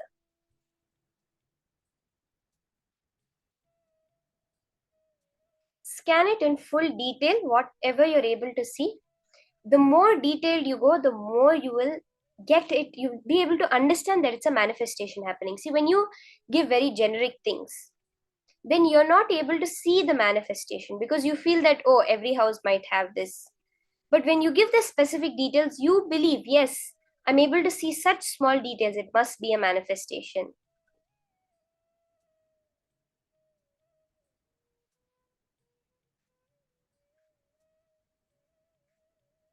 I see some people are posting their answers in the chat. Can I request you to just go to the Facebook group and post your answers over there, so that everyone's can be verified at the end of the round?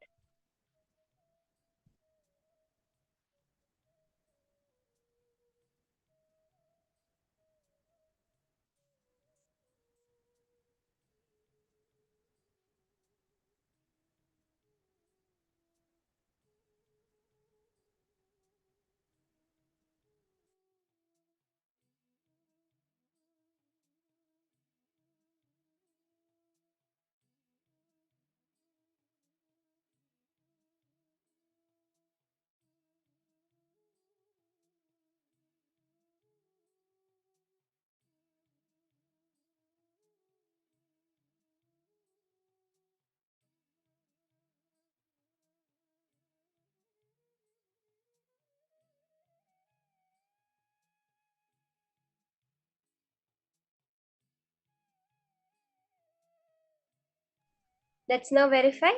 If whatever you've scanned, you can post in the chat now. Give you a couple of minutes to put your answers, and then I will tell you what the place is which I had been to in 2017, the Aerial Yoga Studio in Santa Cruz, California.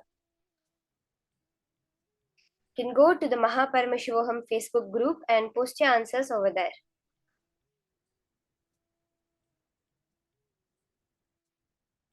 Yes, Ma Dahana, Ma Hongli Wang, all of you can go to the Facebook group and post whatever you saw through your third eye.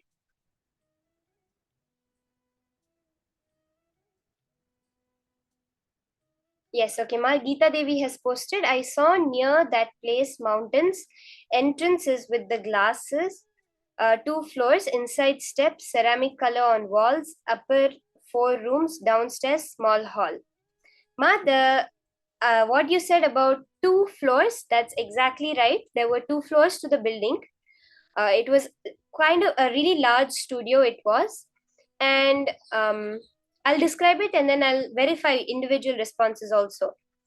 When you enter the whole hall, actually, if it's like you enter through the first floor, the ground floor, whatever you call the first floor, ground floor, and it has glass doors, and the whole front place is completely glass. So the entire front area is glass, and only like it's a huge place, and only half, the front half of the whole studio has a second floor. The back half has a very high ceiling. Only the front half has a second floor. And when you enter, there's a lobby. If you go behind the lobby, there are stairs to take you to the second floor, and the second floor has the Aerial Yoga Studio, which has gray carpet completely, and very different colors like red, green, blue cloth hanging from the ceiling. So it's an Aerial Yoga Studio where people use this cloth and do yoga while hanging from the ceiling, almost like a rope yoga, but a little different. And in the back part, which has a tall ceiling, there are various gym equipment kept over there, and people working in the gym equipment over there. And towards the side of the whole thing, towards the, I would say from the entrance, the right side, there's a small room where you can like rest or sit over there, and like just a regular room over there.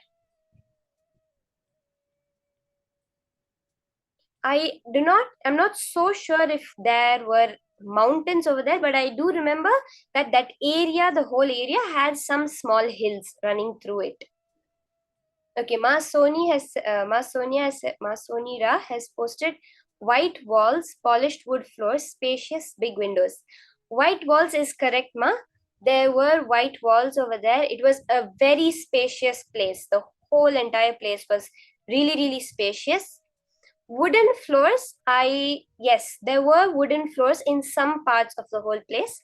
A lot of the places were carpeted, and very thin carpet, not very thick plush carpet, but a kind of thin carpet, gray color. And there were light brown wooden flooring in many places also. That's very beautiful. Ma Sonira, Ma Geeta Devi, both of you have manifested.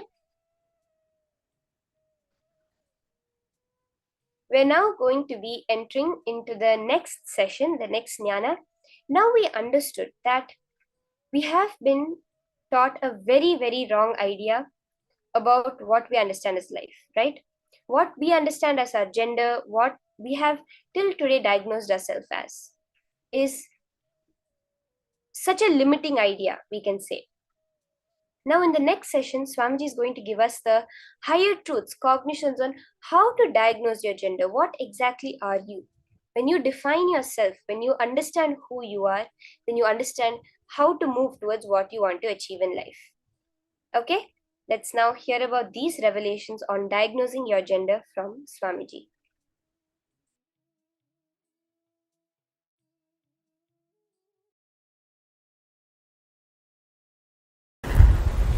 Some of the most powerful sacred secrets and powerful cognitions you need to know from Paramashiva about the 11 genders. 1. Gender is the totality of your identification with physical body, psychological layer, physiological existence, and your will about you. Listen. Your physical existence, your physiological existence, your psychological existence, and your identification, aham, will. In all 4 levels, how you feel, the totality of all these 4 put together is your gender. And unfortunately, society does not have this elaborate true understanding because this knowledge was kept with elite. Society has only the very rough middle class mentality, mediocre understanding of 2 gender.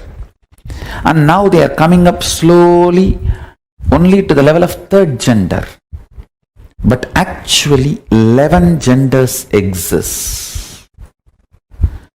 The various permutation combinations of your gender identification in the physical level, physiological level, psychological level, and will, aham,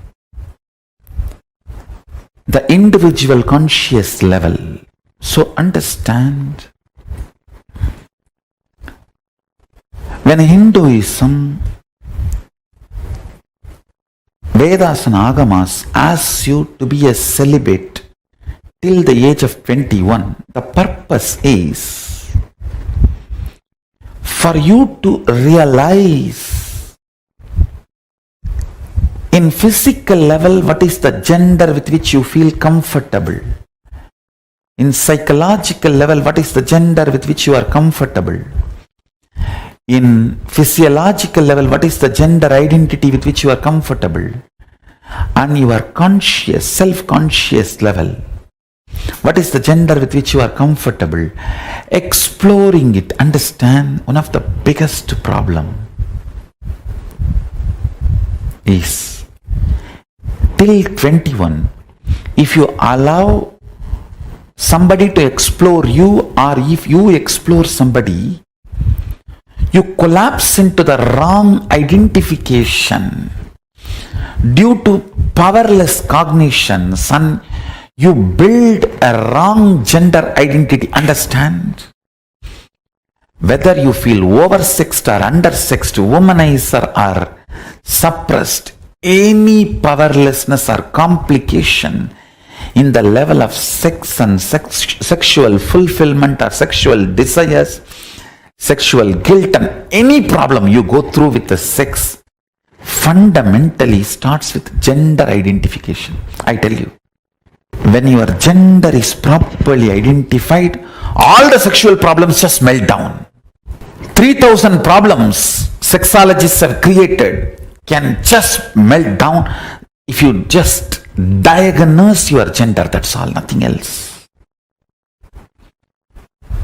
Please understand, multiple disorders related to eating can be cured completely. Multiple disorders related to drug addictions can be cured completely just by gender identification.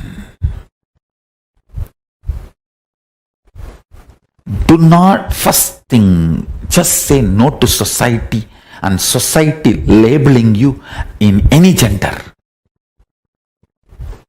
If you are below 21, decide not to allow anybody to physically explore you and never explore another physical body. Wait. Understand, gender identity is like a mercury. It cannot be kept even in golden pot. It can be only kept in stone vessel. Only after 21, your system becomes a stone vessel. If you are below 21, decide no question of exploring another body or letting another body to explore you. And if you are already above 21 and you feel you have allowed people to explore you or you explored other bodies, don't fall into guilt, but sit and go through every incident and go for completing it. I am telling you, you need to cognize your will, the aham, tries to play with your multiple possibility, multiple permutation combination. Sometimes it tries to be physically male and physiologically female and psychologically gay. Sometimes it tries to be psychologically male, physiologically female, and physically gay. It just tries multiple permutation combinations, explores itself during those periods. You just need to be with yourself. 3 worst things are done to you by society. First, trying to push you into 3 or 4 genders they are recognizing, like pushing you into either male or female or lesbian or gay. That's one of the biggest crime done to you. Second, not letting you understand that they don't have the ultimate solution. They are ignorant, but trying to push their unverified, not time-tested, non-foolproof understandings, ideas, concepts, cognitions being pushed into you, forced to digest basic truths about life. Your gender identification, your will, when it is trying, doing all the trial and error of the gender identification, it should be given freedom to be celibate. Understand? society is so abusive only if it hooks you into the greed of sexual need. I call it grid of sex. You can continue to be exploited. The first 21 years till you find your identification and your beautiful alignment of the gender, which is the true integrity with which your physical, physiological, psychological existences feel complete.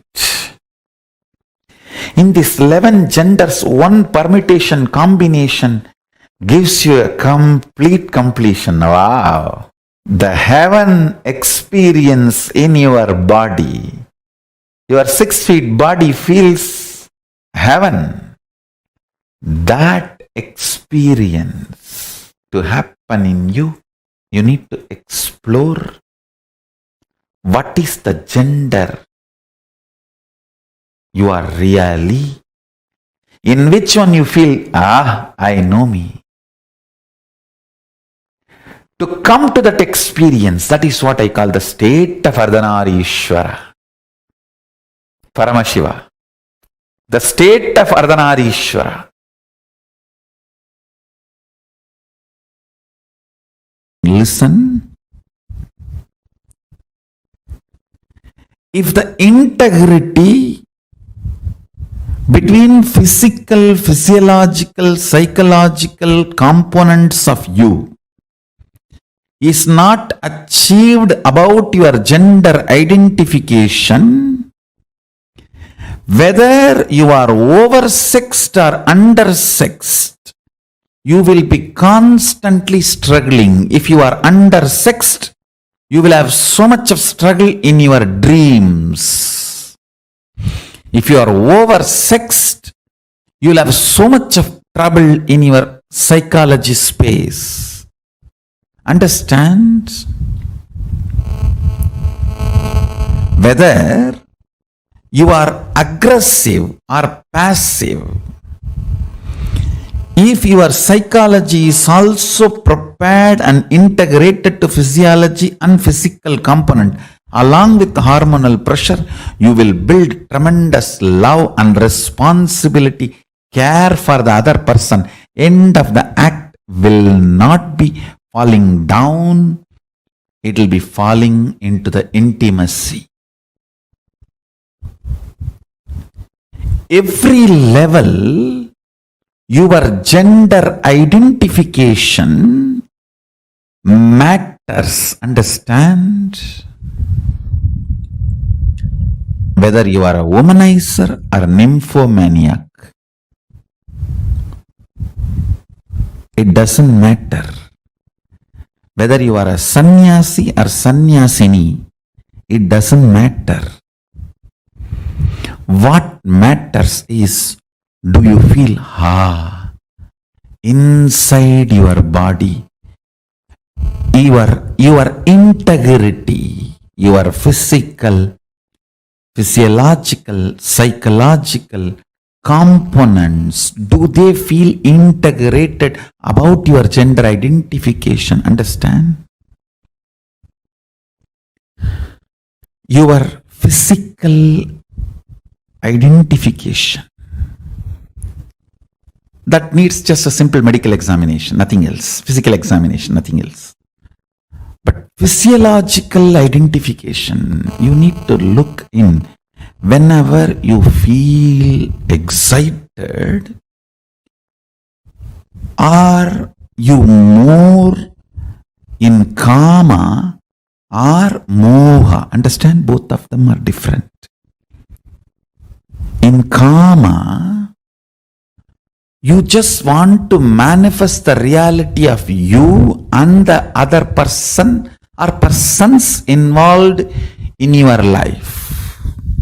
In moha, you just want to exploit everyone for your pleasure.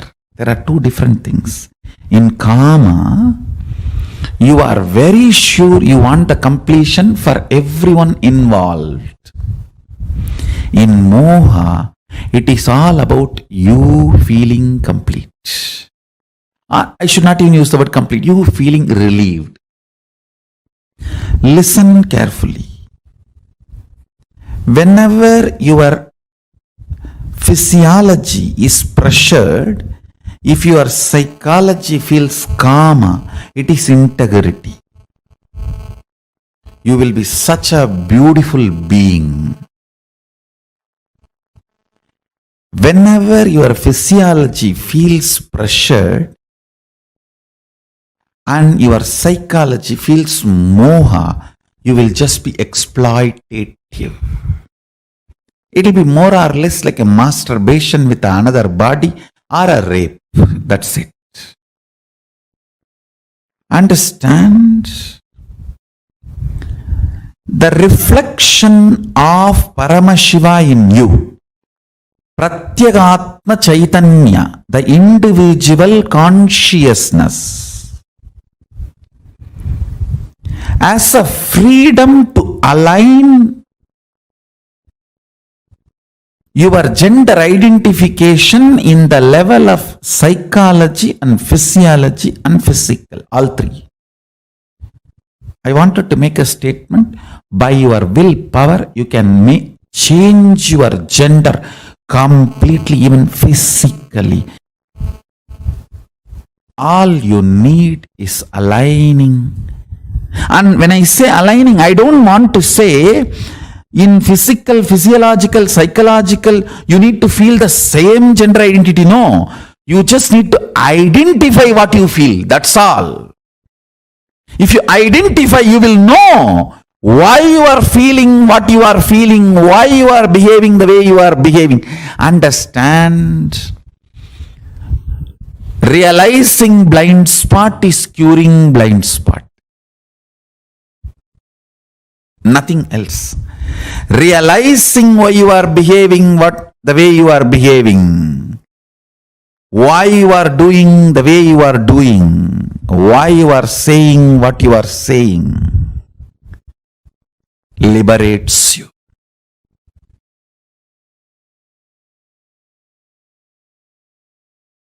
See, when the Kundalini, your Kundalini is awakened, fundamentally, first thing will happen is your identity about you for the purpose for which you took the body will become clear to you. It will become clear to you. Then you are given a freedom to alter and align your body as you want. Understand? Swatantra, ability to handle yourself first, then the number of choices second. In Hindu tradition, Swatantra first, choices next. If the Swatantra does not grow first, directly choices are given. Depression is life. And I wanted you guys to know, all the fellows who talk about the so-called freedom in the modern way of thinking, the modern lifestyle, I tell you, it is absolute false. Where all you don't need freedom, you are given freedom. Where all you need freedom, you are not given freedom. It is like the cow has been put inside a cage, only the face is allowed to move, and you go, hey, see, the face can go up, down, right, left, center, 360 degree, it can rotate. What amount of freedom! That is modern society. And the cow grazes freely in wild forests. That is Hindu tradition.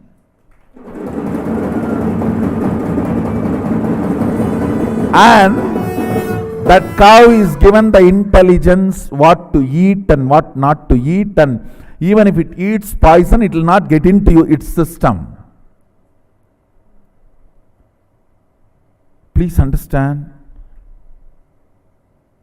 Swatantra is much, much higher than the freedom based on choices. Freedom defined by the choices. Freedom defined as choices is too low than the Swatantra defined by the Hindu tradition. Recently, I was conducting sessions for a group of people on Brahmacharya. You will be surprised. In that class question answer, almost 90% of the people say they don't feel the gender they are supposed to be feeling as their body. 90% of the people, not a joke, understand. 90% of them are saying we are not feeling the gender we are supposed to feel as per the society, the body in which we are. I think it's little more than 90. Fortunately, they are having understanding about Brahmacharya as per Sadashiva's instruction. The first instruction, as I said, 9 months. No physical sexual activity. And practicing completion means the power manifestation. Second instruction, every morning have neem juice, every night a black betel leaf with a little pachakarpuram, the raw camphor, a pinch of raw camphor. These two herb, if it can be programmed by the master and given, that is great. Even if that is not possible, offer it to Sadashiva's deity or Sadashiva Mandala and take. These two instruction can do so much of healing, I tell you. All the toxins gets accumulated in your system because of sexual abusal. Pornography means sexual abusal done to you by you, sexual abusal done to you by others. Both accumulates toxins in your system that can be cleansed. The detoxification can happen by these two. Morning neem juice, night black betel leaf with a pinch of camphor. This can detoxify your body and reveal your original gender to you. Understand? This is what the story, Meenakshi's story says. When she saw Sadashiva, the third thus disappeared and she realized her original gender. She realized her original gender, her original identity. Till we get that, we will not know who we are. When she had the darshan of Sadashiva, the third breast disappeared and she realized her original gender. Understand? These two instructions can bring tremendous healing and realization of your original gender. Can happen in you. That can solve almost 90% of your problems.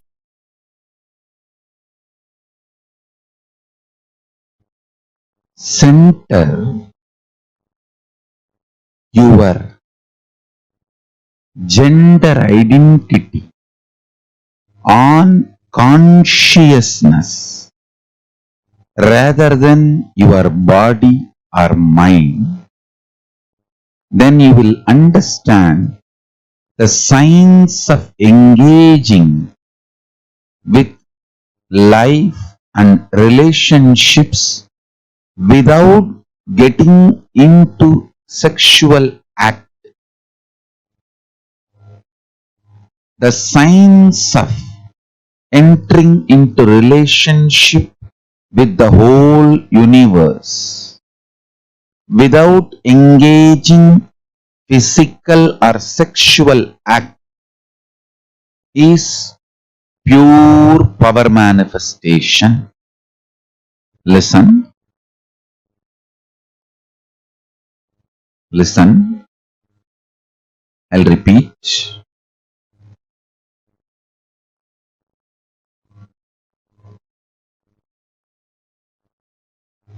Do not take your consciousness, life for granted.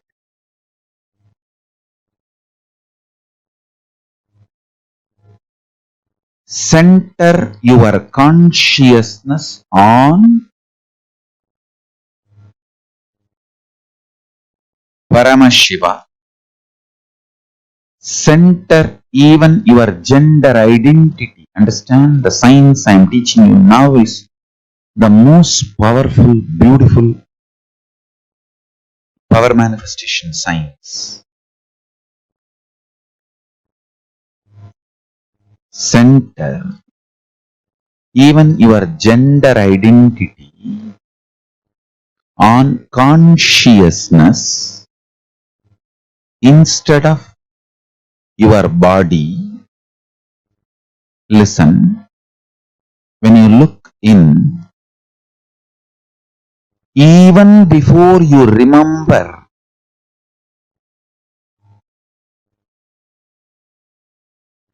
your gender as a male or female, center your core existence on your consciousness. Remember your consciousness, your pure consciousness. On that understanding, cognition, your pure consciousness, if you build your existence, understand, the more and more you remember your consciousness, more and more you engage yourself with the understanding your consciousness, more and more the nectar based chemicals and hormones will happen in your system. Listen.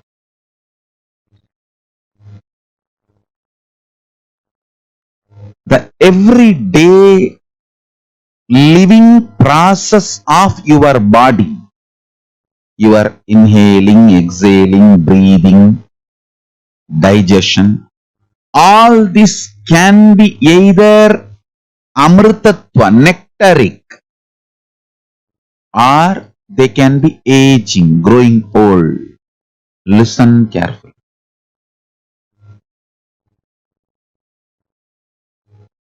You need to understand the functioning of your body is centered on the ideas you cherish about you.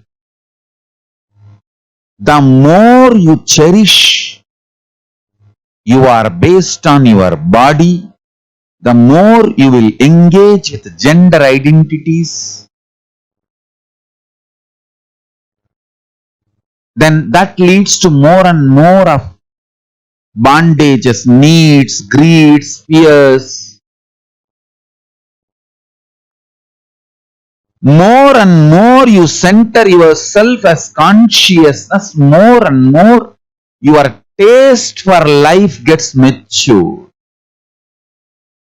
Understand, when you start remembering your consciousness more and more,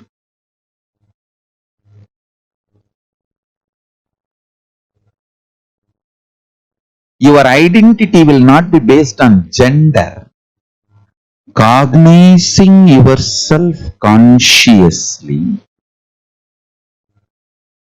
from that cognition, your consciousness when you approach your physiology,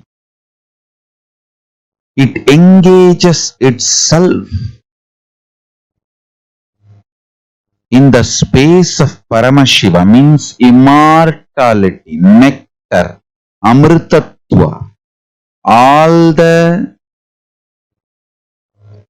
life processes like a breathing, inhaling, exhaling, eating, digestion, all engagement with life, whatever your body goes through, everything starts happening towards immortality, being filled with amrita, nectar. Understand?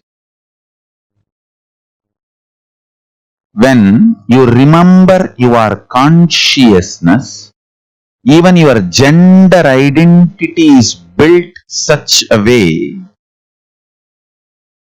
you do not seek to engage with the sexual relationship with every being you see or everything you see. Please understand.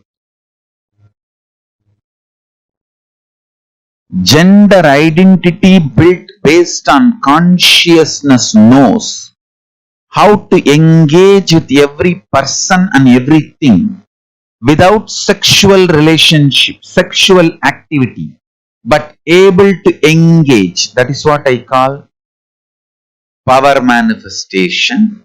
Listen.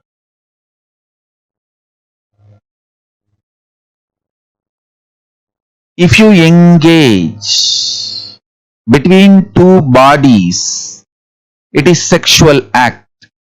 Even you possessing a gold jewelry, a gold, is sexual act. A matter working with matter always is sexual act.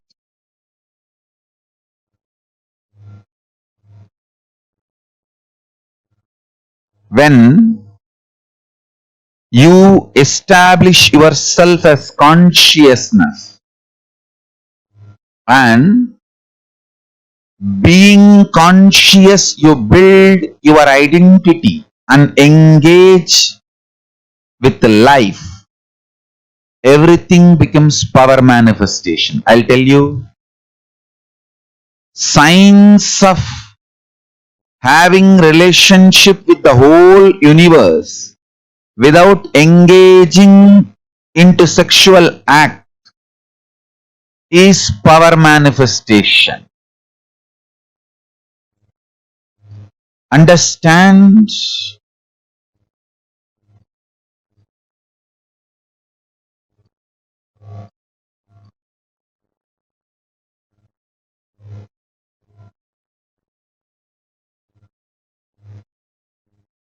Without consciousness getting matured, you getting aged is the worst curse. Consciousness getting matured more than your age is the greatest blessing.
understanding about gender identification. This is such a powerful and a unique thing that Swamiji just revealed to all of us. The way Swamiji explained about how we understand gender and how each of us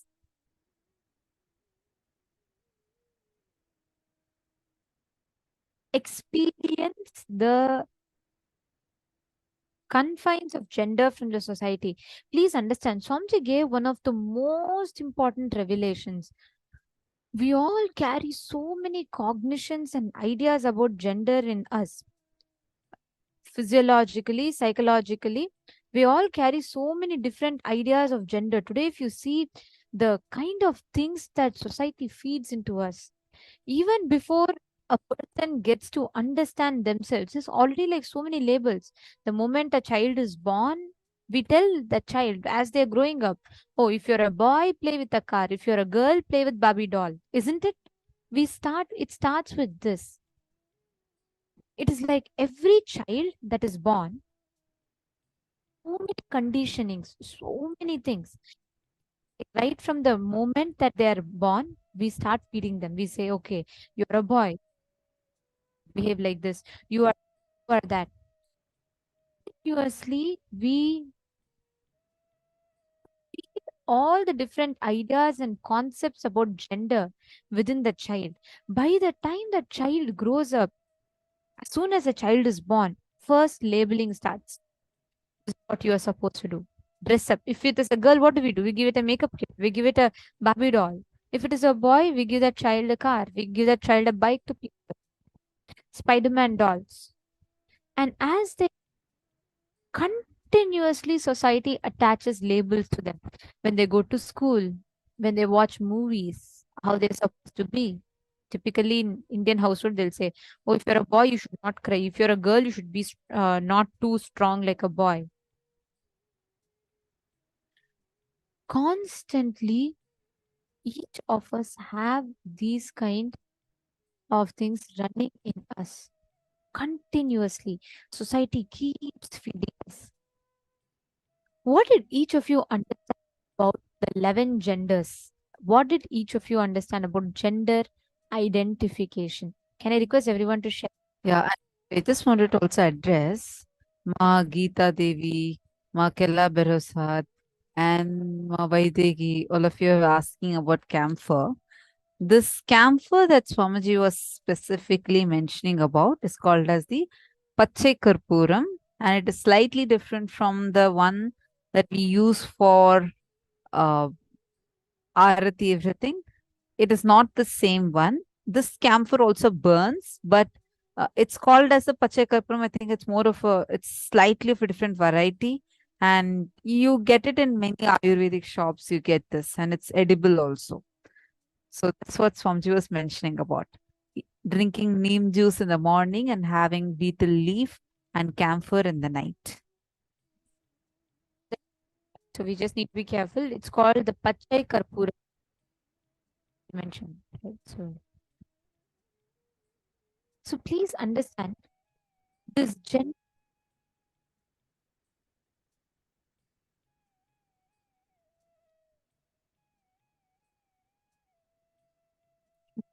right? Um, Gurukul education system till the age of 20 is taught to only follow the lifestyle.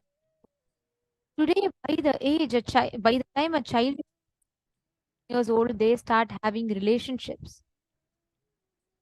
Our body goes through so many changes, logically, psychologically, based on make so many conclusions about ourselves downs. But they put so much of pressure, kids start getting into relationships. Weird when a kid is just 15 or 16-year old, they get into relationships in life and they already come to conclusions in life.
Nithyanandam, is audio better now to all the participants? Nithyanandam, are you all able to hear us clearly now? If you're all able to hear us better, if the audio is not breaking for you all anymore, please could you all confirm? Great. Okay, I apologize for the inconvenience previously. All right. Okay, see, this is a very, very important session. We want to make sure none of you are missing this session. Can I request everyone to bring a paper and pen and please settle down in front of the cameras? Can I request For the next 1 hour, 1 to 2 hours, make sure that no one is disturbing you. You're not getting disturbed, distracted by anything. Be completely focused here. We're going to enter into a very, very, very important process. May I request everyone to please come and settle down in front of the camera? This is a very important exercise that we're going to be entering into. All of you need to be like listening. So whatever you're doing, can I request you all to pause whatever you're doing and sit down here. Turn on your cameras and sit here.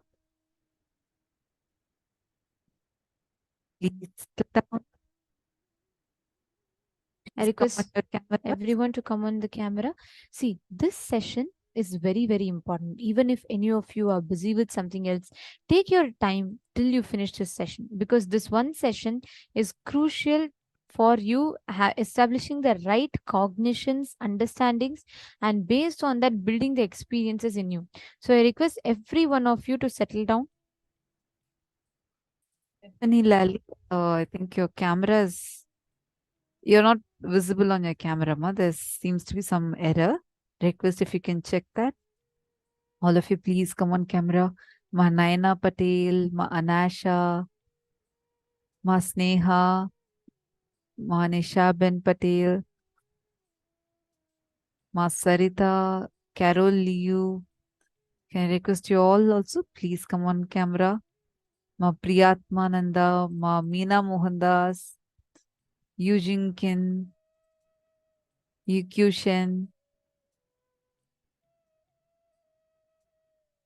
Ma Han Shuhi, Zijiang. Please come on camera.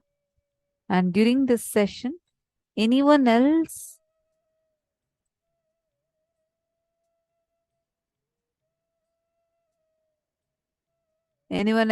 you want to invite or be here, please make sure you invite all of them.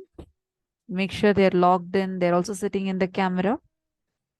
Who all are here for the very first time and you're hearing all these concepts for the very, very first time? Please let us know. Ma Bhavani Viraya, Ma Sylvia. Please quickly come on camera. Settle down. We're going to be entering into a very, very, very powerful exercise right now. We are going to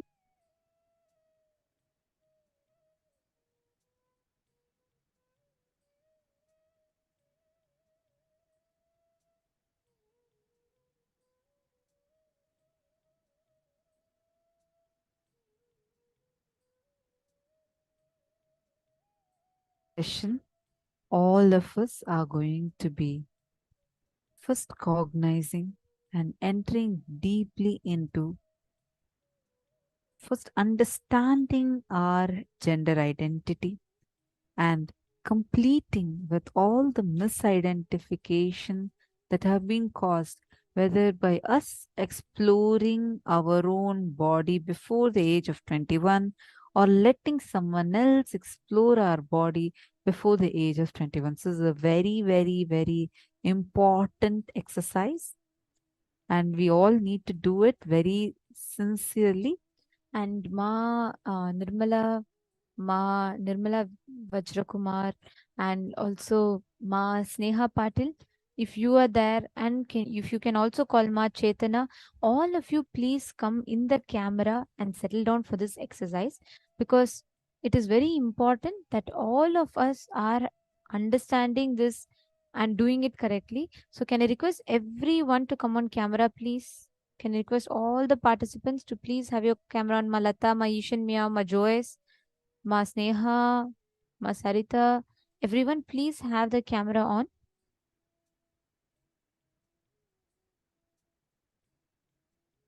Okay. Now, please understand. First truth. The society has dumped upon us all the various ideas, misconceptions, everything about gender. We are constantly confined to just stick to one gender, and that is the greatest, the biggest crime that is done against us.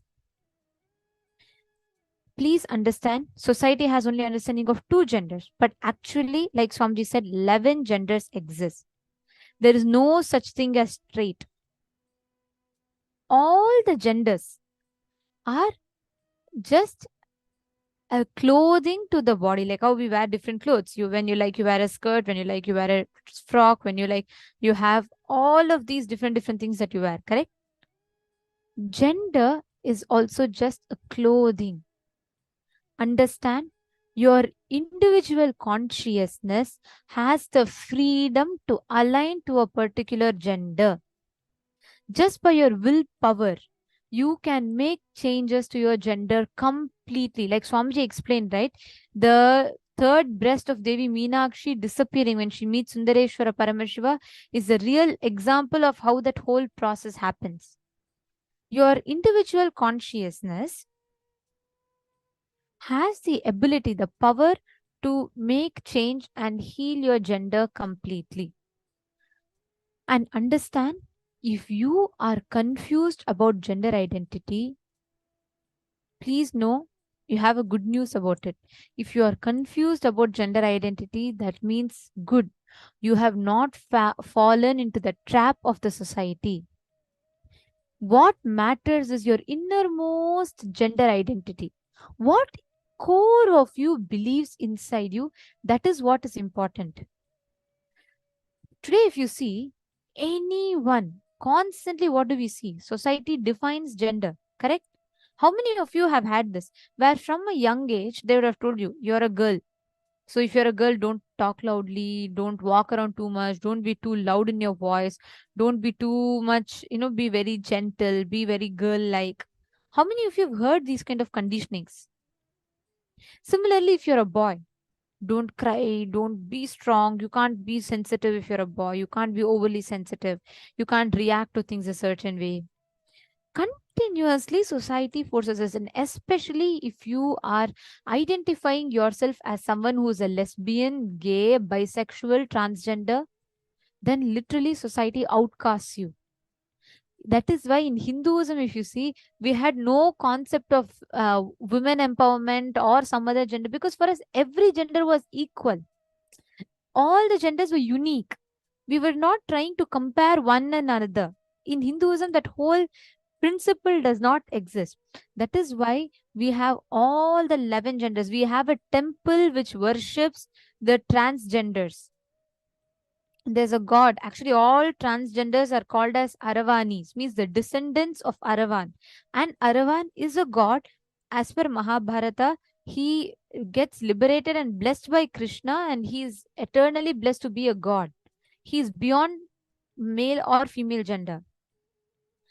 So please understand, in Hinduism, we have no limitations, restriction that should be your gender, this should be your gender, this should be your gender. But constantly, what do? We buy the ideas of gender relationships from the films. We buy the ideas from the society. We buy it from the internet. A girl is supposed to be like this, this is how it should be. Let me ask you all a question. How many of you, honestly tell me, for how many of you, when you go in front of the mirror and when you see yourself, many times you have felt bad, oh, I'm a girl, but look, I don't look beautiful like a girl. my voice is not sweet like a girl is supposed to be. How many of you have had these kind of thoughts in you? Even boys, like I'm a man, but I don't have beard or mustache growing like a man. How many of you have had these kind of incompletions or thoughts when you stand in front of the mirror? How many of you have been through body shaming because of it? Can I request all of you to post in the chat? You don't need to post what, just if you can share. If you're comfortable, you could share.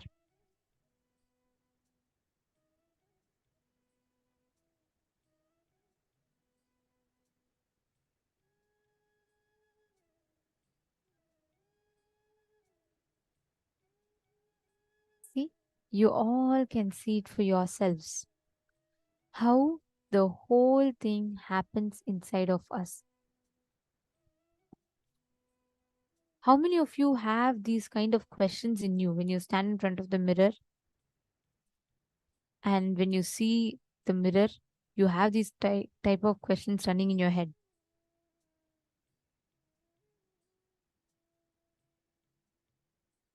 Exactly. Mananda Sagara, like this, each of you, there are so many people who are posting. Exactly. Magita Devi, that's right. But whether it is your walking style, talking style, constantly what happens is, like when a child is born, have you ever seen a child tell, oh, I'm a girl or I'm a boy? No, the child has no idea of gender. They are free, right? All of us are born like that. We were also a child at some point. When you were a child, like how today when you see a child, you feel like, the child is so free, so innocent. It doesn't have any gender identities. We were also born at one point, we were also like that. But slowly, when we grow up, we constantly fall ourselves into this trap of gender definitions that society binds us with. We get stuck into that. Listen very carefully. Now, all of you are going to be writing the 4 identifications. Listen very carefully. Physically, physiologically, psychologically, and in your conscious will.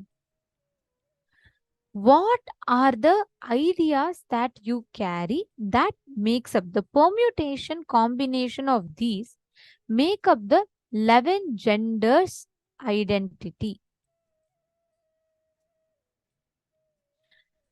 It is very, very important to understand this.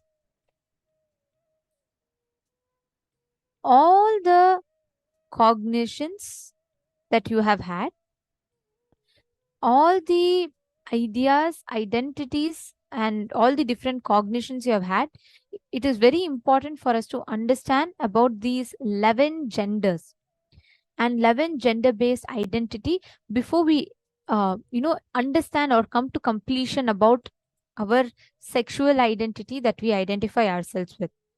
So now, I request all the participants to provide your complete listening. We are going to be listening to Swamiji's revelations on what these 11 genders are, how these 11 genders are identified, how the gender misidentification happens. So let us listen to Swamiji's. The future of the world is going to be this way. Future of the planet Earth is going to be exactly this way. Once you become 18, now you have the freedom to choose which country you want to live. What should be your language? What should be the field you wanted to enrich the world?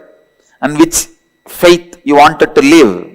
Which religion you wanted to pick up? Which gender you want to have? It is going to be very common, the gender exchange operations. Gender change operations are going to be just like a cough cold medication. It's going to be available every street. Very soon, you don't need to be bound in the gender you are born. You don't need to be bound in the religion you are born. You don't need to be bound in the country you are born. You don't need to be bound with your mother tongue. So naturally, all the people who promote love for your country, love for your religion, love for your mother tongue, love for your culture, love for your gender, they will all be outdated. Because politics thrives on constantly making you love the things which you don't need to love. Constantly generating, forcing the pseudo love. Why do you need to love a language? Tell me. Language is just for communication. Over. If you know what the other person is saying, if the other person knows what you are saying just. And he understands that it's over. Language is just for communication. Not for becoming fanatic and dying. Religion is just for enriching yourself and others, not for just killing each other. Country is what for country concept, so that we create better and better infrastructure and enrich the universe, enrich the world. But instead, we build more and more weapons in the name of defense and kill each other. The concept of language, concept of country, concept of religion. Just see how many billions of people we lost on the planet Earth and all their intelligence. There are some religions, even while you are alive, they kill your intelligence.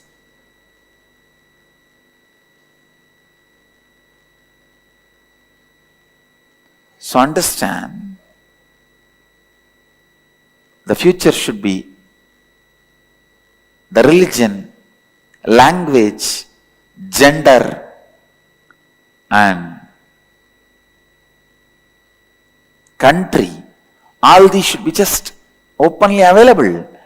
We are not born to live in one corner of the world. We are citizens of the planet Earth. This can happen only by Vedic tradition.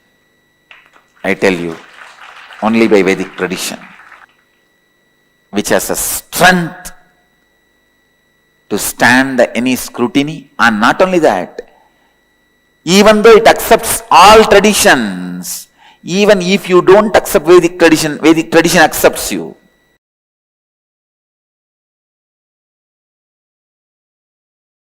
I am revealing the original truths as it is from Paramashiva.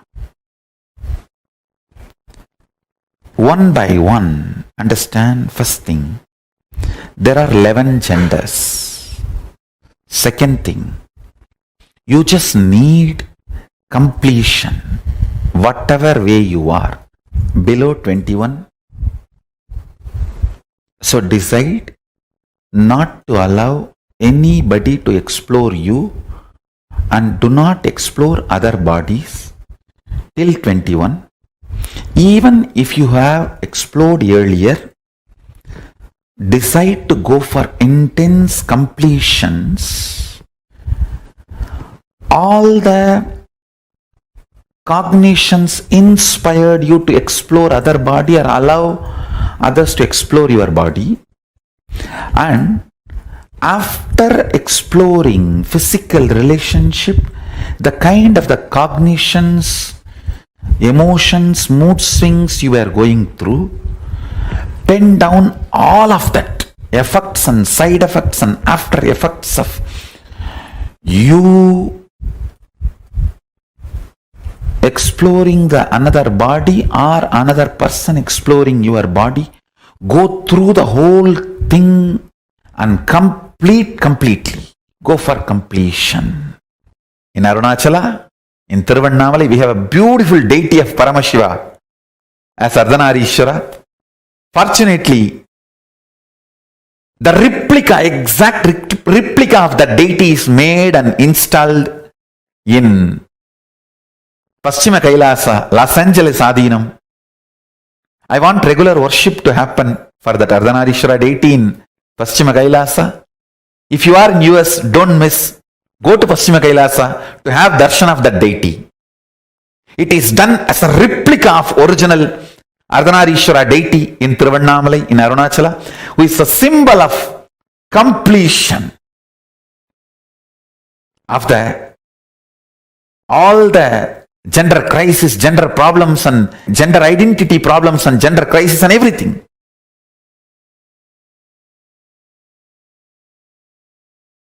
Actually, everything related.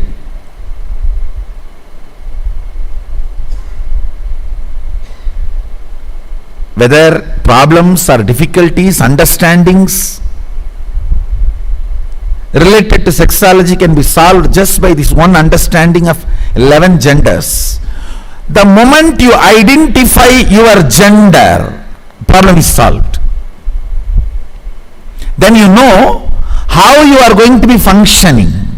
It is a simple mechanism. See, body is the best outfit you can wear. Understand this word. Body is the best outfit you can wear. The food are the pleasures your body asks, your body feels, is just dependent on how you feel about your body. The moment you know what is you, all struggle will stop, will drop.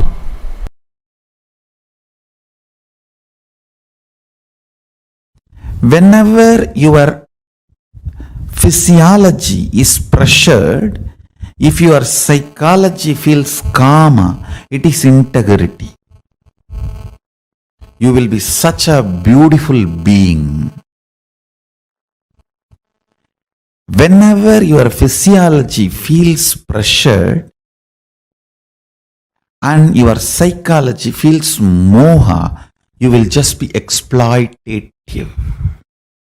It will be more or less like a masturbation with another body or a rape. That's it. Understand?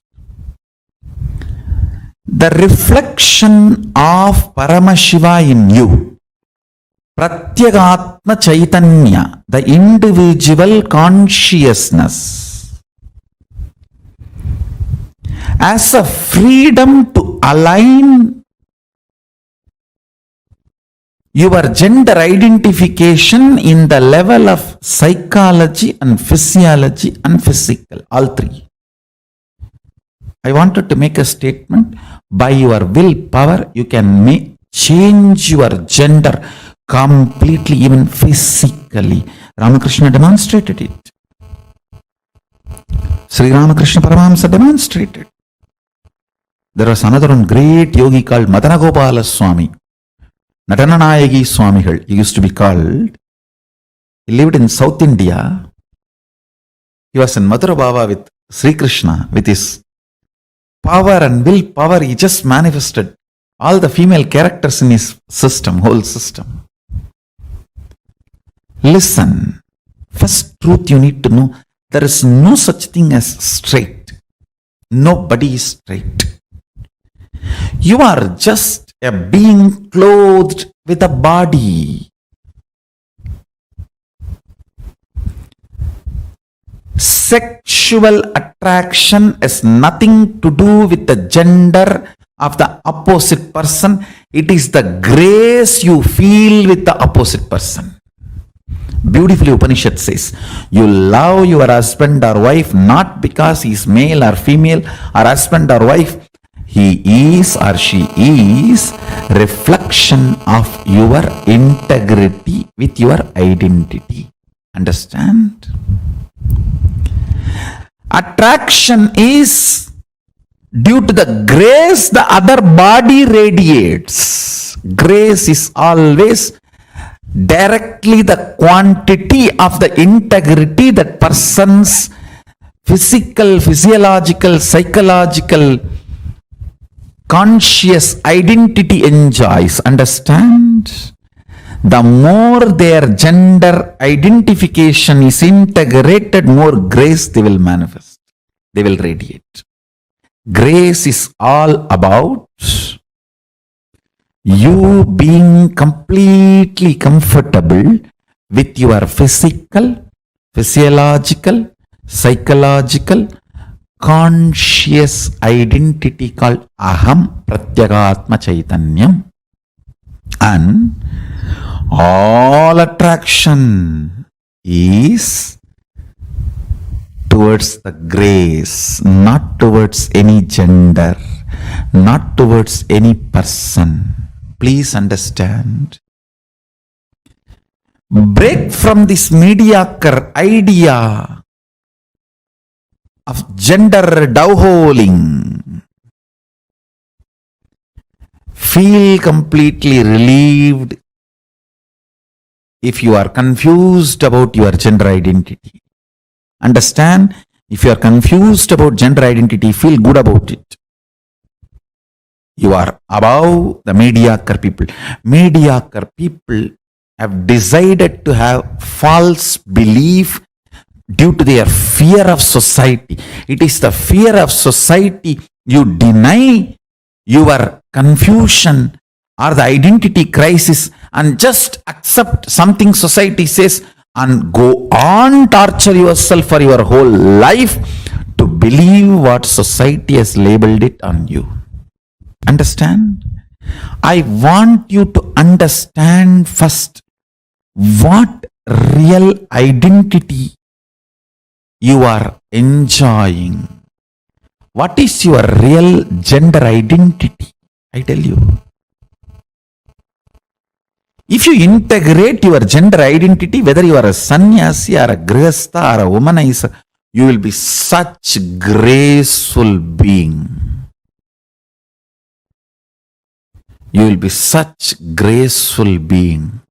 I have seen the most graceful sannyasi and the most graceful womanizers. I have seen both. And sometimes I used to wonder how both of them radiate such grace. I realized it is not about the action. It is about the integrity and identity you feel in physical, physiological, psychological and conscious level.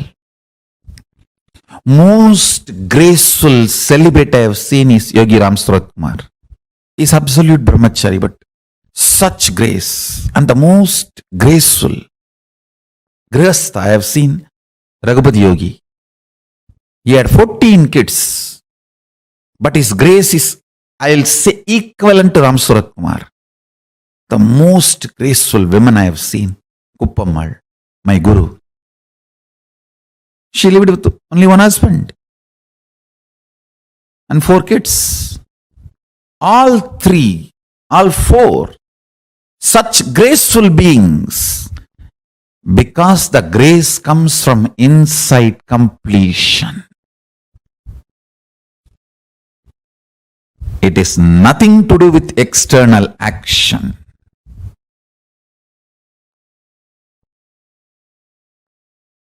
Grace means ability to generate huge love and respect in the other person the moment he sees you, she sees you.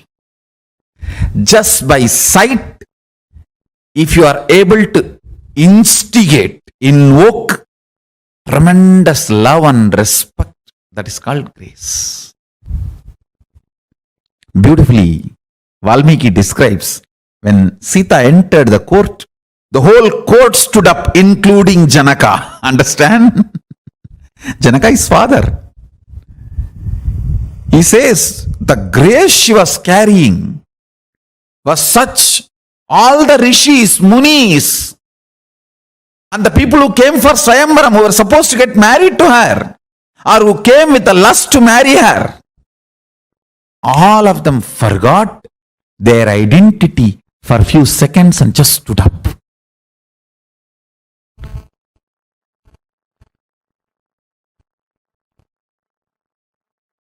The grace she was radiating. I tell you.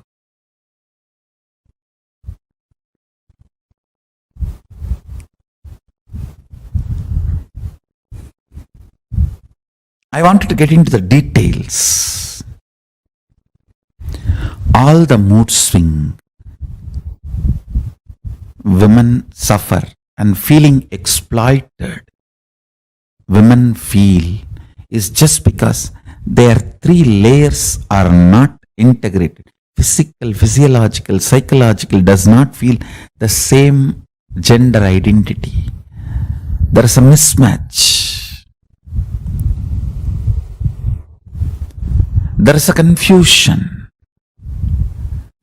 That is why women feel disgraced every time they enter into a sexual act and come out.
it is very, very important that we understand the 4 permutation combination that Swamiji has explained just now. Gender. Our idea, understanding about gender is from these 4 permutation combinations. The 4 of them, which are your physically, how do you experience yourself? Physiologically, how do you experience? Psychologically, and conscious will. In your conscious will, what do you experience? Understand, almost all of us sitting here, we think that, oh no, I think I am very clear with my gender identity.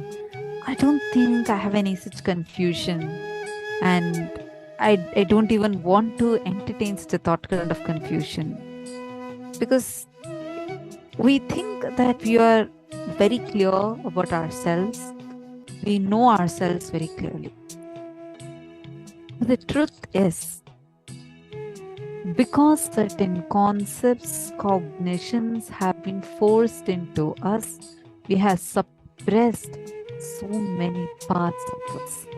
For example, when a child is young, if it's a boy, and suddenly let's say the boy is crying, immediately the parents start saying, oh no, you're a boy, you can't cry. Only a girl can cry. Boy should not cry. Maybe at that time the intention is not something wrong, but that leaves a deep scar in the child, which makes the child feel that it cannot express its emotions. And then growing up, you build that as an identity, suppressing all other dimensions of this. We need to understand this clearly. Listen to this. In the physical level, physiological level, psychological level, how you feel about you, identifying it, and in the conscious level, how you feel about you, identifying that is too important. Who you are. There's nothing much you need to do. You just need to sit with yourself and identify ourselves. That's it. See, I'm seeing some of you are posting it in the chat. I request you all, don't post it in the chat. Listen to this carefully. Look inside of you. Identify who you are really in all these levels. I'll give you a simple example. Like when I was very young, I heard that a girl is supposed to be very organized and always keeps everything very organized. And I had this habit of being very disorganized, keeping things here and there. And they'll say that, oh, you are behaving like a college boy. And I used to not even like that comment. I used to keep hearing that. And I used to have that as a feeling in me. And like it was a kind of like an incompletion. See, where it's not a gender confusion, don't get me wrong. But inside of us, in every level, how we identify ourselves is too important. We just need to analyze and understand ourselves. That's it. This is not for you to go and tell to someone else. Or see, only when you look in, when you understand, when you become your best friend, you will understand that what you have been learning, what the society has been trying to force into you, how all these cognitions are not really yours and are not really you. You just need to identify yourself. That's it. Suddenly, that awareness is enough. You'll multiple levels, it will start healing.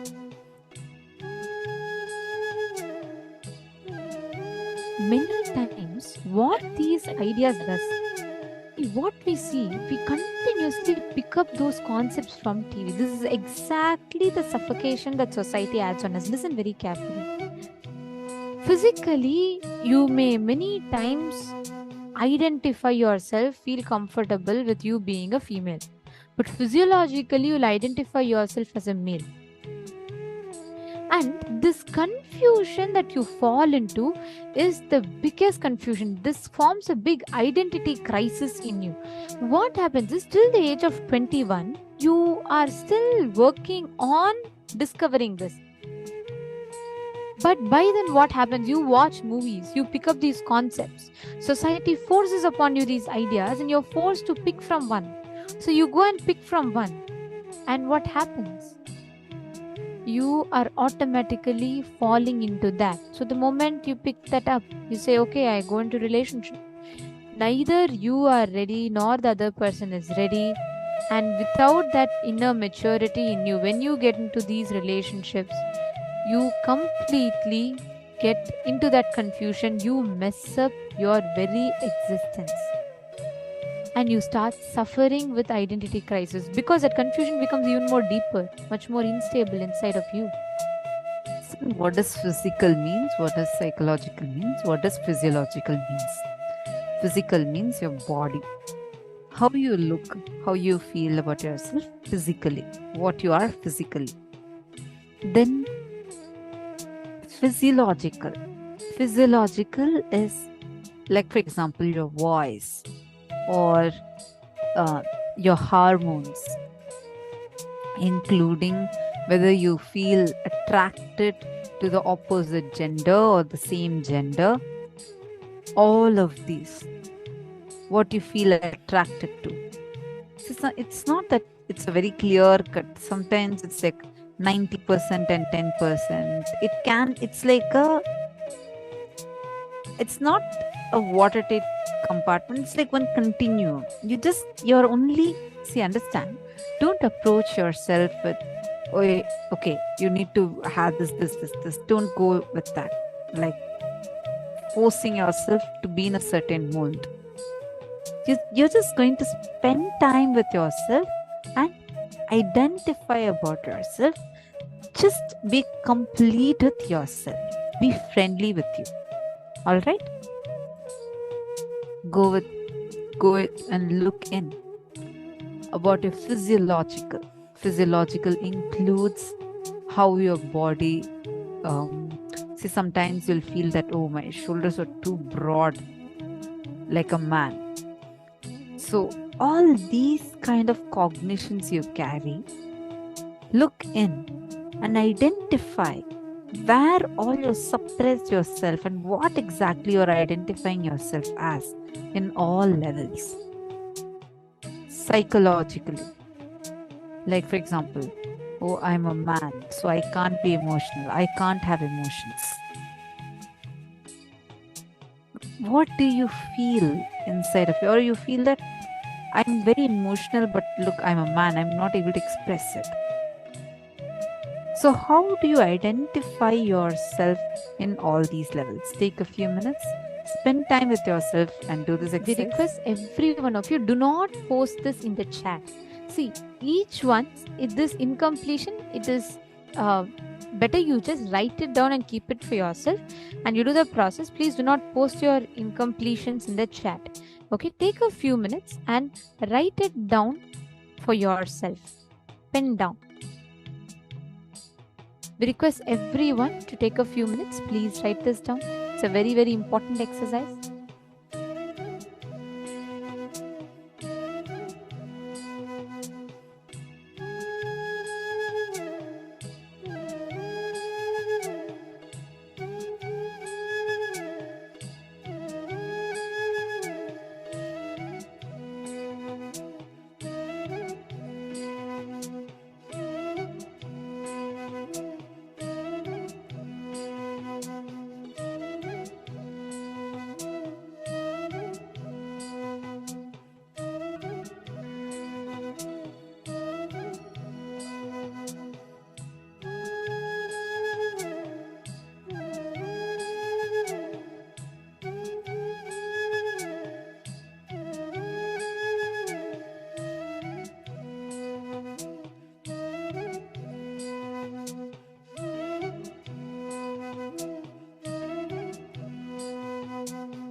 Sorry, Minal Kashetti, I'm just seeing your question. Yes. So, Minal Kashetti is asking, what is this physiology? Like, you want more understanding on physiology. See, Ma, for example, you're able to hear us, Ma? Okay. See,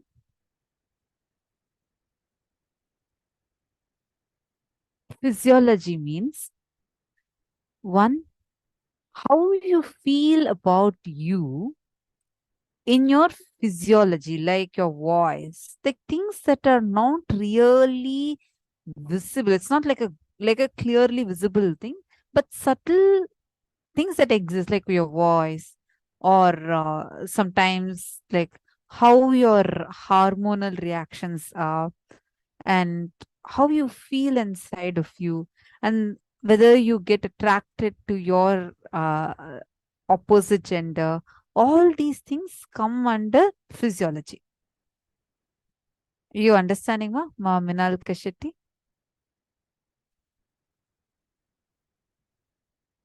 Physiology is more like what you can't actually physically see it, but you experience it. The best example is voice. Thank you.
pen down all the ideas you received from society about sex and sexuality, ideas about suppression and expression. Listen very carefully. Write down everything that was told to you about sex and sexuality. Maybe people told you don't be too expressive, people told you don't be too submissive, and they told, when from your young age, when you would have asked some questions, seeing the romantic scenes in movies, your parents would have told you it's all very dirty, don't talk about it. All the ideas, please only pen it down for yourself. Please write it down just for yourself.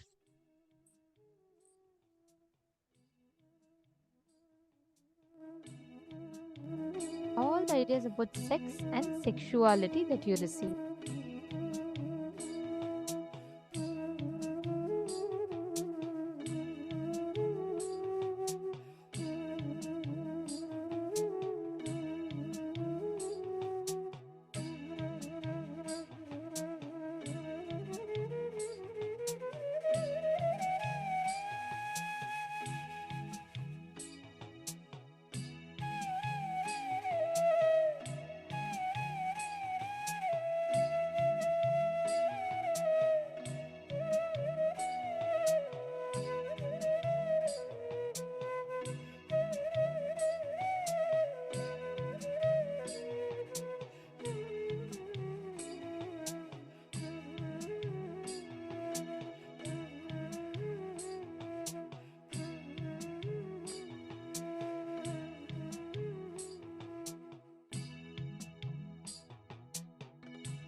completed this step.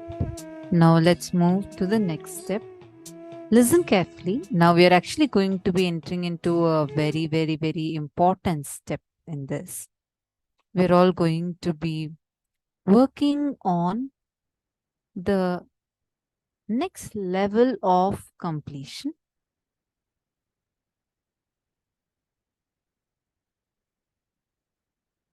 We understood about the gender identity, right? Now we are going to the next exercise. Decide to go for intense completion. All the combinations that inspired you to explore other body or allow others to explore your body, and after exploring the physical relationship, the kind of cognitions, emotions, mood swings you are going through. Bend on all of that.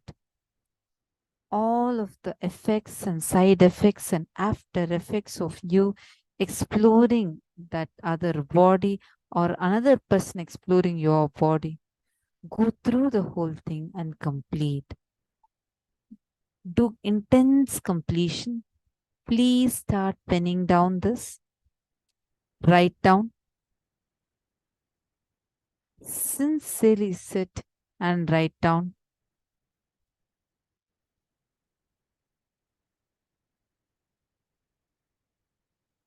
Requesting all of you to sit and write how you exactly felt the first time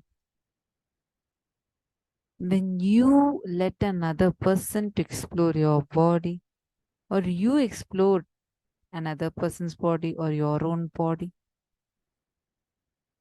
What kind of emotions you went through? What kind of cognitions you went through? What were the emotions, mood swings that you faced? Please sit, start penning this down. Intensely relive the whole moment, what all the after effects, side effects, and after effects of it. Please start now.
Slowly settle down. Just in that space of intense completion.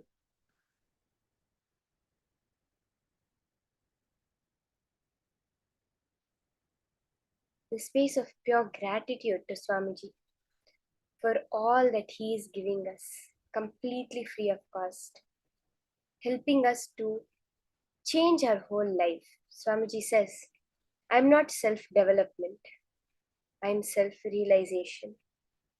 You are realizing who you are. You're not developing who you think you are, you're realizing who you really are. I think this process sums that up really, really well. How Swamiji makes us to go till the most depth of who we really are. Now, we'll be entering into the power manifestation session. Now, we're going to be understanding about a next level of power manifestation. So from the morning, the power manifestation that we have done, we've been doing the power of remote vision, scanning a distant place. In this round, we're going to move to another level of the same power manifestation, which is manifesting with alchemy products. What is this? That's what we're going to be learning now. Alchemy products are certain energized objects that Swamiji has downloaded the software to make you manifest powers. Why do you need these alchemy products? See, Swamiji tells us very beautifully why we need these alchemy products. For example, mirror. You can get a mirror and get it energized. There are various alchemy products. It does not need any maintenance. See, the first point Swamiji says is it does not need to be maintained in any way. It will answer and respond to you just like a deity. Spiritual alchemy products work on your neurological system. Understand? Swamiji says, I work on your body, not on your mind. It works on the very circuits of your brain. And this becomes your reality when it works on your brain circuits. See, everything we perceive in life is a certain circuit in our brain. The spiritual alchemy product is an external object, an external deity that Swamiji has energized to work on the circuits in your brain for power manifestation to become your reality.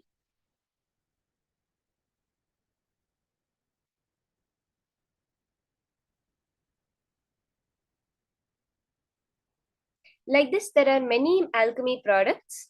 Mirror, Swamiji has given us energized banyan tree leaves from the Bidadi banyan tree, as you can see in the picture. The Kashaya Vastra, the orange, the saffron cloth, and the yantra, a yantra for the manifestation, and a granite slab, Krishtashila.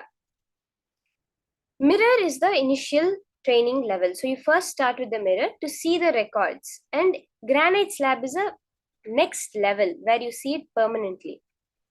Through the spiritual alchemy products, your default future can be studied, which will be an amazing educating experience, inspiring for you to alter, manifest in different ways as you want, where you want. It will be an amazing input for your day-to-day life to make your day-to-day life better and to see your near and dear ones. See, this alchemy product is basically you can get any answer you want from it. It does not have to be specific. You need a solution for something in your life, you can ask the alchemy product. You want to manifest certain power, you can manifest with the alchemy products. When we do the power of materialization also, if you keep the Krishtashila and do the materialization, the granite slab, the materialization happens much more powerfully, because that is the independent intelligence that is programmed. Literally, a software program is written and put into that for the power manifestation to happen.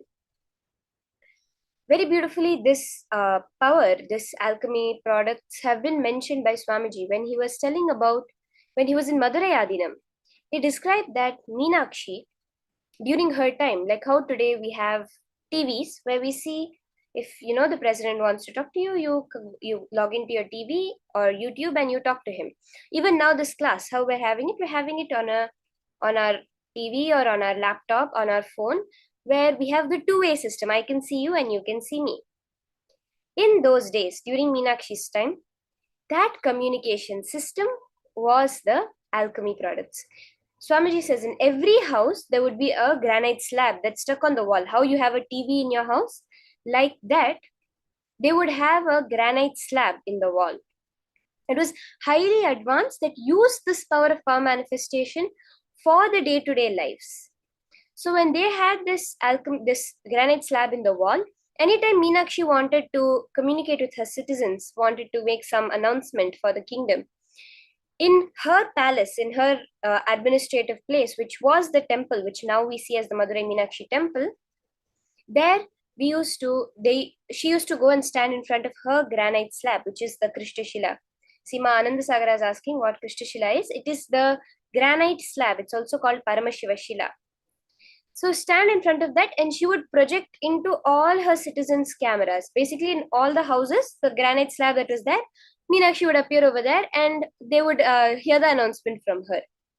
And the temple towers were what was the transmitting source of energy to every house.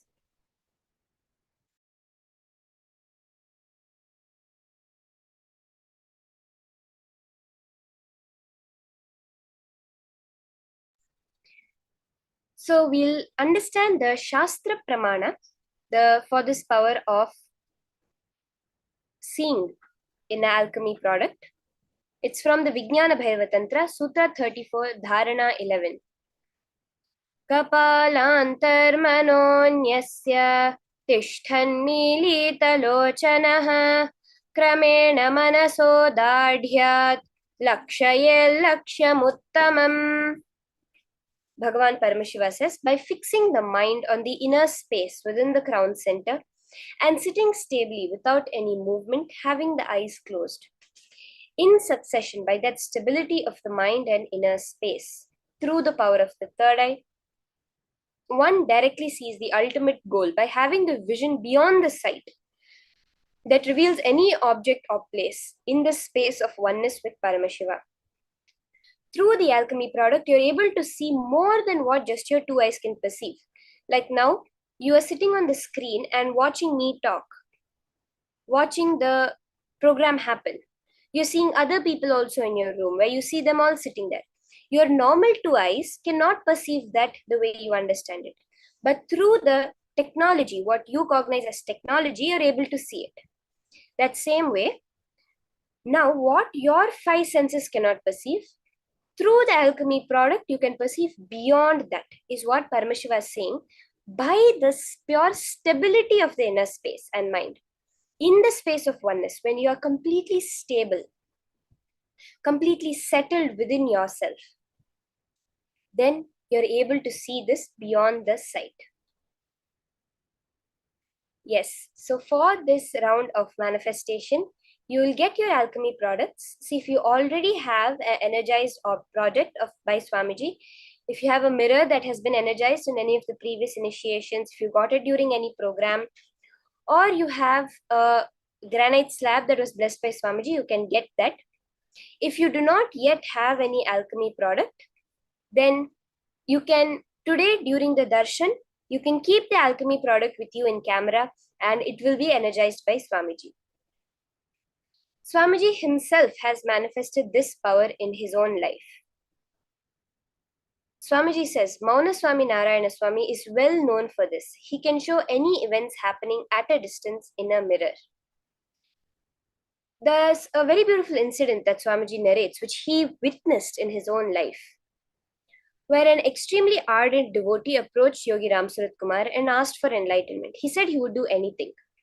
He demanded that he be tied up by a rope and promised to work till the end. Actually, if you see, Yogi Ram Surat Kumar will always be wearing that coir rope. With that rope, he used to tie his devotees, those who sincerely want enlightenment. So this person said, I will not move till you leave me. He sat and sat and sat the whole day without any agitation. So then, after a certain point, Yogi Ram Surat Kumar sent his dog to Narayana Swami Tata. And Narayana Swami Tata was very famous for this power of remote vision. Even the police, etc. used to come to him for this. So Yogi Ram Surat Kumar said, okay, show him what's happening in his house with his wife once Narayana Swami Tata had arrived. And in the mirror, on the Jnana Anjana, the Aushadha that was applied, very clearly the person saw that his wife was having an affair with somebody else. This person's only attachment was with his wife. When Narayana Swami Tata showed in the mirror very clearly that his wife was having an affair, he got agitated. He said, leave me, I want to go, I want to go, I want to go, let me leave, let me leave everything, leave my rope. But then, slowly, Ram Surat Kumar talked him through the process, made him understand, sit, and then he achieved that space of mauna, meaning the pulse rate was 0, but there's no death happening in the body. Still, he's fully alive, but the pulse rate and any patterns in the body become 0. Then, after this person went home, the next day he came back, he said, nothing like that was actually happening in my house. There was no such thing like that. But then he says that, yes, I just created the whole thing to help you overcome the engram. The disciple was so grateful to him that even though he wanted to go, Ram Surat Kumar held him and made the manifestation happen. Now that is the power we're all going to be doing. Swamiji also says that he manifested this power where he showed the police officer the details of a criminal in the mirror by the initiation from Narayana Swami Tata. This is how you're going to manifest, okay? Let's start. There's a certain preparation that needs to be done. You take your alchemy product. You can take the mirror or the Krishnashila. Keep it with you and wipe it clean. Just wipe it with a dry or wet cloth. You can wipe it. If you have a mirror in your house, which you will have to use it only for the manifestation, not for any other reason, that one you can take and keep in darshan today and Swamiji will energize it. So if you do not yet have a energized alchemy product, you can just sit and manifest through your third eye.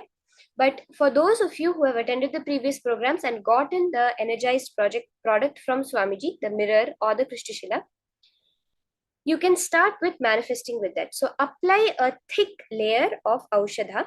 It can be any Aushadha, turmeric or Chandanam. If you have the Jnananjana, that is best. If you have the energized Jnananjana by Swamiji, you can apply that also. And put as a thick layer, like the whole surface of the mirror should no longer be reflective. It should be completely covered with the Aushadha.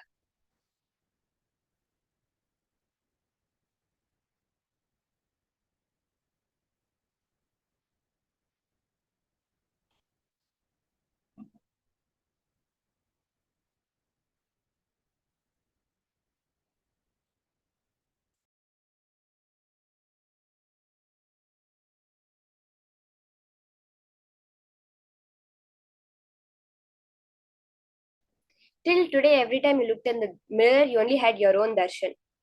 But who is your true existence? Your true existence is Swamiji, is Paramashiva.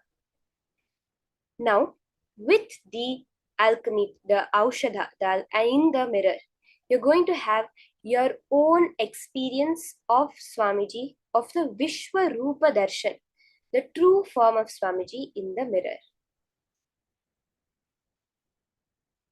When you start, every time you do the manifestation, actually, first let the darshan of Swamiji happen in the mirror, and then you start the manifestation. So let's start. You're going to see your own reflection of your true being. Just some time before, I was listening to a satsang where Swamiji says, however small you are only a smaller part of Paramashiva.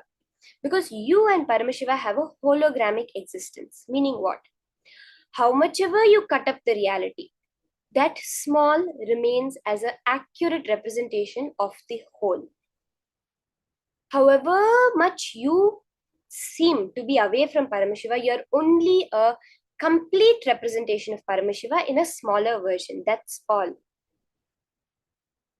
Literally now, when you're having Swamiji's darshan in the mirror, it's not somebody else. It is your own pure existence. You're seeing your reflection without any distortions. Now when you go and look in the mirror, when you see yourself as a matter, as the face you remember yourself, as the dress you remember yourself, you're seeing only a false representation of yourself. It is a false representation. Anything you think about yourself other than Swamiji, other than Paramashiva, is a false representation. It is a lie.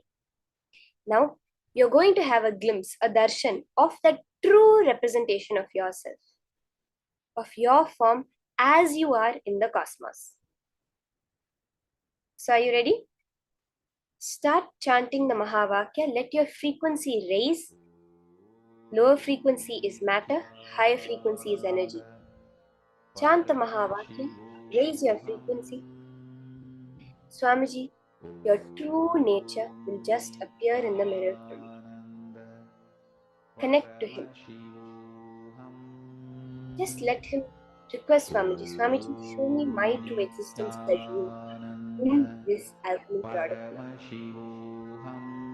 The experience will be at the same clarity as you see on your screen. Right now, with what clarity, with what definition you are seeing this, the pictures, the words. That same clarity, same definition, you'll be able to see Swamiji in the mirror.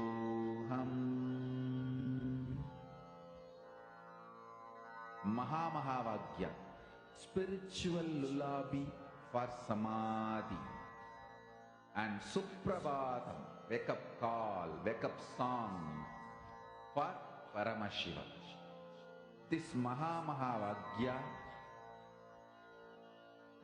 is spiritual lullaby for you to fall into samadhi.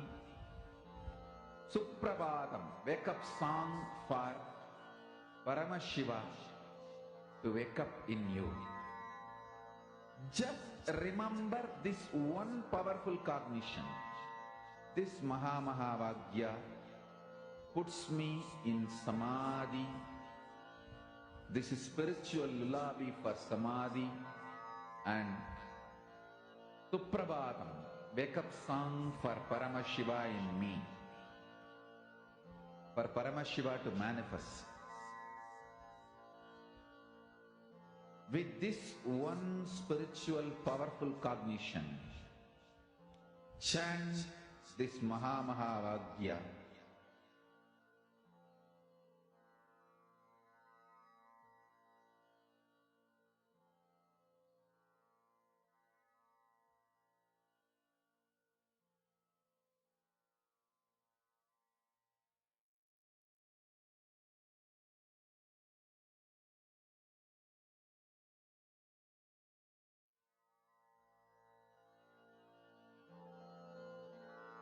Mahavagya, spiritual lullaby for samadhi, and Suprabhatam, wake up call, wake up song for Paramashiva.